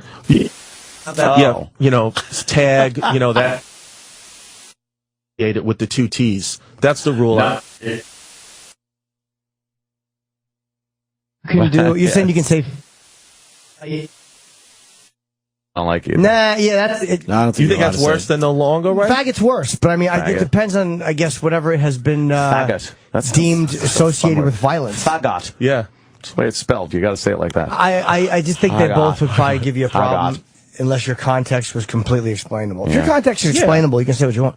But if it's not... But if your buddy says something like, I thought it'd be gay if I came down with my buddies, he means gay. Yeah, that's like what real gay. He was in his head about it. And I was like, hey, man, whether you're gay or not, just come to the shows. I'm sure I've had guys say that as we were taking a picture, like, dude, I'm not gay, because I don't interpret wanting a photo as your homosexuality. Yeah, that's funny you say that. At Crackers, some guy takes a picture with me, and he goes, I don't want to suck your dick or anything. Can I get a picture? I was like, then no, you can't. As long as you don't suck my dick, it's fine. He's like, I had that wrong. I don't want the picture. Yeah, I thought exactly. I thought that's why I was here, to get the dick sucked. I don't want to suck your dick or anything. Can I have a picture? I'm obsessed with comedy festival. Yeah, is he living here? They're all real. My dad is living. He is, right? Yeah. Has he calmed down? He has he calmed down. He was a tough. Very tough guy. Yeah. He's definitely calmed down as he's gotten older. A lot of his friends now are out of jail, and so meeting them, and they're all changed their life. And with my career and stuff, he's supportive. Like I got this baseball show with MTV called Off the Bat, and a lot of the activities I get to meet comes with me, and like we met like Robinson Cano, and my dad, like Robinson Cano, is like you can't, my dad, we're not at Yankee Stadium, but he's still like heckling him. He's like, I can't believe you fucking left. How could you do that to us? No, like, Robinson Cano's like, who is this guy? I'm like, it's my dad. I'm sorry, Mr. Cano. He's like, this fucking guy left for the money. You fucking guy. Like, you had everything, Robbie. Like you yell that shit at the TV. At the game, like fucking 20 rows back. Not at the actual guy when you're considered. You're kind of getting the VIP treatment. Your son's doing a TV show. He doesn't care. The guy doesn't. What is Off the Bat about? I don't even. Off the Bat, it's a show that combines baseball and pop culture. It's on MTV2 at 11 p.m. on Tuesdays, and the hosts are me, Sway, the rapper Fat Joe, and the Maxim supermodel Melanie Iglesias. Sounds like every other baseball show. Yeah, it's like that's just your standard. That's what I thought. I was like, it's your standard should have been on that show. one. Wait, I don't understand. I don't understand. I don't understand how the show works, though. So how do we you combine those two? I don't know. It's crazy. And there's always a baseball player on, always a baseball guest. And I don't know. But baseball players are boring when they're not. That's why throwing or hitting a ball. Yeah, I mean, we try to get it out of them. They're kind of boring.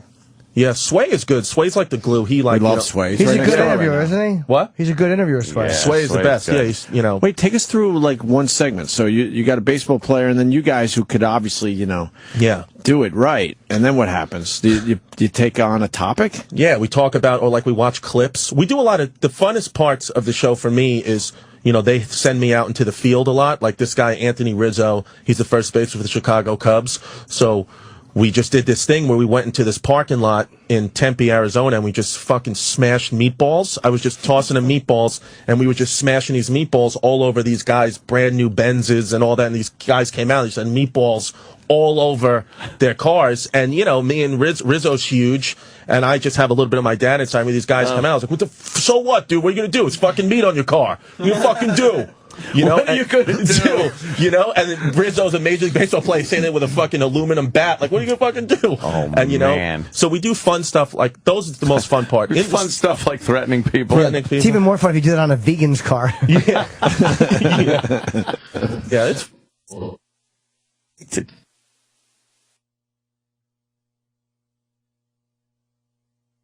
Bat. All right, I just want to get the plug out there. Yeah. Nice. Yeah, it's good. And Dad is sort of calmed down. And his buddies are coming out of jail? They're coming out of jail, man. So they coming over for barbecues and stuff? Coming over for barbecues. They tatted up. All tatted up. Yeah, I just got a tat and fucking. Yeah, I see that. Yeah, What's it say? Scripture. It's like a sacred scroll. Yeah, in your mercy, keep us free from sin and protect us from all anxiety. And I showed it to my dad. My dad goes, "Oh, what'd you get a tattoo on the Puerto Rican arm?" I was like, "What does that mean?" I guess because you have scripture on your arm. He thinks it's Puerto Rican. I was like, "Doesn't make any sense." That's what he said. This kid got a tattoo on the Puerto Rican arm. I'm like, "What's?" Now, why would? What is the meaning there? I don't know. It just would calm me down a lot. All this fucking Catholic went on.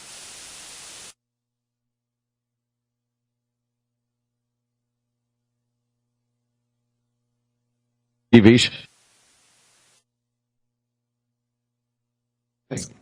No, got like a little small paw. Very cool. And some asshole, some sex scene, dick, cop shit. It's going on American History X. Yeah. But what I did was, I got the thing last week, and then that night, I meet a random girl, bang her with no condom, and don't pull out because I wanted to give myself a disease or get somebody pregnant to balance out the happiness that happened in my life. That to me, that sounds just a healthy celebration. It's weird. It's like that Catholic guilt, weird shit. And then I got this tattoo on my arm, and I don't know if I'm better or worse. Like, I don't know if me tattooing shit from church is like I'm progressing or I'm regressing. I don't know, but I just did it, and I was like, hey. Chris is nuts. Another guy that's nuts in comedy. That's a way to celebrate getting apart. Dump a load in some I got stranger. chlamydia and a fucking kid. It was all good right up until the not pulling out part. Yeah, I'm a psycho. That's a and I little was trying to shove Plan B down her throat, and she wouldn't take it, so I'm just waiting for the call. That's some Russian roulette right there. So what was she celebrating that she allowed that? Right? I don't know. She just knew me from MTV, so she just. So it's gonna get bad. Is there a lot I'm of an asshole. Are you getting a lot of it from MTV? Well, you had a girlfriend for a long time. I did. We broke up though. Now. How long are you single? I've been single now for 6 months. Oh wow, okay. Yeah, so I really I made a turn. I turned the corner 3 months ago and Were you really depressed? Yeah, I was depressed, and Wait, why did you guys break up? She's in the business too. Yeah, right? I think she just wanted the. She broke up with you. Yeah. Troy called it. Troy called it like a year ago. He's like, "What are you going to do when she breaks up with you?" And I was like, "Why is that going to happen?" Was that on the show? Our show? Yeah. Or maybe it was on Sam's show. Sam's show is our show. Yeah. Same thing. yeah, that's right. See, the problem was that, like, she's on the Girl Code show. Right. No, I know who she is. And the girls loved that show, so all the Girl Code people got way more famous than the guy code people way quicker. Absolutely. So then, like, whereas before he had a little success and she was like, oh shit, that's pretty cool. Right. Oh, now man. Wait, she got more famous than you, and it might have got, and it might have got to. Did it go to her head? Carly's probably the biggest one on that show. She is absolutely the biggest one. And I don't watch this show. Esther Koo was telling me she's the biggest one. She absolutely is. I don't know. You know, I mean, how did she do it? Just fucking did it. Because girls on Girl Code are probably talking about things like they're used to men talking about stuff like this, right? But you don't see women like this is something that is not as common for women. So they're kind of all women are going to watch. It's like when conservatives go to Fox. Yeah, there's not as many of those stations, so everyone watches it. And that's what. Yeah, I'm in a good place about it though. I'm happy. I'm happy for it. Yeah, but we're not ready. I need to know more. Yeah. So I need to know more. Why So don't you want guys to break up with don't get off. I bet it hurt. You know. Happened New Year's Eve.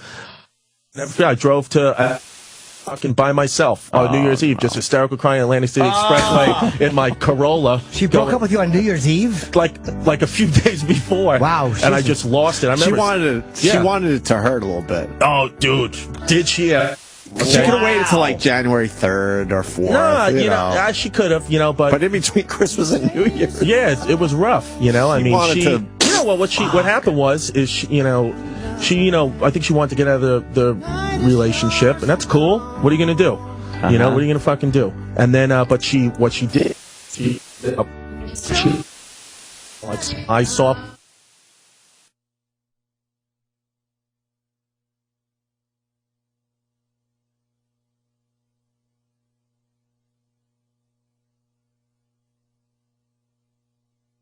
First month.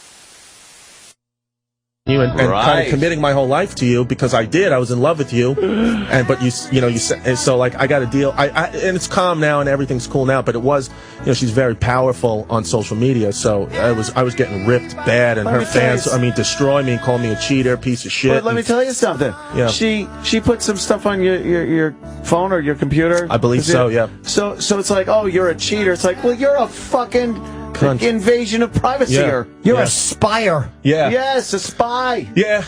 I think what happened is, this reminds me of the whole Donald Sterling thing. Yeah, I don't know about you guys. No, she's young. She, got fame. So I'm not mad about it so anymore. Wait a minute. How did she break up with you? What exactly was it on the phone or in person? Did she go? In person. I was going up to Boston to film the first ever segment with David Ortiz for that Off the Bat show, and she was like, "Who's her? Who's this girl?" I even forgot the girl's name. I didn't know. She was what? The girl's David Ortiz. The girl. Yeah. Oh no, you a fucking big poppy. Yeah, he's got a sweet ass. That Dominican ass is great. So the girl's a distant memory, and she brings it up. Oh my God, it was a year. I mean, dude, I met her in June of 2012. The thing she brought up was in July of 2012, and then what she brings it up to me, it's December of 2013. It's like a year and a half later.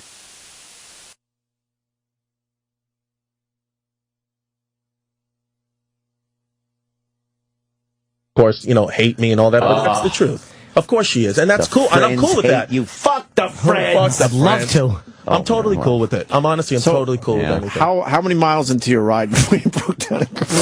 What do you, dude? I would say, where did I get? I got to the Molly Pitcher exit on the Molly Pitcher rest up. I lost it in front of the fucking Starbucks. So wait, she said like. Oh, well, that's terrible. Because you're tougher than most. That's why I love this. And dude, you know what? And I swear to God, I went, and I know that, and I went to therapy, after this because I went insane because I had on a suit jacket. This is when I left my apartment. I have a suit jacket on, tie, bathing suit, shorts. I swear to God, socks and Jordans. And I'm driving to Atlantic City with just a book bag with underwear. And I'm like, what am I fucking doing? I just need to get out. And so you didn't have a gig. You were just trying to get away. No, I just went to Atlantic City. So I go in. New Year's Eve happens. I went and bought pants, whatever. I just go into this club by myself. Hysterical crying, balls dropping. I'm in a public urinal. I swear to God, like a stall. Hysterical crying, the balls dropping. Someone else's shit and piss. Oh my God.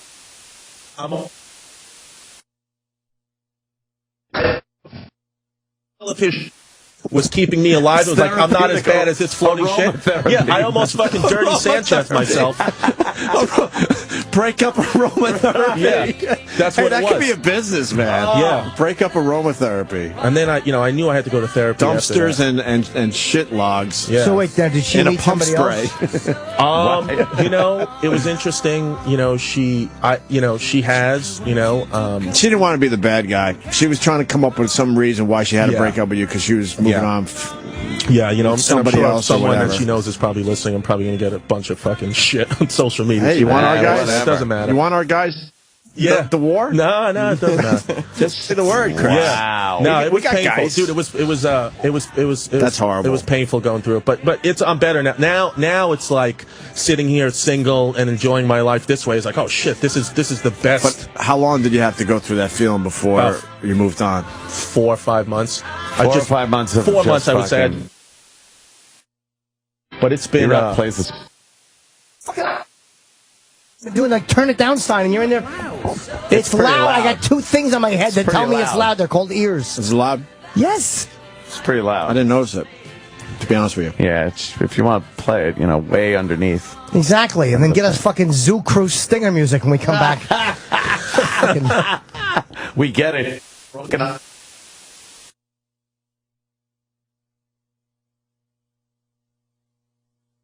Elton John. There you go. You're not talking to me. I can bite your neck. Oh, him? Yeah, you rock. So wait. So you went through it for 4 or 5 months. I did, man. I went through the shit. But I'm better. I'm better now. Life is okay. Career's okay. I don't know. I think if they're you okay. saw her with a guy, would you be afraid that you would react a certain way?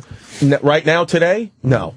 But if you asked me that a month and a half ago, yeah, I would probably. It was a tough thing.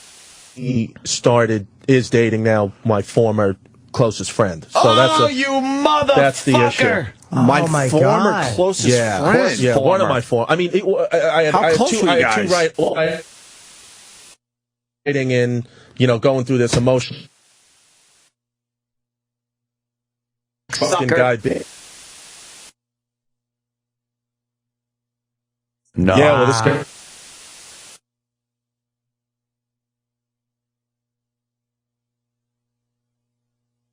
Yeah, we were 4 or 5 years. I mean, we were it's like a little brother. Why didn't you? Because you know what, man? Same thing, and it's funny because when I was telling my dad all this stuff months ago, I was like, Dad, she, if I hook up with a girl, this is post breakup, she'll send me a text, I hooked up with a girl who's so. You hooked up with this girl, and I was like, how does she know that?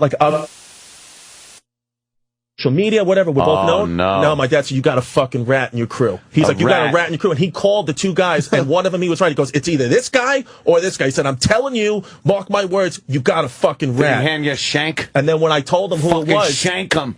Yeah, when I told him who it was, he was like, what did I fucking tell you? He You're knew. a rat. And I think my dad heard me getting emotional, because I was pretty close to where this kid's house was when I was on the phone with my dad losing call it. you a faggot? And my dad drove all the way from Staten Island, met me, and just calm me down, because he's like, I don't want you to sabotage what you have, because he said, because I'm way bigger than this kid. He's like, you break this kid's fucking jaw, and it's going to be a problem. And you're going to go to jail, and there's a problem. He's like, it's a problem. Man. He's like, so he said, here's what we're going to do. He said, we're just going to step back. He said, and my dad's religious about this. We'll go to church. Think about this. We'll talk to a priest. Wow. He was like, because he could see, my dad was nervous, because he's like, that rage that's inside of you right now, Chris. He said, that's the thing that got me locked up, my dad locked up in the 80s. He's like, so I don't want that to happen to you. You have so much going on. How long did you do? I don't know, 5 years. A lot for everybody else. 5 years is a good number. Sorry, get yourself down and not go to that kid's house. Yeah. I just fronted the kid. Said, into step, take the. I know this girl who you're going to be dating. I'm very familiar with her. I know you now as you revealed yourself as a fucking serpent. So I know that life's going to slap you in the face. I don't have to do anything. That's what my dad convinced me. He said, let life screw this kid, because that's what's going to happen.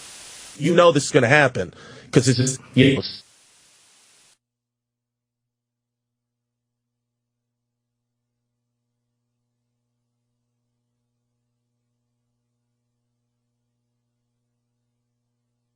Karen.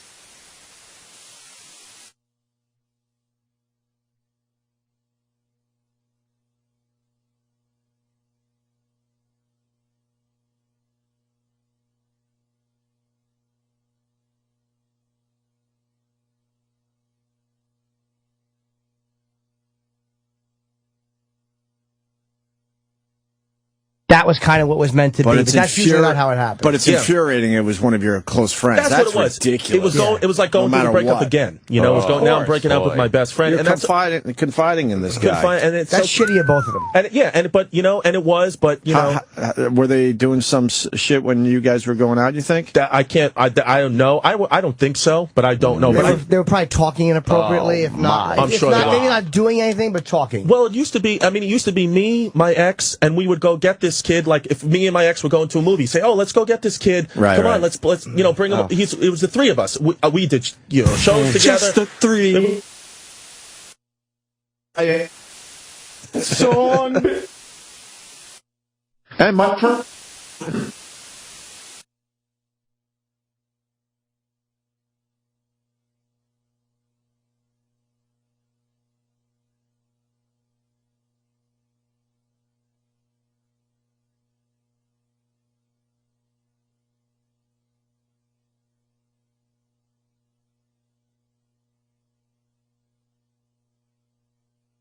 What if something would have happened?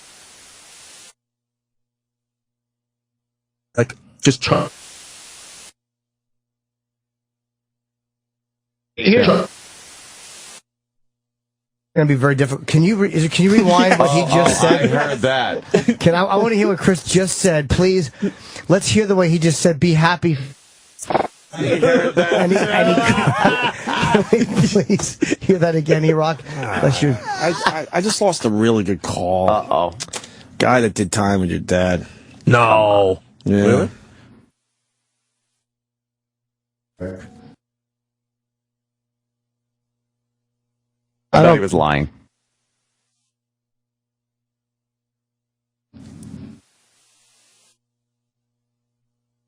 To be happy. I didn't even catch that. Over it. That's so Chris is not over it. He's not over it.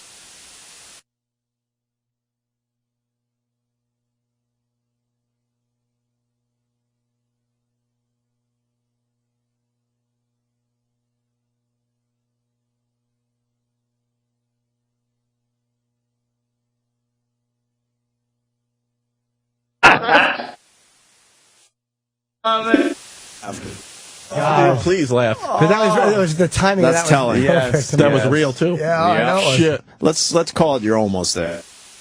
You're getting there. Were you trying to find songs on the radio that would really make?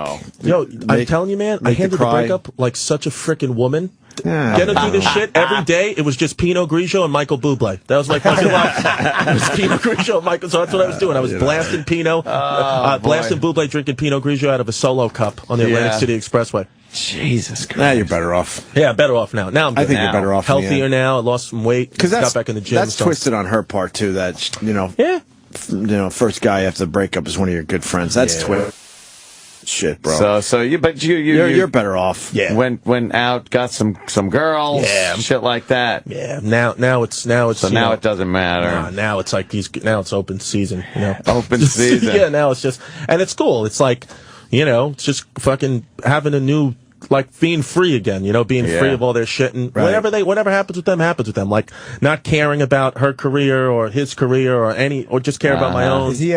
He's in the. Yeah. Okay. Yeah. So. Wait, he was on the show with you? Yeah, I mean, he's in the business of it. I don't even know his name. Yeah, no, I don't give a fuck. Yeah, I so don't give a fuck. Yeah, it's not Sway, I know. is it? What? It's not Sway. It's fucking Sway, that bastard. Get him in here. It's fucking. I don't need to know. Fuck it. That's fucking. That's. You gotta stop shooting inside these chicks. Though. I know that. I gotta stop. That I absolutely have to. Crazy person. Yeah. But that was a self-sabotaging move. That advice might be too late. Oh shit! Right? Yeah. But wait. So why you got the Catholic guilt? I went Catholic school my whole life. You still believe? Yeah. You believe in the whole package? I have faith. I think, as you get older, you start to realize like it's probably bullshit, a lot of it, but I just choose to have the blind faith, and when people ask me, can you explain, I just say no. Like, just No. move on. Yeah, no, but I'm just going to still go for it. Because my mother, I went to Catholic grammar school, Catholic high school, Catholic college, so... That's all well and good, but does that affect your day-to-day life? Well, wait, it's against kind of the church to be, shooting jizz and girls. Oh, yeah. No, they like shooting jizz. They love it. Are you Well, kidding me? But not if you're not, Well, out of wedlock. Out of wedlock, Yes. that part they really don't As long like. as you're not tugging out of your dick or letting or bedding down with another man, as they say, shooting into a girl is you're halfway But that there. probably It's goes fine. back to the guilt. Now you got a little guilt because you did that out of wedlock. Oh, of course I have guilt. But I'll tell you what, I went to confession, went to this really cool priest in my mother's old neighborhood, confessed my sins, whatever, talked to him after confession, and the priest told me to go out. This is a priest. He was like, what the best thing to do is to just go out there and meet some new women. That's the best thing you can do to get over it. And I was like, this Meet guy. them, yes. Meet them. That's what, but you know what he meant the meet, M-E-A-T, right, give them the yes. meet. If you're a priest, that confessional must be the best day for you. You get to sit there and hear some sick shit all day long. My question is, because I know like a lot of my dad's friends, they're very Catholic too, they would go to confession and probably commit crimes, and I would always wonder, like, did one of them ever confess a murder? Like, are you obligated? I don't know what the rule is either. I think most priests were too... a murder. Most priests were too... Go to the assault. To say anything to anybody. What? I don't... It's to prevent a crime, they have to. Like, Kill somebody. I don't know what the rule is. I don't either. I think they were just too scared. They said, oh, fuck it. I'm not saying shit. Yeah. Right? Yeah, fuck him. But, wow. What about you got a half-hour special on Comedy Central? Yeah, half-hour special airs this Friday, midnight, Comedy Central. Your fans are calling. They're like, fuck, make sure Chris mentions that, the Comedy Central special. Oh, yeah. It's tomorrow night? It's tomorrow Friday. Yep, Friday night, 12 o'clock, Comedy Central. So it's the first one. I'm the first one of the series. So good. Yeah. So hopefully, it starts off well. What'd you call it? What? Did you name it? They just call it the half hour with Chris Stefano. Comedy Central, names it. It's not the hour special. I think you get to name, but not the half hour. I'm sure you would have named it "Fuck That Bitch." Yeah, named it "Suck My Dick," my former best friend. Yeah. Well, Chris's new special is called I Hope They're Killed in an Elevator Plunge. What a weird... My new special is called I'm Happy for Them. That would be great. 7 Fs. That would be hilarious. So that's okay. So you're half. I was going to ask you a question. I just forgot what it was. Well, this guy's a good question. But Dan in Pennsylvania, Dan. By the way, go ahead, Dan. Morning, boys. I don't want to bust into your shit, but I was just curious what your dad did in time for. You talk about him. He sounds like a pretty level-headed guy. I was just wondering what he did. I don't know. Probably just the basic racketeering 101. He's never told you? Talk to him too much about it. I don't really want to know. It was a part. I was needing. A Rico fucking probably thing? the Rico shit. Yeah. Well, like right, cool. he was a buffer. Hey. A lot of buffers. Yeah. Greatest reversal ever. Yeah. Oh, no. Oh, that was good. No, I knew Michael Corleone. They said say all this stuff about him. Michael Corleone did this, Michael Corleone did that, so I said it. Safe to say your dad was in the business a little bit back in the day. Yeah, but now he's not. Now he makes all the schedules for the Catholic Youth Organization basketball schools of the Queens Brooklyn Diocese. So whatever, Our Lady of Hope, when Our Lady of Hope in Middle Village plays St. Matthias and Ridgewood, that game, fuckers. Yeah, but the schedule kind of gives him away. He goes on. Beat Saint. Yeah.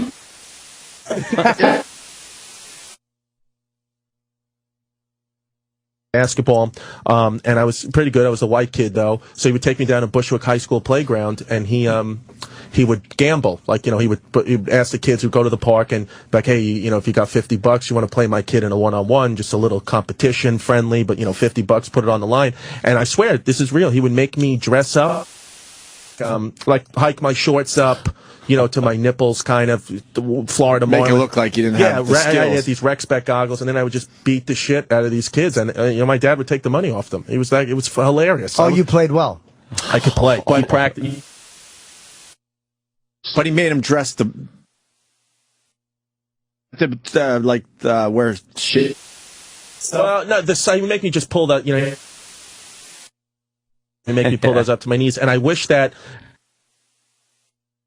16, there was no camera phones, but I wish I had a camera phone, because there was one time he was like, just make believe you have asthma, and he had a fake asthma pump taped to a Pez dispenser. He was like, he just suck into this. I was like, what the fuck is this? And he would do, half of it was to be funny. He was a jokester himself, humor, right? But it was like, this is crazy, and he was like, just blow into it, make believe it's fucking, sucking for asthma. Rules. Yeah, fruit roll up taped to a Pez dispenser. I wish that's probably gone now. All right, we got the answer to the priest thing. Let's say hi to Jerry in Dallas. Jerry. Hey, what's going on? Hey. Supposedly, OJ confessed when he was in county to the priest, and they couldn't hold it in court because it was against the religion, and they couldn't hold the priest, accountable to it. So it's so you can't force a priest to take the stand, I guess. No. Yeah, you never hear of a priest taking. You really don't. I mean, love the show, guys. All right, thank you, buddy. Thanks, buddy. Yeah, I guess you can't. Freddie in Staten Island. Freddie. You know what's coming if you're getting a call from Staten Island, by the way. Go ahead, Freddie. Dito, your old man's a good guy. Stay close to him. He's a great guy, and listen to what he says. I've known him for a while, and he's a real stand-up guy, and he wouldn't give you bad advice, especially, he loves you, man. He loves you a lot. Thanks, Freddie. Wow. You know Freddie? Appreciate it. Yeah, I know Freddie. Yeah. I know. I saw you, Freddie, from Corrado's Pizzeria a couple weeks ago, right? There you go. There you go, Freddie. Oh, boy. Nice to see you again, brother. Pizzeria. Nice to hear you again, brother. Pizzeria. Just got all the features. Yeah. He's a stand-up guy. Hey, He's a stand-up guy. how are those garlic nuts at Corrado's? Fucking mint, right? I love a good garlic nut, man. That's the garlic nuts. Man. No. You when you get some ziti. Is that good pizza in that place? Over there, forget about Some it. scuttle like your mother used Excellent to pizza, make. yeah. I like that All shit. right. Good shit. They have good pizza there? They have great pizza. I want pizza now. At Corrado's. I figure an Italian place in Staten Island or Brooklyn probably has good pizza. Oh, Yeah, excellent. The best, to me, the best is L&D pizza. Jimmy. What's that, buddy? You're a good man, Jimmy. There's no hits out on you this week. I'll see you soon. Thank you very Jesus much. Christ. I certainly hope not, because I'm easy enough to find. We're fans. Certain a block you could just We're ride fans of the around boys. circles. Always have been. Yeah. For real. Yeah, good. Yeah, Always we all should right. I'd hate if there was a hit out on me. I wouldn't handle that pressure well. You don't think you would? Oh. Fire alarm today? No, it's a real. They're making people go downstairs for this whole assembly thing. Yeah, it's a drill. Good. Yeah, But so most- just stay in here. But most not motherfuckers real. don't go downstairs. No, usually they never make you leave the floor, but now they're making. Oh, that's cool. I can Put do my that. gym I clothes can do on. that.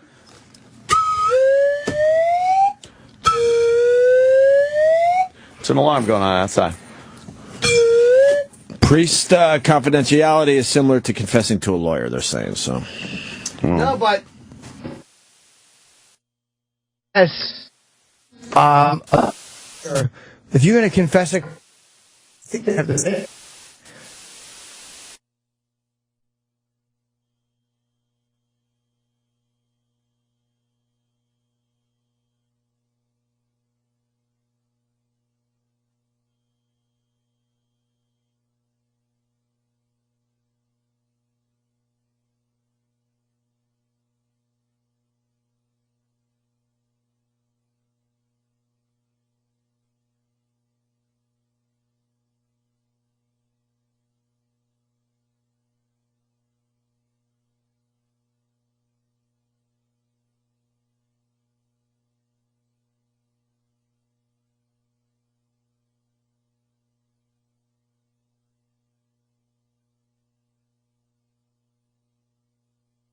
Or it was a whole fucking thing. Jesus Christ.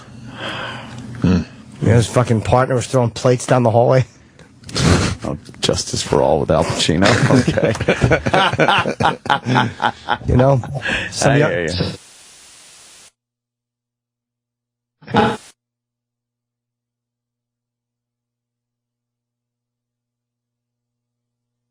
Remember Aggie, the transvestite client of his? I have not seen that in a long it's so time. good, man. Except the music sucks. Yeah. Musical data movie really easily. That weird fucking 80s sizer MIDI shit in a movie. Yeah. Take you right the fuck. Yeah. Like, what the fuck? Yeah. Scarface wound up doing that. The Jesus Christ movie. It's Last Temptation of Christ, I think. With Willem Dafoe. That would be cool. Why would you do that? You don't have to show us. I'll show it's good. Yeah, I don't mean to. Yeah, let's not talk about Christ in front of Christ. Tonight, 7:30. All right. 7:20. Good shit. You know that Highway to Hell thing? We could go back to it because someone on Twitter just came up with a good idea. Remember the English broad with the big tits that does Highway to Hell? Oh, that we love. Yeah, the fuck with the misshapen forehead. I don't know. I want to see if she sang it that way. Put her. She doesn't have. She is beautiful. Her dumb forehead that gets cut off in every video. Beautiful. Wait, play the original. Play AC/DC Highway to Hell to put Chris on the same page. Listen now, closely. If I was going out with the girl that we're going to see, like that, she'd kill herself. Yeah, we'll go to her in a second, but start with AC/DC. Listen to the song. You've heard it 1,000 times. Yeah. Listen to the lyrics. Season tickets on a one-man ride? If you think it sounds like that. What does he say? Sucking dick on a one-man ride? Do it again. Do it again. One more time. Listen very closely. Okay. I like when people the big reveal.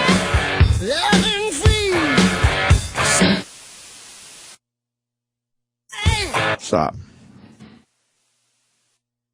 Hearing Season Digger.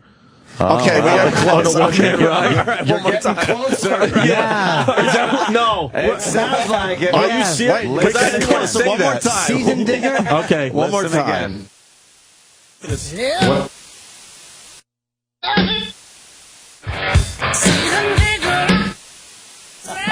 Come on. All right, are you there yet? I didn't want to say it. Wow. Did you hear that, though? Yeah, I didn't want to say it. Yeah. Well, of course not. Not with the ER, at least. I'll say it with the A, like in a rap song. I'll say it when my windows are rolled up in my car and someone cuts me off. That's what I'll say. Absolutely. I'll say it in that pizzeria you were talking about. Oh, yeah, no, you'll get a free slice. All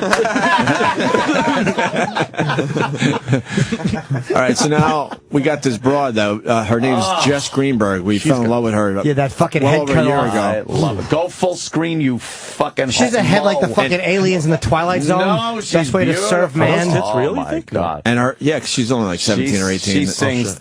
And she's, this video has 11 million views, her just doing Highway to Hell. I want to see Good if for she her. Big dumb sings head. it the right Why way. don't you start? This is the beginning. It's 1 second in. All right, let's go. 1 second, unless I'm going to sing it for her. All right, go ahead. Yeah.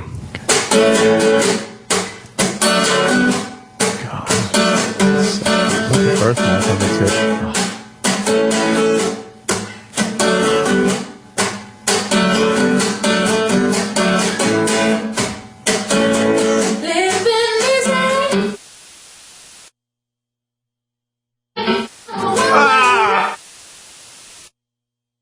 She fucking hot. She is.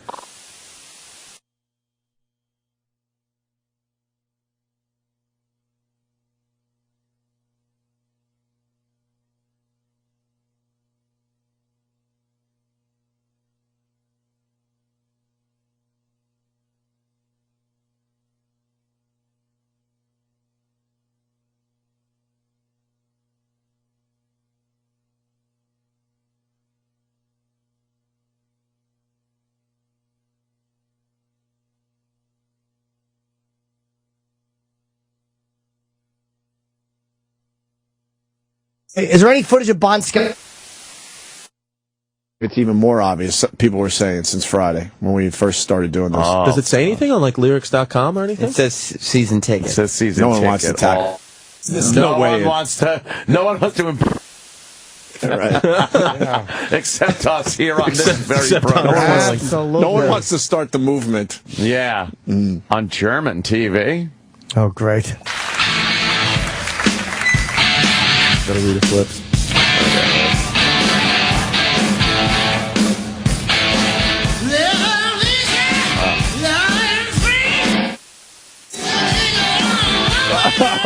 Hey, come on.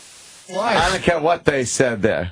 No, that sounded more like Ticket. But he's doing it with his teeth. He's purposely not pronouncing it properly. What does it mean, though? He's gritting Season his teeth. ticket to what? He's got the. You know what? It is season ticket. He's got the season ticket on a one-way ride. He has the season living easy, living free. Something being easy, living free. It's like saying I've got the season ticket on a one-way ride. It is season ticket. Let's see. Do it again with the live version. That's correct. Let's see that. God, we had him in. I wish we knew about this.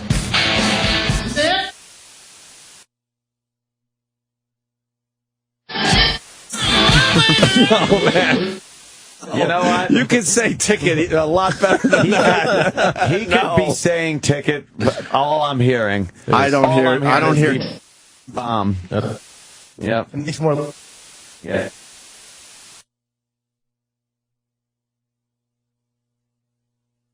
My sister never bring a fucking ticket home.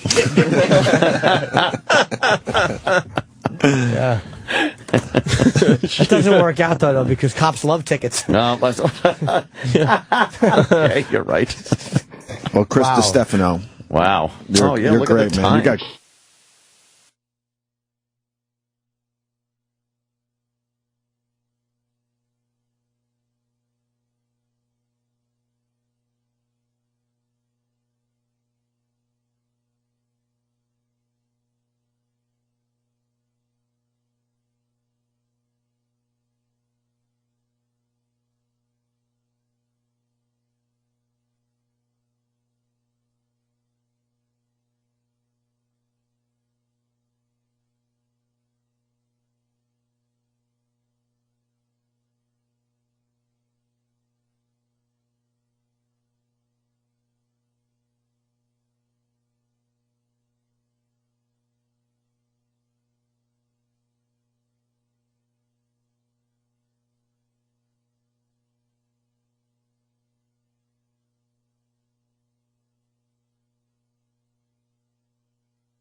Story behind the story of the finest moments of today's show. Sam Roberts' Opie and Anthony post-show begins in... The end on Sirius XM 2T. This series is over. Finals.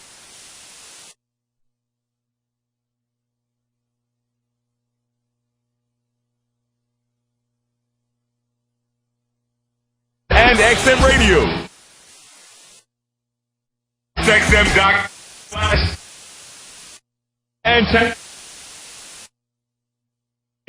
Are you on the road to success? Are you getting your fair share of the loads you haul? Landstar gives you the opportunity to share in a percentage of the revenue for every load hauled, plus 100% of the billed fuel surcharges.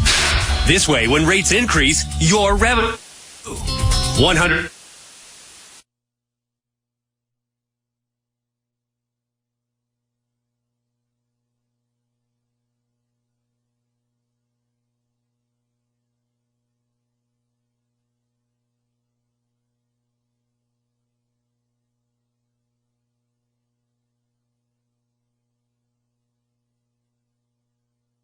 Road to success over to Landstar. Call us today at 877-472-0099.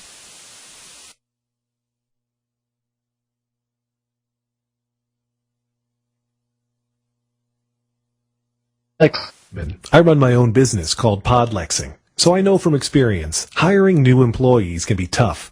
With so many job boards out there, how can you know which one will produce the best talent? Realistically, to fill the position fast and with the perfect candidate, you need to... And now you can do it with a lets you post to more than 40 jobs. Your job on LinkedIn, Facebook, and Twitter. Qualified candidates roll into ZipRecruiter's easy-to-use interface.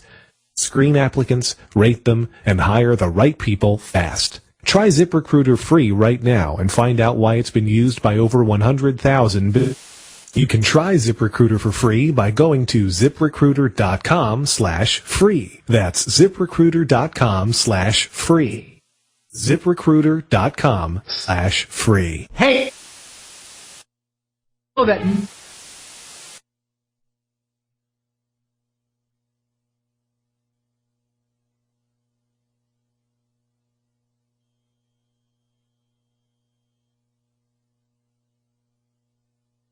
Day collection featuring 10 delicious aromatic world-renowned cigars. This tasty 10-pack includes 2 Avo Classics, 2 Avo Maduros, 2 Avo XOs, 2 Avo Domains, and 2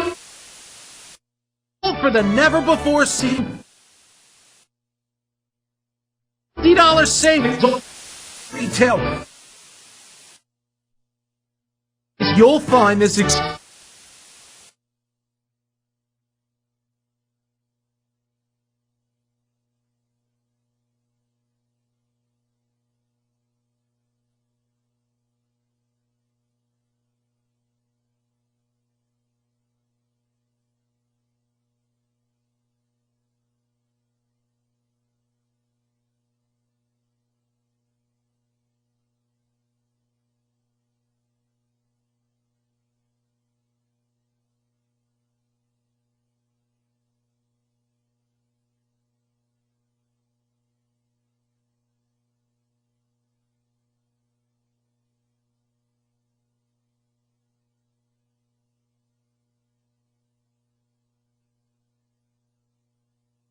Radio at Anthony Cumia and at Jim Norton.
yourself why other flatbedders say Boyd Brothers is the best fleet to drive for. Call 800-543 or visit driveforboyd.com today. Hi, I'm Juan. If you're a trucker like me, you need to know about deadlines for California's air quality regulations. Check the status of your commercial truck and bring it into compliance. If you operate in California, your truck must meet new air quality regulations. Find out how to comply. Don't risk losing that next job or visit the air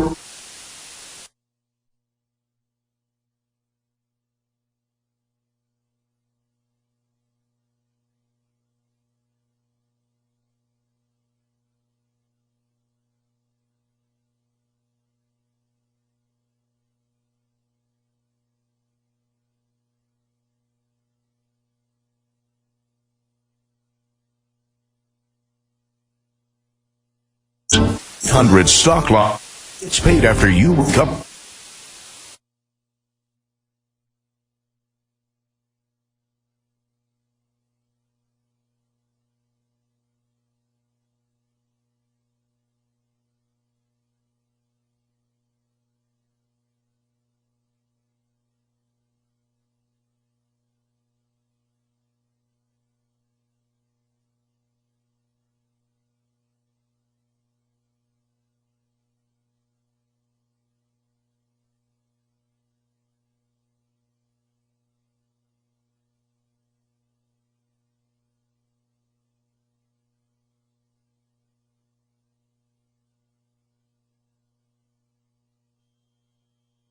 We have a hard time letting go. The stories behind the stories. The backstage drama. Forget.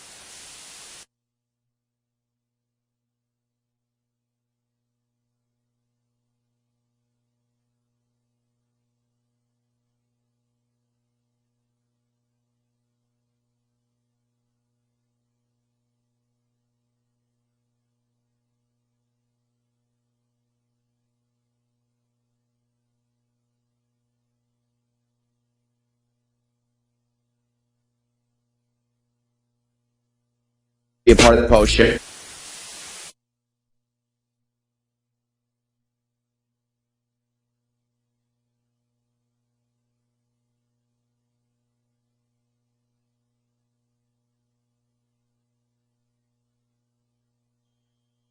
Yeah. Sal has to leave. You can quote. I took a piss.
Announcement, and Sal said,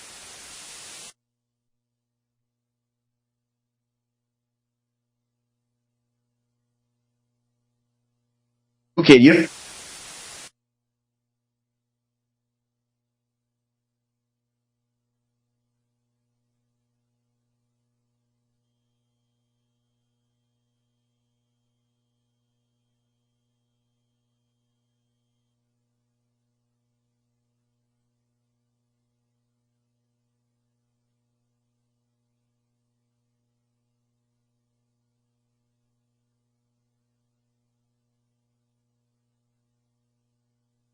The show is over. Right, no, it's not like he ended.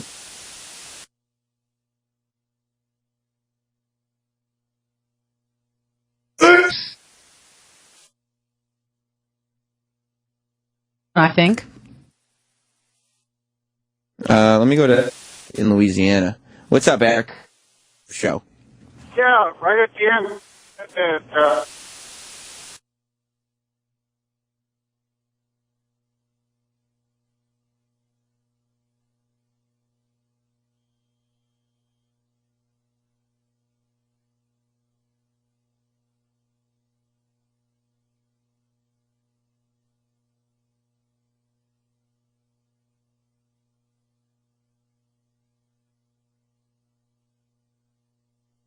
$1 million studio. Wow.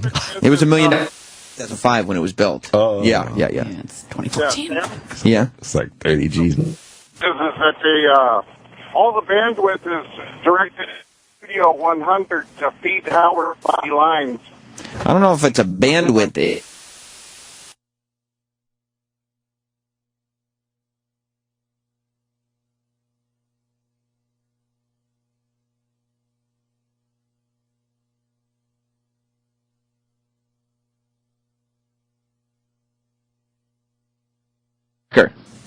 Hey, Sam. How are you? Last week you hinted on the Sam Roberts show that there might be a new Not Sam Time and Not Sam channel. Huh? That's weird. You mean on the interview show? Hey. Yes, the Sam Roberts show. Well, there will be no Sam Roberts show tonight. The midnight show will not be on tonight. However, Lady Trucker, tomorrow at 3 p.m. Mm-hmm.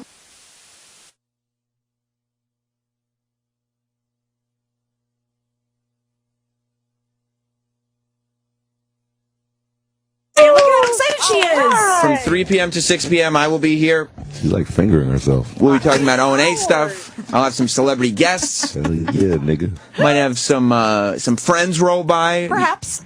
Nicole Ryan D. around tomorrow? Hell yeah. Might happen. All right, well, maybe you'll be a part. I'll swing through. Sam Roberts Friday Show, the inaugural.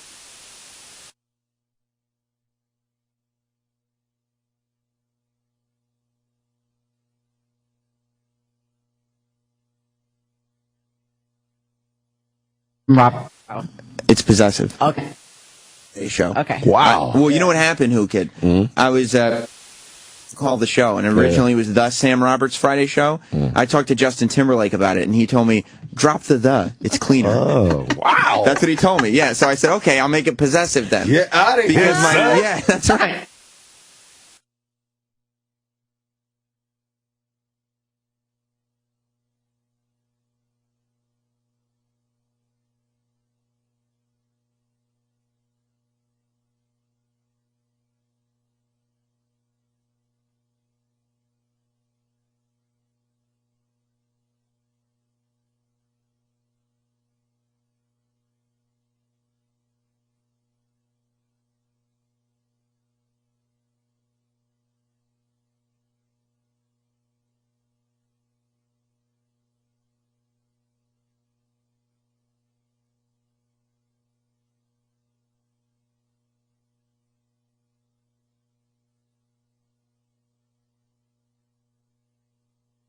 Show compared to the other two, but are we losing O&A for you? Well, I mean, O&A are on at 3, so, no. Yeah, but I know how that works. I know how that go on Friday, and I mean? Number one, if you just are subscribed to Friday, you probably didn't make a great investment. We're on 5 days a week. Yeah. And number two, again, I'll be on at 3.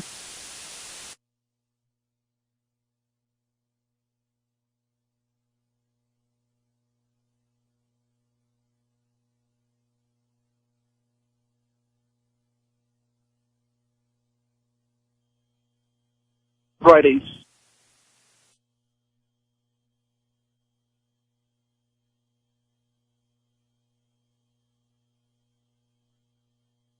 More work? Nope. John in Queens.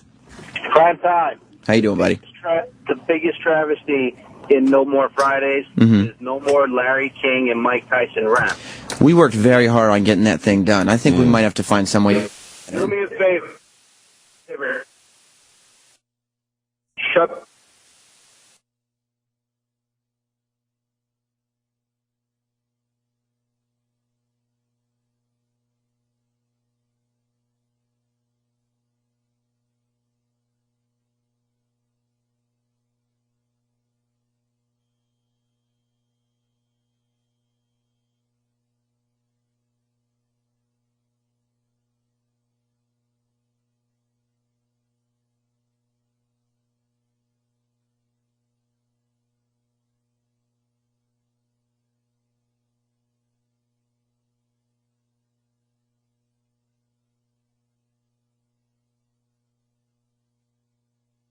I know. Oh, fuck you. I'm a dumb nigga, man. You didn't graduate from high school? Hell no. Who kid? I didn't know that about you. You didn't graduate from mid.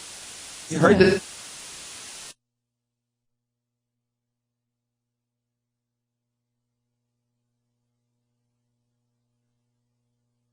door to his mom. Lord. Street knowledge, you know what I'm saying? Wait, speaking of pubic hair really quickly, when my daughter gets... This is going to be something I thought about this morning. It's going to be a question I'm going to have to deal with. Okay, you lasered off your pubes. Gone. They're gone. Well, how often are you going to show your vagina to your daughter? I don't know. I come from a naked family. I'll probably walk around naked with my daughter at least. Huh. Right? Well, yeah, she's going to wonder. Yeah, I mean, but by the time you get pubes, aren't you old enough to handle the fact that your mom... Although... I don't know. I don't remember when I got mine. Look, yeah, I'm getting turned on here. Yeah, I think your daughter's probably going to be sexualized at a young age because of her mom, though. Okay. Stuff runs in the family. It'll be my fault. Yeah. So I wouldn't worry about it. All right, just wanted to ask. You can get her a little comb so she can comb her shit. They're pubes! Somebody with crabs, right?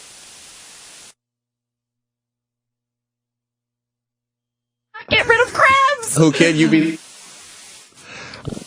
At the shade. And then that was it, then you were good, right?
I would have.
At 3 p.m. Eastern Time here on the Opie and Anthony channel. Isn't that going to put a damper on your weekend plans? And who's going to be your...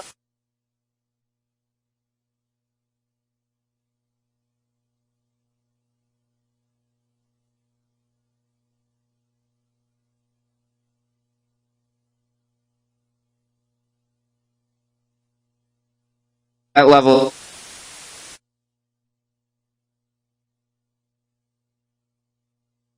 stepped up. Oh. And he said, you know what he said to me? The difference between Sal and E-Rock. Sal said, I might be able to be here for the first couple shows. E-Rock pulled me aside and he said, Sam, I know you're starting this Friday thing. Mm-hmm. I want you to know, I know it's 3 to 6, which means I have to be here to 6, 6:30, 7 o'clock, something like that on a Friday. Yeah. He said, I'll be here every week for it, whatever you need me. Wow. That's what he said. I'm almost choked up for real. That's what he said. There's a booger coming on my nose. That has nothing to do with snot. I think it's just boogers. Clean yourself. Sweet. But, Nickel is the fucking man. Oh.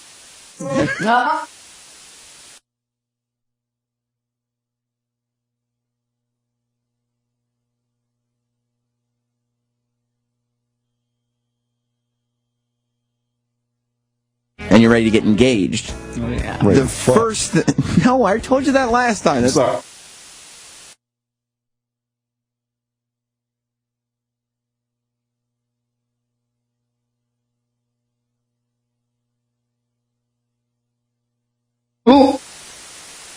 Ready for Love collection of engagement rings right online at IHateStevenSinger.com. They have the best quality with the best price.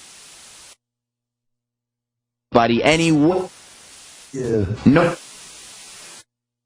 else does it better than Steven Singer. Why? Tell me, nigga. He has the best. Don't call me that. It's insulting. He has the best prices and a better selection.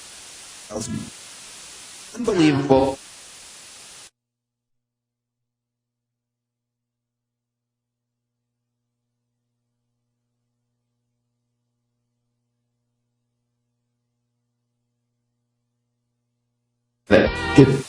What? I promise. Visit Steven.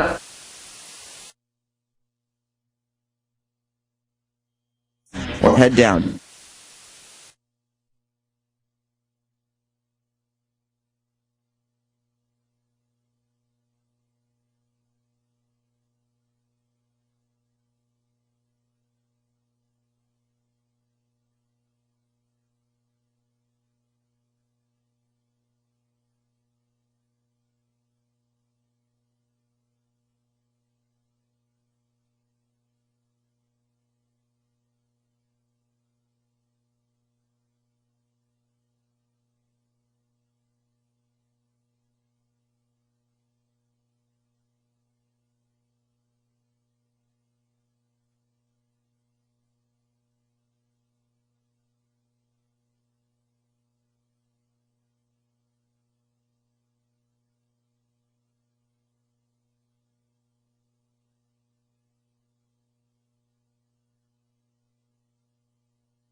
Immediately.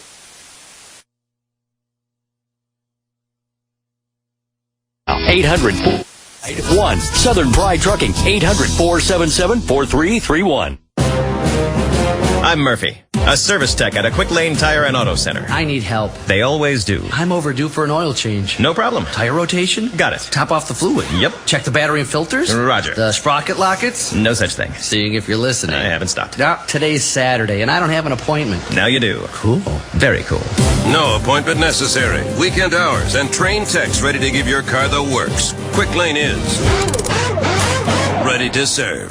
Visit quicklane.com. I need a data backup solution for my business to replace my current tape backup device. Do you want to spend a lot of money? No. Do you want to store and pay for replicated data? No. How about a solution that's difficult to install and use? No. Offshore automated phone tree support okay? No. Then yes, we can help. Barracuda Backup. End-to-end protection for physical and virtual servers, including data deduplication for storage efficiency and replicated cloud storage for assured recovery. Try Barracuda Backup free. Go to barracuda.com/yes. But wait, I've got one more data protection problem that I need to comply with business.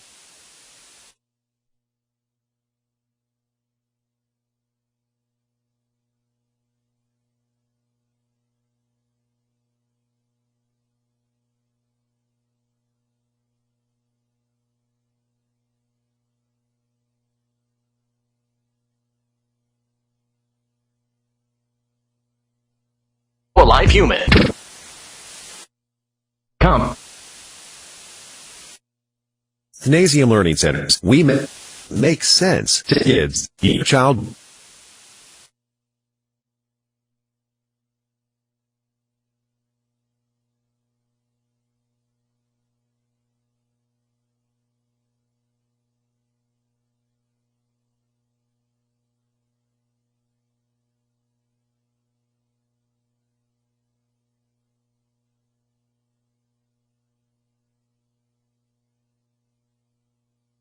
Companies that love